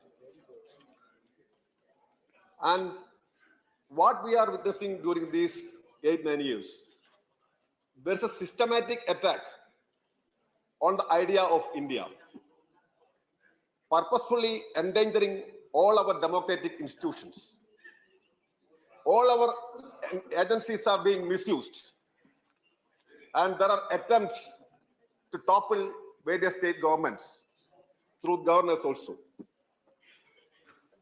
And let us talk about the most important issue of this time, that is the mega scam of Adani and his company.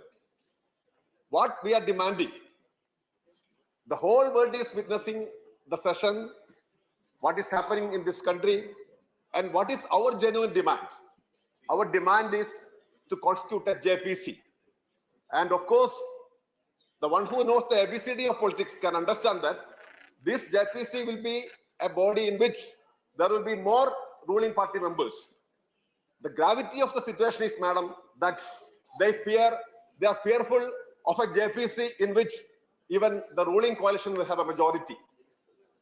That is the most important aspect. We all know that this Adani group has been enjoying political patronage from the center and its leadership.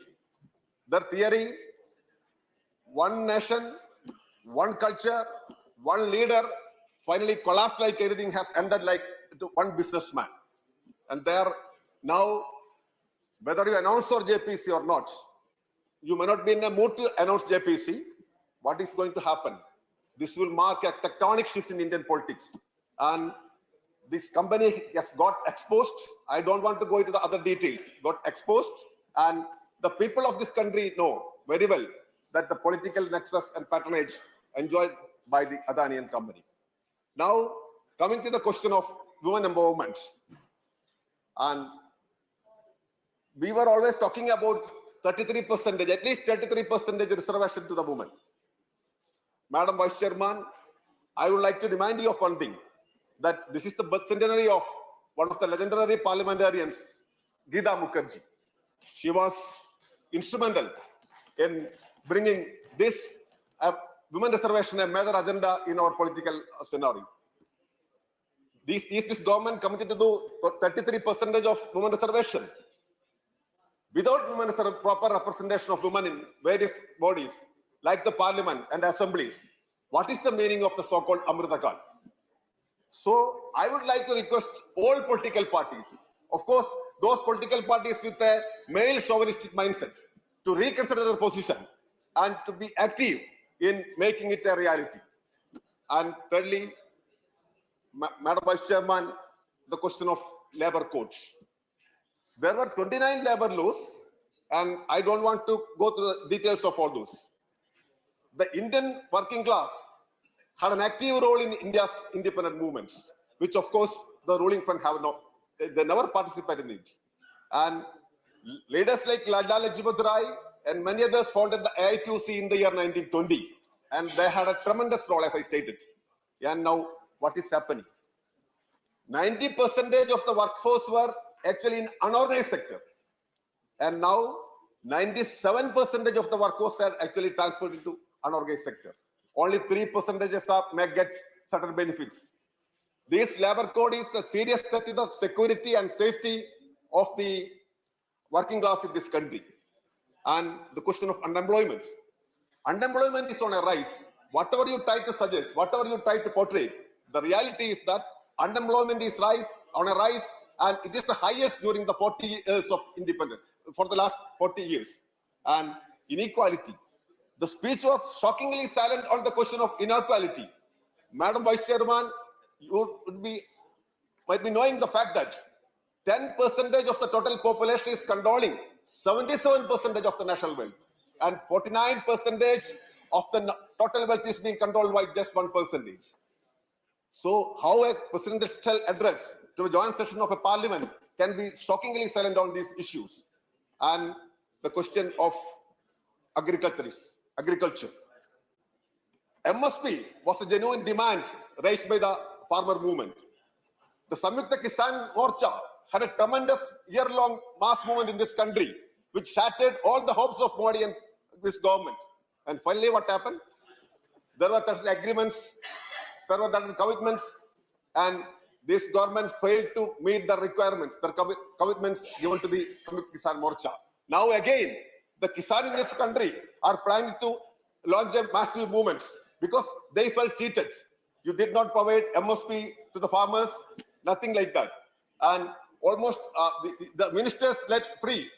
There are certain demands to withdraw the cases registered against the Kisan. That is also not happening. And Madam Vice Chairman, there are a lot of other more issues also.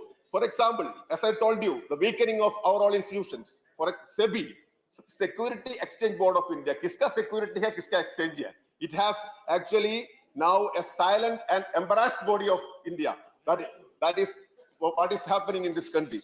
So in almost all fronts, this government has failed and only rhetorics prevail. Bada bhashan hai, lamba bhashan hai. So this is what is happening. So my party, Communist Party of India, and along with all other democratic and left forces, are a stand for a JPC probe on the Modi issue and this Adani Modi nexus. We are all stand for that, and I think you have to concede. The ruling dispensation will have to concede to the demand, because this is not only a demand from the parliamentarians, but this is a demand from the general public of this country. And since we don't have any, like the Comptroller General of India, I think we have to start a new system, the authenticity control of India, like that. That I think in Parliament. But we have our own statistics, our own data and details, and to corroborate what we have stated in this House. And hence, with these words, I would like to conclude my speech. And we demand once again a JPC prof. That is the order of the day, need of the day.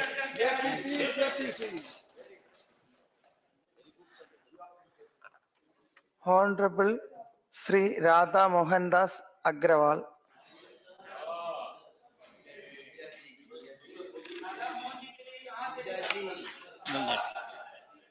माननीय सभापति, उपसभापति महोदय,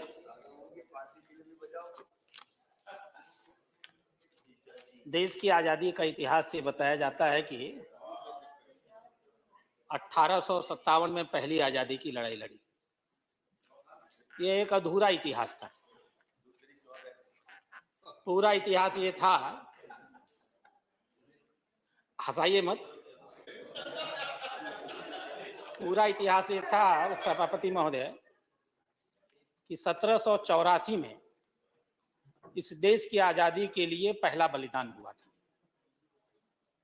वो बलिदान था भागलपुर के तिलका मांझी का। आप जानते हो, मांझी उनकी जात नहीं थी, मांझी का अर्थ था उस समुदाय का नेता, प्रधान। तिलका मांझी ने जब अंग्रेजों के खिलाफ विद्रोह किया, हम सब शर्म से हमारा माथा झुक जाएगा, 4 घोड़ों की पूंछ में बांध करके 7 किलोमीटर उन्हें सड़क पर दौड़ाया गया, पूरा शरीर लहूलुहान हो गया और भागलपुर की कलेक्ट्री में ले जाकर के उनको बरगद के पेड़ में फांसी दे दी गई। सुप्रसिद्ध उपन्यासकार महाश्वेता देवी ने उनके ऊपर एक किताब भी लिखी है। तिलका मांझी, नाम जरूर मांझी जोड़ा गया था, मूलतः उनका नाम था तिलका मुर्मू। संथाल समाज की थी और संथाल समाज के थे और मुर्गू उनका गोत्र था। इस देश की आजादी के लिए पहला बलिदान और पहला शहीद इस देश में कोई हुआ तो तिलका मुर्मू नाम का व्यक्ति हुआ। बात बिरसा मुंडा तक गई है, बात अल्लूरी सीतारामा राजू तक गई है। दूसरा सबसे बड़ा बलिदान हुआ अध्यक्ष महोदय, प्रथम स्वतंत्रता आंदोलन के 1 साल पहले 1856 में। वो संथालों का विद्रोह था, आपका ही क्षेत्र था वो भी, उस समय तो सब एक होता था। 4 भाई थे, 4 भाइयों के नेतृत्व में 50,000 संथालों ने अंग्रेजों के खिलाफ आजादी की लड़ाई लड़ी थी। और उन चारों भाइयों का नाम था सिद्धो मुर्मू, कानो मुर्मू, भैरव मुर्मू और चांद मुर्मू। 2 मुर्मुओं की हत्या कर दी अंग्रेजों ने और 20,000 संथालों को मार डाला। शायद इतना बड़ा कांड जलियांवाला बाग भी कांड नहीं रहा होगा और शायद इतना बड़ा कांड मानगढ़ का भी कांड नहीं रहा होगा। 20,000 संथालों और 2 मुर्मू भाइयों की हत्या। आज से ये करीब 100-200 साल पहले की बात है उपसभापति महोदय। कितनी शर्मिंदगी का एहसास होता है जब देश की आजादी हुई तो आजादी का इतिहास लिखने वालों ने लिख दिया, दे दी हमें आजाद बिना खदक बिना ढाल। इतिहास के पन्नों से वो जिन्होंने देश की आजादी के लिए अपना बलिदान किया था उनके इतिहास को मिटा दिया गया। आश्चर्य होता है। ऊपर जब वो बैठते होंगे और सोचते होंगे, वक्त जब गुलशन का था तो लहू हमने दिया, बाहर आई तो कह दिया तेरा काम नहीं। और इतने सालों के बाद, आजादी के 70 सालों के बाद, हम गर्व के साथ कह सकते हैं उपसभापति महोदय, आदिवासी समाज जो इस देश का तकरीबन 8.5% का हिस्सा है, करीब 10.5 करोड़ आदिवासी इस देश में रहते हैं। आजादी के 70 सालों में देश भर में पहली बार किसी ने आदिवासी समाज को सम्मान देने का काम किया तो हमारे प्रधानमंत्री नरेंद्र मोदी जी ने किया। और कहां से उठाकर कहां पहुंचाया। एक सामान्य धरातल से उठा करके उन्होंने कहा कि मैंने आदिवासी समाज के लोगों को सामाजिक अधिकार दिया है, आदिवासी समाज के लोगों को आर्थिक अधिकार दिया है, आदिवासी समाज के लोगों को सांस्कृतिक अधिकार दिया है। लेकिन लोकतंत्र में जब तक राजनीतिक अधिकार नहीं दिया जाएगा, समाज स्वीकार नहीं करेगा। और उन्होंने श्रीमती द्रौपदी मुर्मू को भारत का प्रधानमंत्री, राष्ट्रपति बनाकर हम लोगों के बीच में प्रस्तुत कर दिया। यह बात मैं जानबूझ करके कह रहा था। हमारे मनोज झा जी अभी भाषण दे रहे तो कह रहे थे कितना अच्छा लगता जब राष्ट्रपति अपने मन का भाषण पढ़ते। मैं सुन रहा था तमिलनाडु के लोगों को, एक गवर्नर अपने मन की बात बोल देता है तो पूरा तमिलनाडु परेशान हो जाता है और आप चाहते हैं कि राष्ट्रपति बोल दे। पहले गवर्नर्स को बोलने देने का अधिकार दीजिए, फिर ये अधिकार ये नहीं। आरजेडी के तो एक कहने को है, आरजेडी के तो सिर्फ शरीर है इनका। हाँ अध्यक्ष महोदय, उपसभापति महोदय, मैं चूंकि पेशे से डॉक्टर हूं, महामहिम राष्ट्रपति ने चिकित्सा के बारे में कुछ बहुत महत्वपूर्ण बातें की। उन्होंने चर्चा किया है इन्फेंट मोर्टेलिटी की, उन्होंने चर्चा किया है कोविड की, और उन्होंने चर्चा किया है आयुष्मान भारत की। इसलिए मैं अपने आप की सारी बहस को मैं सिर्फ स्वास्थ्य की बहस तक सीमित रखने का प्रयास करूंगा। मैं तुलना नहीं दूंगा, मैं ये भी नहीं कहूंगा कि इसके पहले कुछ नहीं हुआ, लेकिन एक सत्य है कि 2013-14 में स्वास्थ्य का बजट कुल मिलाकर के 33,700 करोड़ होता था, सिर्फ 33,700। हमारे माननीय प्रधानमंत्री ने 2022-23 में स्वास्थ्य विभाग का जो बजट प्रस्तुत किया उसमें 86,200 करोड़ रुपए की व्यवस्था। 2013-14 में इस देश में प्रति व्यक्ति स्वास्थ्य का खर्चा 1,042 रुपया होता था। मैं नहीं नकार रहा हूं कि इसके पहले खर्चा नहीं होता था, 1,42,000। 2022-23 में हमारे प्रधानमंत्री ने जो बजट प्रस्तुत किया, एक व्यक्ति के ऊपर 1,815 रुपए का खर्चा शुरू किया। इस देश में स्वास्थ्य बीमे को लेकर के जो खर्चा होता था 2013-14 में कुल 4,756 करोड़ रुपए होते थे। हमारे प्रधानमंत्री ने 2022-23 में जब बजट प्रस्तुत किया तो स्वास्थ्य बीमे को लेकर के उन्होंने 12,860 करोड़ रुपए की व्यवस्था किया। उनके प्रधानमंत्री के बनने के पहले इस देश में 387 मेडिकल कॉलेज थे। आज हम गर्व के साथ कह सकते हैं, माननीय मोदी जी की यह देन है, इस देश में 648 मेडिकल कॉलेज। माननीय प्रधानमंत्री के प्रधानमंत्री बनने के पहले इस देश में एमबीबीएस की सीटें 55,348 सीटें थी। आज हम गर्व के साथ कह सकते हैं 8 साल के कार्यकाल के अंदर हमारे मोदी जी ने उन सीटों को बढ़ा करके 96,077 सीटें कर दिया। हमारे प्रधानमंत्री बनने के पहले इस देश में 6 एम्स हुआ करते थे, आज हम 24 एम्स पाने के अंतर में। इसका फल क्या हुआ?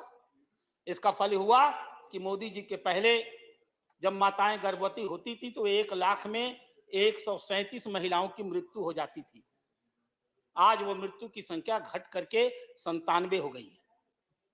इसका अर्थ यह हुआ कि जो 5 साल के बच्चे होते थे उनमें 1000 में से 49 बच्चे मर जाते थे। आज उन मौतों की संख्या घट करके 32 हो गई है। इसका अर्थ यह हुआ कि 1 साल का बच्चा जब इस देश में पैदा होता था तो कम से कम उनमें से 32 बच्चे मर जाते थे, 45 बच्चे मर जाते थे, और आज उनके मरने की संख्या 28 हो गई। स्वास्थ्य विभाग के जितने भी आंकड़े हैं सब ऑफिशियल हैं। नेशनल फैमिली हेल्थ सर्वे 4 और नेशनल फैमिली हेल्थ सर्वे 5, उन आंकड़ों ने बताया है कि इंस्टीट्यूशनल डिलीवरी का परसेंटेज कितना बढ़ गया, ब्रेस्ट मिल्क की परसेंटेज कितनी बढ़ गई, वैक्सीनेशन का दर कितना अधिक देश में बढ़कर चला गया, किस प्रकार से डॉक्टर पेशेंट रेशियो बदल गए। 2014 में उपसभापति महोदय 2,083 नागरिकों के बीच में एक डॉक्टर होता था। और जिस जादू की छड़ी की बार बार वो लोग बात करते हैं, कौन सी जादू की छड़ी? मोदी जी की जादू की छड़ी थी। 2014 में 2,083 पर एक डॉक्टर और 2022 में 834 नागरिकों पर एक डॉक्टर। इसी को जादू की छड़ी कहते हैं जो उन्होंने किया। स्वास्थ्य सेवाओं में जिस प्रकार का उन्होंने आमूल-चूल परिवर्तन किया और निःशुल्क किया।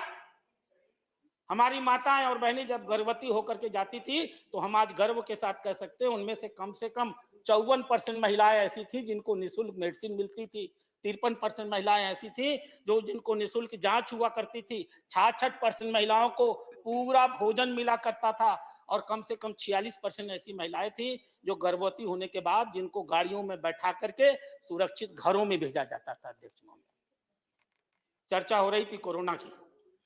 कोरोना जब आया था तो विश्व बैंक के जो चेयरमैन, उन्होंने कहा था कि कोरोना इतना भयावह है कि करीब करीब 5 करोड़ लोग इस कोरोना के नाते एक्सट्रीम पॉवर्टी में चले जाएंगे, और उनकी सबसे बड़ी संख्या भारतवर्ष में हुई। और अभी 4 दिन पहले मैं उन्हीं डेविड मालपास का बयान पढ़ रहा था। उन्होंने कहा कोरोना के मैनेजमेंट में भारत ने जो कुछ किया वो पूरी दुनिया के उदाहरण के रूप में सामने है। पूरी दुनिया भारत से चिकित्सा और कोरोना की व्यवस्था के बारे में सीख सकती है।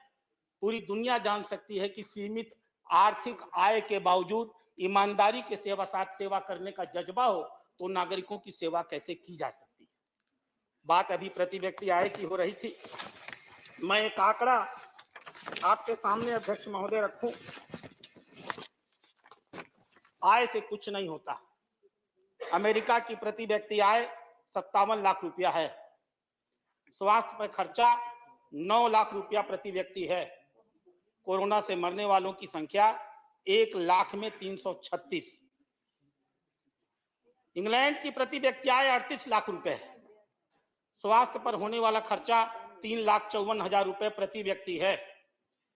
कोरोना से मरने वालों की संख्या 1 लाख में 321 है।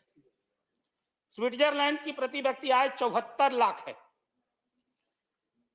प्रति व्यक्ति स्वास्थ्य का खर्चा 7,93,000 है और कोरोना से मरने वालों की संख्या 1 लाख में 64 है। 1 लाख में 164। और भारतवर्ष 2020 में आज हमारी आय 1,97,000 हो गई, जैसा माननीय वित्त मंत्री ने बताया था। 2 साल पहले हमारी आय 1,50,000 होती थी। प्रति व्यक्ति स्वास्थ्य पर खर्चा 5200, सिर्फ 5227। कहां 7 लाख 5 लाख। भारत का प्रति व्यक्ति स्वास्थ्य खर्च सिर्फ 5227 रुपए। और उप सभापति महोदय, मरने वालों की संख्या 1 लाख में सिर्फ 38।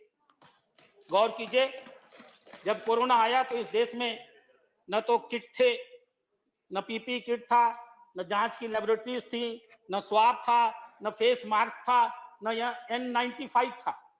और हमें बजट में, हमें कस्टम ड्यूटी में परिवर्तन करके, कस्टम फ्री करके इन चीजों को मंगाना पड़ता था।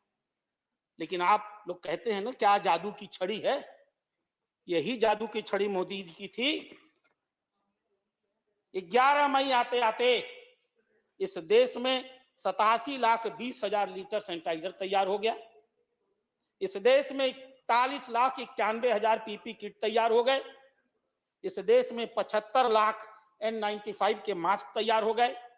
इस देश में कैटेगरी 1 का कोविड डेडिकेटेड हॉस्पिटल 163 था, बढ़ करके 4,096 हो गया।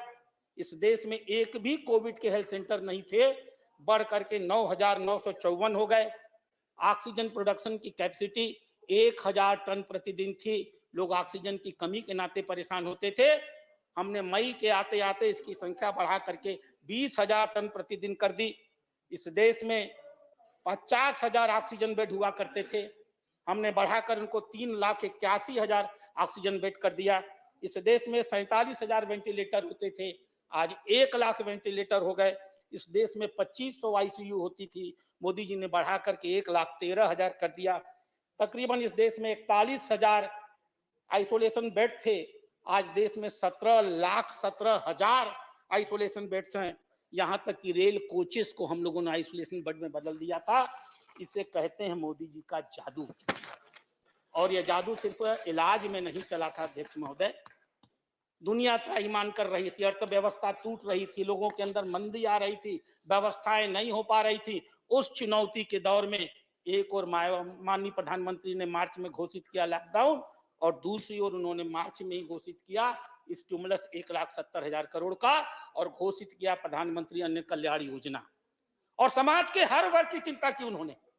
गरीब वर्ग के लोगों को 5 किलो अनाज मिले, वरिष्ठ नागरिकों विधवाओं को 1,000 रुपया 3 महीने तक दिया जाए, 7.5 करोड़ किसानों के खातों में 2,000 रुपया तुरंत डाल दिया जाए, 100 से कम स्थानों में 15,000 से कम के वेतन पाने वालों के पीपीएफ अकाउंट में 24% डाल दिया जाए, 63 करोड़ सेल्फ हेल्प ग्रुप्स के अकाउंट में 10 लाख की जगह 20 लाख रुपए लेने की, कोलेट्रल फी लेने की छूट दे दी जाए। पीएफ अकाउंट से महामारी के आधार पर लोग अपने वेतन का, अपने पीएफ का 75% या वेतन का 3 महीने का पैसा निकाल सकें, इसके लिए छूट दे दी गई।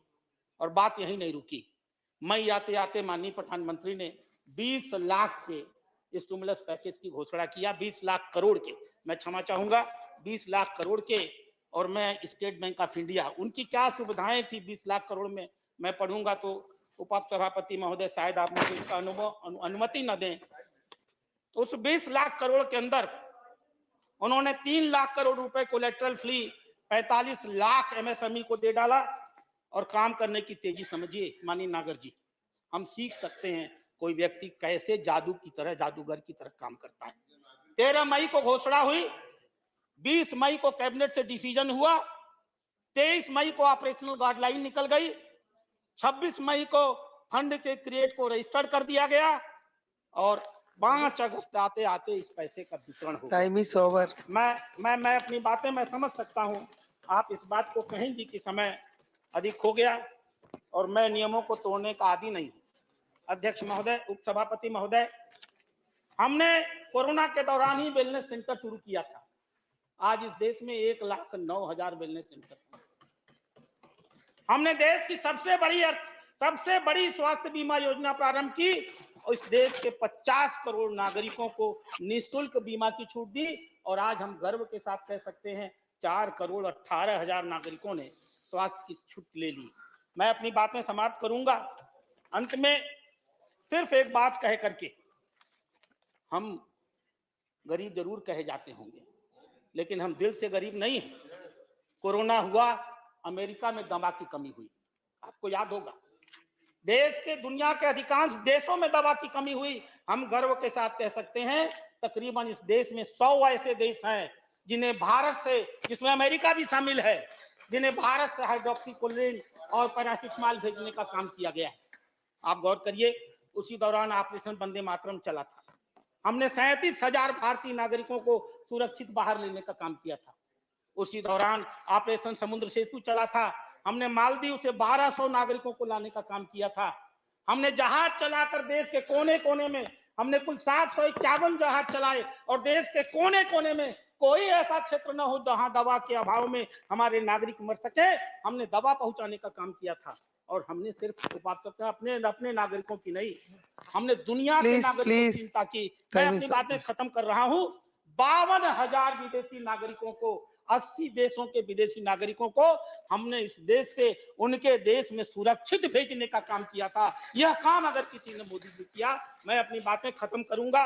अध्यक्ष महोदय, उपसभापति महोदय, गीता में एक श्लोक है, आश्चर्यवत पश्यति कश्चिदेनम आश्चर्यवत वदति तथैव चान्यम आश्चर्यवच्चैनम अन्यः शृणोति श्रुत्वापेनम मातु वेदन कश्चन। आप इसका अर्थ समझेंगे। कुछ लोग आश्चर्य के साथ देखते हैं, कुछ लोग आश्चर्य के साथ बोलते हैं, कुछ लोग आश्चर्य के साथ बताते हैं, सुनते हैं। जो देखते हैं, जो बोलते हैं, जो सुनते हैं, समझ नहीं पाते। मोदी जी के साथ ऐसा ही है। हम सब उन्हें देखते हैं, समझ नहीं पाते। लोग बताते हैं, समझ नहीं पाते। करोड़ों नागरिक सुनते हैं, समझ नहीं पाते। देश का इतिहास आने वाले समय में, जैसे महात्मा गांधी के बारे में कहता था कि लोग विश्वास नहीं करेंगे कि हाड़ मास का कोई महात्मा गांधी पैदा भी हुआ था। आने वाले 50 सालों में वो दिन आएगा जब लोग कहेंगे कि इस धरती पर कोई मोदी जैसा प्रधानमंत्री भी पैदा हुआ था, शायद कोई विश्वास नहीं करेगा। धन्यवाद।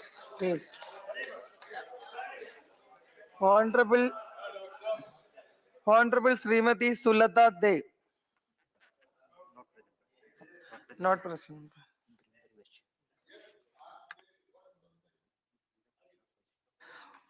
Honorable Sri Virendra Prasad Beshya, not present. Honorable Sri Abdul Wahab,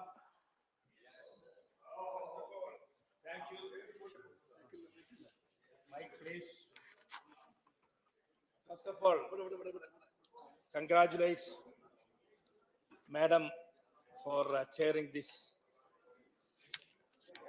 respectable chair. Thank you very much for giving me a time, and I am here to oppose the motion. First of all, regarding Adani and all, everything is told me, my party too want JPC in this camp. My party and its leader, Said Sadiq Ali Shihab Tangal, we are requesting you to interfere making a JPC. Yes. That was the slogan before for BJP before during the UPA time, JPC, JPC, JPC and all. Now they are not hearing that one. So I'm coming to the point because I already told about JPC enough. And I am coming to this one President's speech. It lacked any vision and mission in our journey to discover a better India better idea for India. For me, the idea of India we need at the moment is what Tagore envisioned in 1903. Quote, India has always laid the foundation for an inclusive civilization. She never driven away any outsider, never excluded or anyone calling the person non-Aryan, hasn't made fun of anyone incompatible. India has taken in all and accepted all, unquote. One of my concern in President's speech in Her Excellency's ignorance is struggles of minority. India's largest minority, that is Muslims, were not even once discussed by the President. We know there has been an increase in the target attack and demolition of houses in the Muslim-dominated localities in Uttar Pradesh, Uttarakhand, Assam, and Madhya Pradesh. The president, who holds a constitutional position, should have condemned this systemic discrimination against Muslims in the hands of various state governments and public. Another important concern is in her speech remain in the field of education. In the year 2022, the government stopped pre-matric scholarship for OBC and minority, stopped NTSC examination high school students, stopped research fellowship of MANF, Maulana Azhar, stopped for minority students. The participation of Muslim in higher education has declined to 4.6% from 5.5%. Quality of public education became deteriorated. As a result, private tuition coaching centers thrived. Financial aid to higher education students decreased. Research and development spending is one of the lowest in the world.